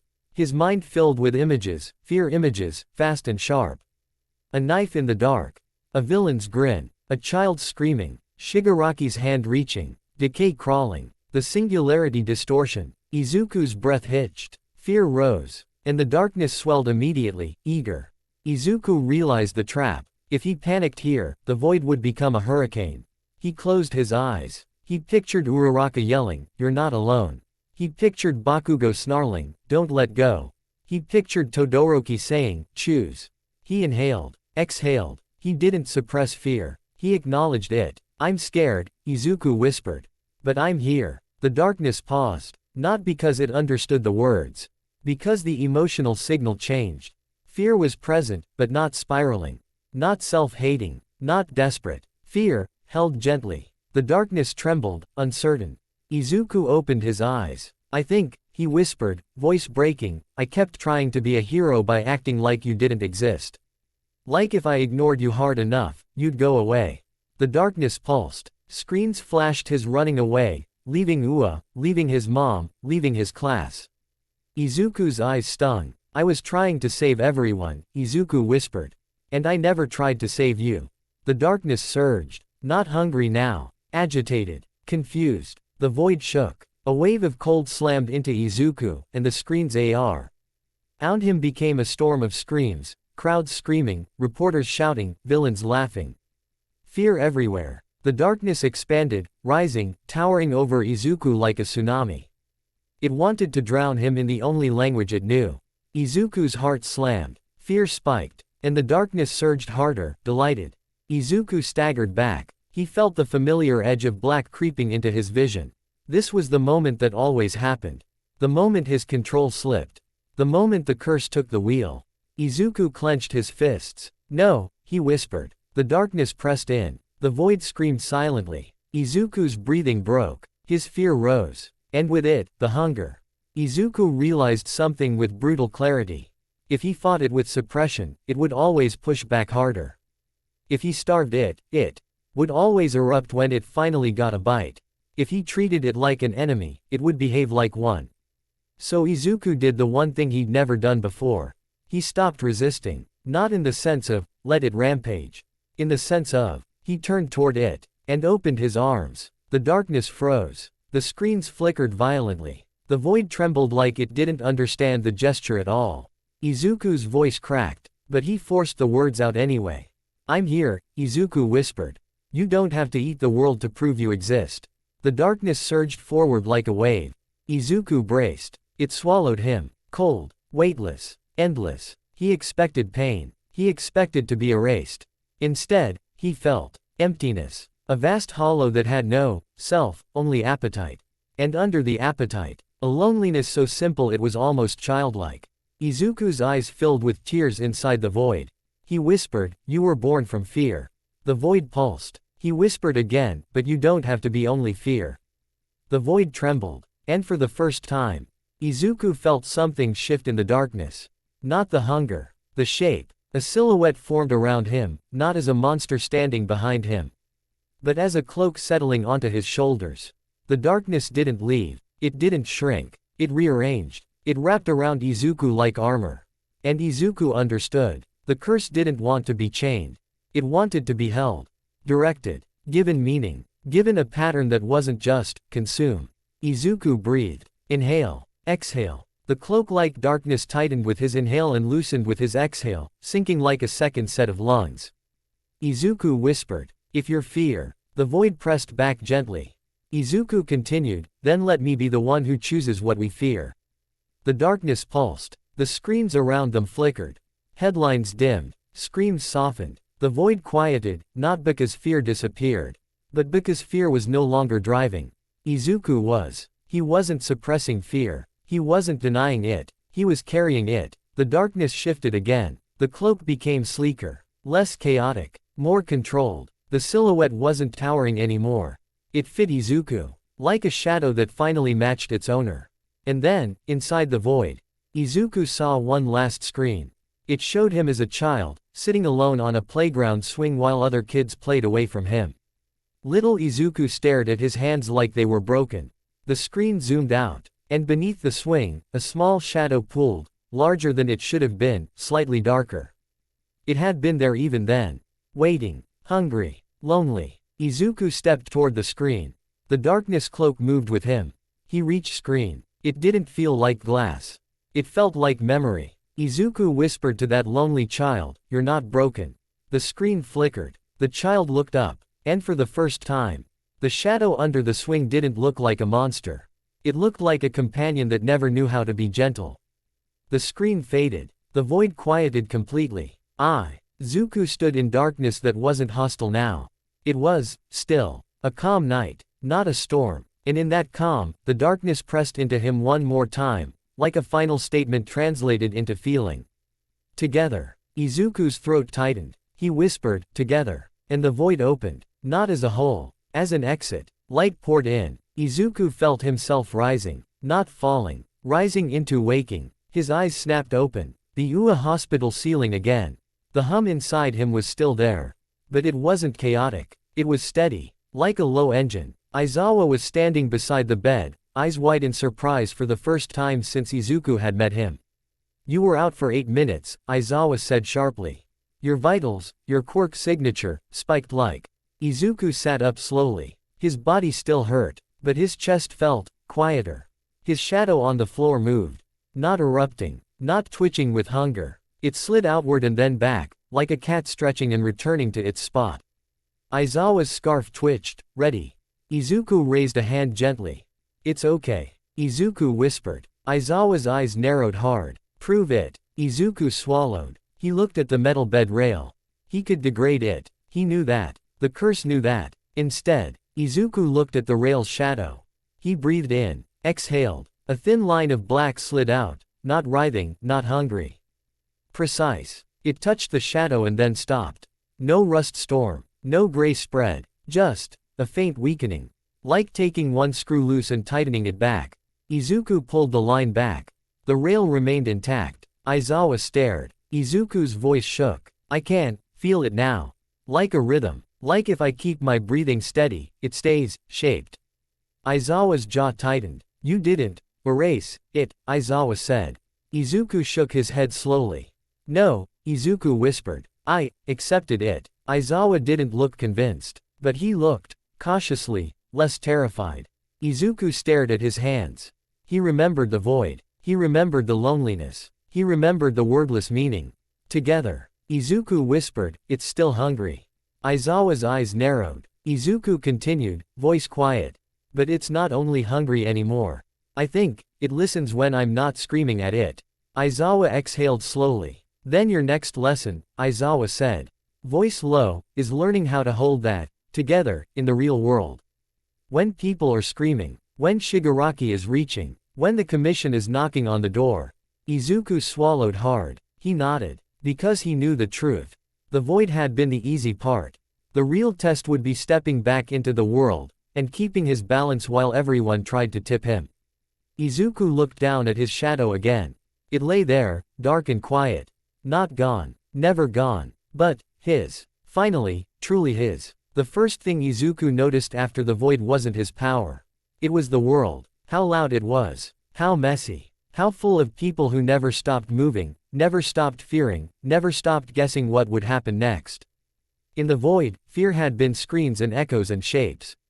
Here, fear was sirens outside the window. Fear was the way nurses looked at him when they thought he wasn't watching. Fear was the fact that UA's medical wing now had 3 additional security doors between him and the hallway. Fear was the way Aizawa stayed in the room even when his eyes were half closed, like a guard who didn't trust a lock to hold. Izuku sat up in bed and breathed slowly. In, out, in, out. His shadow on the floor stayed where it belonged. Not flat like a normal shadow. Not erupting like a storm. It lay around him like a cloak that had chosen a shape. Aizawa stood near the door, arms crossed. "You're being requested," Aizawa said. Izuku's stomach tightened. "Commission," Izuku guessed. Aizawa's eyes narrowed. "Among others." Izuku swallowed. "Nezu." Aizawa nodded once. An endeavor, Aizawa added. Because apparently he's the only adult in this country who thinks yelling at problems counts as leadership. Izuku almost smiled. Almost. Then the faint hum ends. Eyed him reminded him reality didn't care about jokes. Izuku whispered, what do they want? Aizawa's voice was blunt. To decide what to do with you before you decide for them. Izuku stared at his hands. Tell them, Izuku said quietly. I'm still a person. Aizawa's gaze sharpened. They'll hear the word, person, and translate it into, liability. Izuku exhaled. In, out. The shadow stayed calm. Aizawa watched the shadow first. Then Izuku. You're stable, Aizawa admitted, like it physically hurt him to say it. Izuku looked up. I'm trying. Aizawa's jaw tightened. Try harder. Izuku nodded. Aizawa opened the door. They're waiting in the conference room. Izuku stood. He felt weak, sore, like he'd been punched by the world. But inside, something felt aligned. Not good. Not safe. Just aligned. Like he and the darkness were finally facing the same direction. The conference room was too bright. Nezu sat at the head of the table, hands folded, eyes gleaming with polite interest. Endeavor stood by the window like he didn't trust chairs.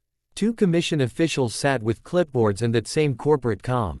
And, because Hero Society loved making things tense, there was also a pro-hero attorney present.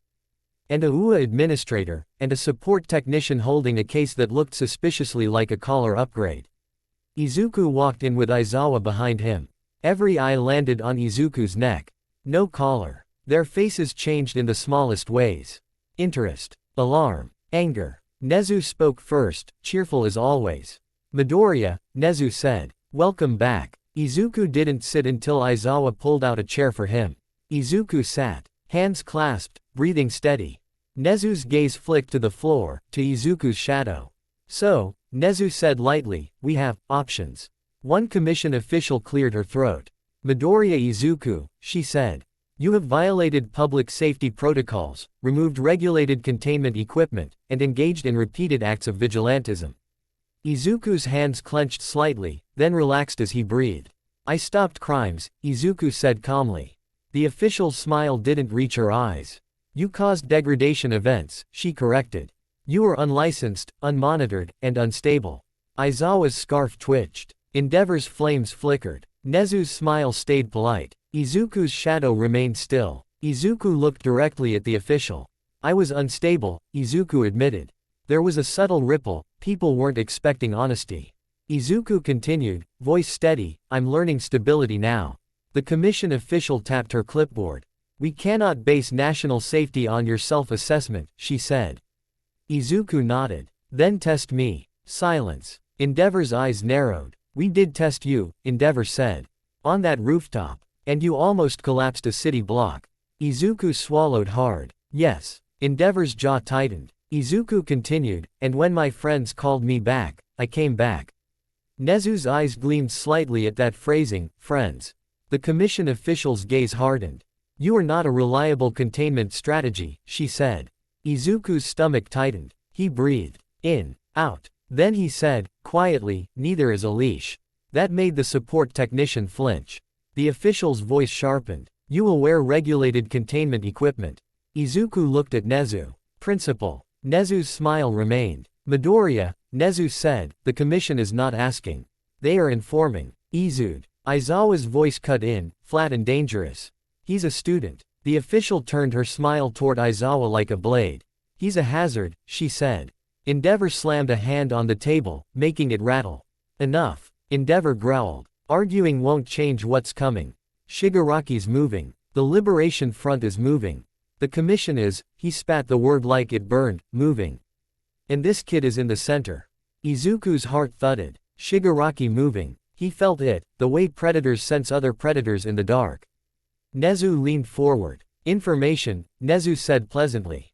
We have reason to believe Shigaraki will attempt to retrieve Midoriya. The commission official's eyes sharpened. Then he is to be moved to a secure black site. Izuku's stomach dropped. Endeavor's flames flared. No, Endeavor snapped. That's how you make him a villain. The official's gaze went cold. That's how you keep civilians alive. Izuku stared at the table. He realized something with brutal clarity. They were discussing him the way you discuss a broken bridge. Not as a person. As a risk. Izuku's shadow stirred. Not hungry. Offended. Izuku pressed his palms together, grounding himself with pressure. In. Out. Then Izuku spoke. I won't go back to a black site, Izuku said quietly. The official's smile returned. You don't have that authority. Izuku lifted his gaze. Maybe he didn't. But he had something else now. A kind of calm. A kind of acceptance. He wasn't trying to be the symbol of peace anymore. He wasn't chasing the light. He was simply stating what was true. If you cage me in secret, Izuku said, the world will fear me more. Shigaraki will want me more. And when the cage breaks, it will be worse. Endeavor's eyes narrowed, like he hated that the kid was right. Nezu's smile softened slightly. Aizawa stared at Izuku. Izuku continued, if you keep me here, in Ua, Shigaraki will attack. The room went quiet. Izuku's voice lowered. And he won't just attack for me, Izuku said. He'll attack to break what Ua represents. Nezu nodded slowly, as if he'd been waiting for Izuku to say it himself. So, Nezu said, what do you propose? Izuku swallowed. His hands trembled, then steadied. I propose. Izuku said, that I choose containment. The commission official blinked. Explain. Izuku looked at each of them, Nezu, Endeavor, Aizawa. I'm dangerous, Izuku said. Not because I want to be. Because my power is a law of ending. And laws don't care about intentions. A pause. Izuku continued, I can fight Shigaraki. I can stop his decay wave. But if I fight him here, everyone near me becomes collateral. Endeavor's jaw tightened. The commission official leaned forward. So you'll go to our facility. Izuku's gaze hardened. No, Izuku said. Not yours. Silence. Nezu's smile faded into something more serious. Aizawa's posture stiffened. Endeavor's flames flickered. Izuku said the word like it was a sacrifice he'd already decided. Tartarus. The room went dead quiet. The commission official's eyes gleamed with sudden satisfaction, too quick. Endeavor's eyes narrowed with disgust. Aizawa's face went blank. Nezu leaned back slowly. Izuku's chest tightened. I'm not saying, lock me up and throw away the key, Izuku said quickly, voice shaking. I'm saying, give me a place designed to hold monsters, and let me be the one who walks into it. The commission official's voice was smooth. You're offering to become a prisoner. Izuku shook his head. I'm offering to become a safeguard, Izuku said. Endeavor's voice was harsh. He's a child. Izuku. You looked at Endeavor and felt something sharp and sad. I stopped being a child when the world decided my fear was a weapon, Izuku said quietly. Endeavor flinched. Nezu's eyes softened slightly. Aizawa's jaw clenched hard. The commission official smiled. This is acceptable. Aizawa's voice snapped. No. Everyone turned to him. Aizawa stared at Izuku. You don't get to sacrifice yourself because adults can't handle complicated problems, Aizawa said, voice low and furious. Izuku's eyes stung. I'm not doing it because you can't handle it, Izuku whispered. I'm doing it because I can. Aizawa's eyes narrowed. That's not an argument. Izuku exhaled slowly. In. Out. His shadow stayed quiet. Izuku looked down briefly. I went into the void, Izuku said softly. I met what I carry. It's not evil. It's fear. It's lonely. And it's hungry. The room shifted uncomfortably at the word lonely.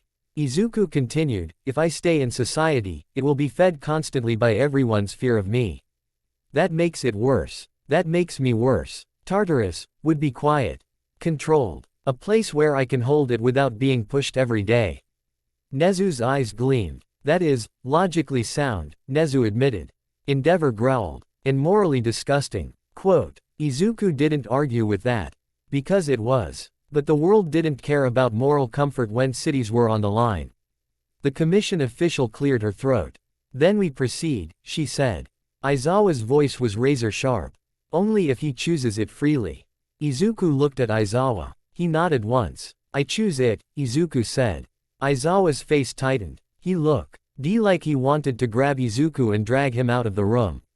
Instead, he said, quiet and furious, then we do it our way. Nezu nodded. Our way. Endeavor stared at Izuku like he didn't know whether to be angry or impressed. Izuku swallowed. He wasn't sure either. 2 days later, the attack came anyway. Because Shigaraki didn't need a schedule. He didn't need permission. He moved like a disaster. UA's alarms screamed at dawn. Students were evacuated into reinforced shelters. Pro-heroes swarmed the perimeter. Endeavor's flames lit the sky. Nezu's security systems activated like a fortress waking up. Izuku stood in a high-security corridor with Aizawa, watching the external monitors. "They're here," Aizawa said. Izuku's stomach tightened. On the screen, Shigaraki walked through the perimeter like it was a suggestion. Decay crawled outward in waves, eating defenses. PLF soldiers moved behind him, not leading, following. Kurogiri's replacement opened warp paths to bypass barriers. Heroes clashed. Explosions. Ice. Fire. Sound. Then the camera feed shook as Shigaraki raised one hand. A decay wave surged across the ground toward the main structures, fast, hungry, unstoppable. Izuku's breath caught. If it hit the shelter zones, thousands could die. Aizawa's scarf twitched. "Midoriya," Aizawa said quietly. "Decision time." Izuku felt fear spike. His shadow stirred. But now, the fear didn't spiral into self-hate. It became focus. He inhaled. Exhaled. He stepped forward. "I'll stop it," Izuku said. Aizawa grabbed his arm. "Control," Aizawa warned. Izuku looked at him. "I have it," Izuku whispered. Aizawa's eyes narrowed. "And if you lose it?" Izuku swallowed. "Then you erase me," Izuku said softly. Aizawa's jaw clenched like he hated that answer. He released Izuku. Izuku moved. Through corridors. Through security doors. Past stunned staff. He emerged into an open area near the perimeter where the ground vibrated with distant impacts. He could see it, the decay wave approaching like a crawling Great Plague line. Heroes were trying to block it with ice walls and barriers. It didn't matter. Decay ate everything. Izuku stood still. He felt the fear of everyone around him like heat. He felt the curse stir. Hungry for all that fear. He breathed. In. Out. He let the cloak settle around him. Shadows deepened. Not erupting outward. Gathering inward. Like a tide being pulled into a single point. Izuku raised his hand. The ground shadow beneath the decay wave reached him. Decay touched Izuku's shadow. And the world held its beat push entropy outward. He didn't collide like before. He did something different. He opened his shadow like a mouth. Not a real mouth. A metaphysical opening. A controlled sink. And he whispered, voice steady. "Come here." Entropy rose, not wild, shaped into a vortex. A spiraling cloak that reached forward and absorbed the decay wave's edge. Decay met entropy, and instead of creating a rupture, the interaction got pulled inward. Like swallowing a storm rather than letting it explode. The decay wave slowed. The line of destruction stopped crawling forward. Heroes nearby froze, watching in disbelief as the Great Plague line vanished into a growing darkness around Izuku's feet. Izuku's body shook. Not from pain. From strain. Because he wasn't just stopping decay. He was consuming the concept of ending with another concept of ending, and forcing them to cancel through containment. It was like holding two magnets together that desperately wanted to snap apart. Izuku's jaw clenched. His vision blurred at the edges. He kept breathing. In. Out. He felt the hunger push. More. More. Eat it all. He refused the hunger. He accepted the task. He swallowed the decay wave until it was gone. The ground in front of him stopped crumbling. The shelter structures held. People lived. For a second, silence fell over the battlefield like a stunned pause. Then Shigaraki laughed. A loud, delighted laugh that carried across the chaos. "There you are," Shigaraki called, voice echoing through smoke. "My favorite mistake." Izuku lifted his head. Shigaraki stood at the far end of the clearing, hands still raised, eyes bright with obsession. He looked thrilled. Because Izuku had proven something. Izuku could counter decay. Izuku could negate disaster. Izuku was the one piece Shigaraki didn't want destroyed. He wanted it owned. Shigaraki stepped forward. Heroes rushed to intercept. He brushed past them with decay bursts, disintegrating attacks. He moved toward Izuku like gravity. Izuku felt his classmates' presence behind barriers. He heard distant voices screaming his name. He forced himself not to turn. If he saw them, if he felt them too much, emotion would spike, the hunger would spike, so he stayed focused. Shigaraki raised his hand again. This time, the decay wave was bigger, wider, heavier. It rolled toward Izuku like an ocean of gray ending. Izuku inhaled. exhaled, and opened the shadow mouth again. He swallowed it. The darkness around Izuku widened slightly. Not spilling uncontrolled, but expanding like a container being filled. Izuku's knees shook. His arms trembled. His breath stayed steady. Shigaraki snarled in frustration. "Stop eating my fun," Shigaraki hissed. Izuku's voice was quiet. "Stop trying to end people." Shigaraki laughed. "That's what we do." Izuku felt anger rise, pure, hot. He clamped it down. Anger fed the curse. Instead, Izuku chose something else. Resolve. "I'm not fighting you for fun," Izuku said. "I'm fighting you because people deserve tomorrow." Shigaraki's smile twisted. Tomorrow is overrated. He lunged. Too fast. He reached for Izuku directly, fingers extended, decay ready to touch Izuku's body. This was the worst-case scenario. If decay touched him, it might trigger uncontrolled interaction. Izuku's shadow surged instinctively, forming a tight silhouette around his body, armor. Shigaraki's fingers brushed the armor shadow. Decay met entropy at point-blank range. For a heartbeat, the world trembled. Then the armor held. Not because it was stronger. Because Izuku's breathing stayed steady. Because the mouth was open inward. Because he wasn't colliding. He was containing. Shigaraki's eyes widened slightly. Then his grin returned. "You learned," Shigaraki whispered. "Good." He stepped back like a predator appreciating prey that finally learned to bite. Then he did something cruel. He turned his hand toward the shelter buildings. Toward civilians. Toward students. "Let's see," Shigaraki said lightly, "how long you can hold it when you're scared for them." Izuku's chest tightened. Fear surged. Because Shigaraki wasn't trying to win by force. He was trying to destabilize Izuku emotionally. To make him spike. To make the container overflow. Izuku heard distant screams. He heard someone shout, "Deku." The name hit him like a spear. Emotion surged. The hunger surged. The darkness around his feet trembled. Izuku clenched his fists. He didn't suppress the fear. He acknowledged it. He pictured Uraraka's face. Bakugo's snarl. Todoroki's steady eyes. Aizawa's warning. He whispered, "Together." And he chose the calm that connection gave him, instead of the panic isolation gave him. He inhaled. Exhaled. He opened the shadow mouth wider, not outward, but deeper. And he swallowed the next decay wave aimed at the shelters. It vanished. People lived. The price hit Izuku's body like a weight.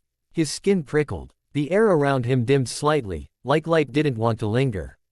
The ground under his feet dulled, not dead, but drained, like the world was paying a tax for his control. Izuku felt it and realized the final truth. He could save them, but he couldn't stay like this in normal society. Because his mastered state wasn't safe. It was controlled disaster. A hazard held by discipline. One slip, and the environment paid. Shigaraki saw the dimming effect and smiled like he'd won anyway. "Look at you," Shigaraki said. "You're becoming what they feared." Izuku's breath shook. He swallowed it back into rhythm. He didn't deny it. Because Shigaraki was right in a twisted way. So Izuku made a choice. Not to win a fight. To end the fight's consequences. Izuku took one step forward. His shadow cloak tightened. Sleek and terrifying, like a silhouette carved from night. He raised his hand toward Shigaraki, not in anger. In finality. And he opened the shadow mouth toward Shigaraki's decay output itself. Not swallowing Shigaraki as a person. Swallowing the wave. Swallowing the ending. He devoured the massive decay surge Shigaraki had prepared. The air bent inward. Lights flickered. Shigaraki's eyes widened. For the first time, Shigaraki looked uncertain. Not afraid, but surprised. Because his biggest weapon was being eaten faster than he could produce it. Izuku's body shook violently. He felt the container filling. He felt the hunger whisper. "Take more. Take him. End everything." Izuku whispered, voice shaking, "No." He held the line. He swallowed the last of the wave. Silence fell. The ground stopped crumbling. The shelters stood. Shigaraki stood still, hand lowered. He stared at Izuku. Then he smiled slowly, almost fondly. "You're beautiful," Shigaraki whispered. "I'll take you later." Quote. Warp gates flared behind him. PLF troops pulled him back. Heroes surged, trying to stop him. Too late. Shigaraki vanished into the warp with a laugh like a promise. The battlefield exhaled. People cheered. Some cried. Some collapsed in relief. Izuku stood at the center of the cleared ground, breathing hard. The shadow cloak stayed tight. Controlled. But the air around him felt wrong, too still. Too dim. Birds didn't sing. Wind avoided him, not because of magic wards. Because entropy made the environment nervous. Aizawa approached carefully, scarf loose, eyes sharp. You did it, Aizawa said. Izuku looked at him. His voice was quiet. I can't stay, Izuku said. Aizawa's jaw clenched. Don't say that. Izuku's eyes stung. If I lose focus for 1 second, Izuku whispered. I drain life around me. I make the world pay. Aizawa stared at the dulled patch of ground. He didn't argue. Because it was visible. Because it was real. Uraraka's voice called from behind barriers, crying, Deku. Bakugo shouted, Oi! Don't you dare! Izuku closed his eyes for a second. He wanted to run to them. He wanted to hug his mom. He wanted to sit in class again and complain about homework. He wanted a normal future. But the futivie. Izuku opened his eyes and looked at Aizawa. Tartarus, Izuku said softly. Aizawa's face tightened. You don't belong there, Aizawa said. Izuku's voice cracked. Neither did the kid I used to be. Aizawa's hands clenched. Izuku continued, I'm not going there as punishment. Aizawa swallowed. Izuku finished, I'm going there SA lock the world can't break without my consent. Aizawa stared at him for a long moment. Then he exhaled, slow and defeated. Fine, Aizawa said. But you set the terms. Not them. Izuku nodded. He turned slightly and raised his voice just enough to carry to the barrier line. Uraraka, Izuku called. Her sob caught. Deku. She cried. Izuku's throat tightened. I'm okay, Izuku said. And I'm sorry. Bakugo roared, stop apologizing. Quote. Izuku almost smiled again. Almost. I'll be somewhere safe, Izuku said, voice shaking. Where I won't hurt anyone. Uraraka screamed, we can make it work. Iida shouted, Midoriya. We will visit. Quote. Todoroki's voice was quiet but firm. We'll find a way. Bakugo's voice cracked like he hated it. Don't make me wait forever, nerd. Izuku's eyes burned. He whispered, I won't. Then he turned away before he could break. Because breaking meant losing rhythm. And losing rhythm meant the shadow mouth might open when it shouldn't. Tartarus wasn't a prison in Izuku's mind. It was a vault. A place built for disasters. A place with silence thick enough that fear couldn't echo constantly. When the transport arrived, it wasn't a van. It was a containment convoy with layers of reinforcement and calm professionals who didn't smile. But this time, no one put a collar on Izuku. Because Izuku walked into containment willingly. That mattered. It was the only power he had left that the world couldn't steal. Aizawa walked with him to the final gate. The last door. Heavy. Reinforced. A threshold. Izuku stopped before it and looked back once. Aizawa stood behind him, arms crossed, eyes hard. You're still my student, Aizawa said. Izuku's throat tightened. Yes, sir, Izuku whispered. Aizawa's eyes narrowed. And if the world tries to use you like a weapon again? Izuku's voice was soft. Then I'll say no. Aizawa stared for a moment, then nodded once. Izuku turned toward the door. His shadow cloak tightened like armor. He stepped into the deepest level. The door shut behind him with a sound that felt like an ending. But it wasn't an ending. It was a choice. Inside the containment unit, the lights were low, designed not to cast dramatic shadows. The walls were reinforced, smooth, quiet. There was a bed, a desk, a small window of thick, treated glass. And beyond that glass, outside the unit, there was a hall where pro-heroes could stand if they ever needed to speak with him. Or if the world ever needed him. Izuku sat on the bed and breathed. In, out. The shadow settled. Quiet. Listening. Together. Outside, months would pass. Class 1A would become pro-heroes. They would fight wars and save people and try to build a world that didn't need a necessary fear. And sometimes, when the sky darkened and the world trembled, the alarms in Tartarus would hum. And a voice would speak through the intercom, careful and respectful. Midoriya Izuku, the voice would say. We need you. Izuku would open his eyes in the darkness. He would stand. He would breathe. In, out. And he would become what the world called upon when hope wasn't enough. Not the symbol of peace. Not a smiling light. A shadow that held the line when everything else broke. A keeper of the dark. A necessary fear. And in that quiet, Izuku would whisper the same promise he made in the void. Not to the world, not to society, to the hungry loneliness inside him. Together, he'd whisper. And the darkness would listen. Thanks for watching, guys. Hope you all are enjoyed this video. So let's end this video here. Until then, see you in next video. And somewhere deep inside that shadow, Izuku felt a presync.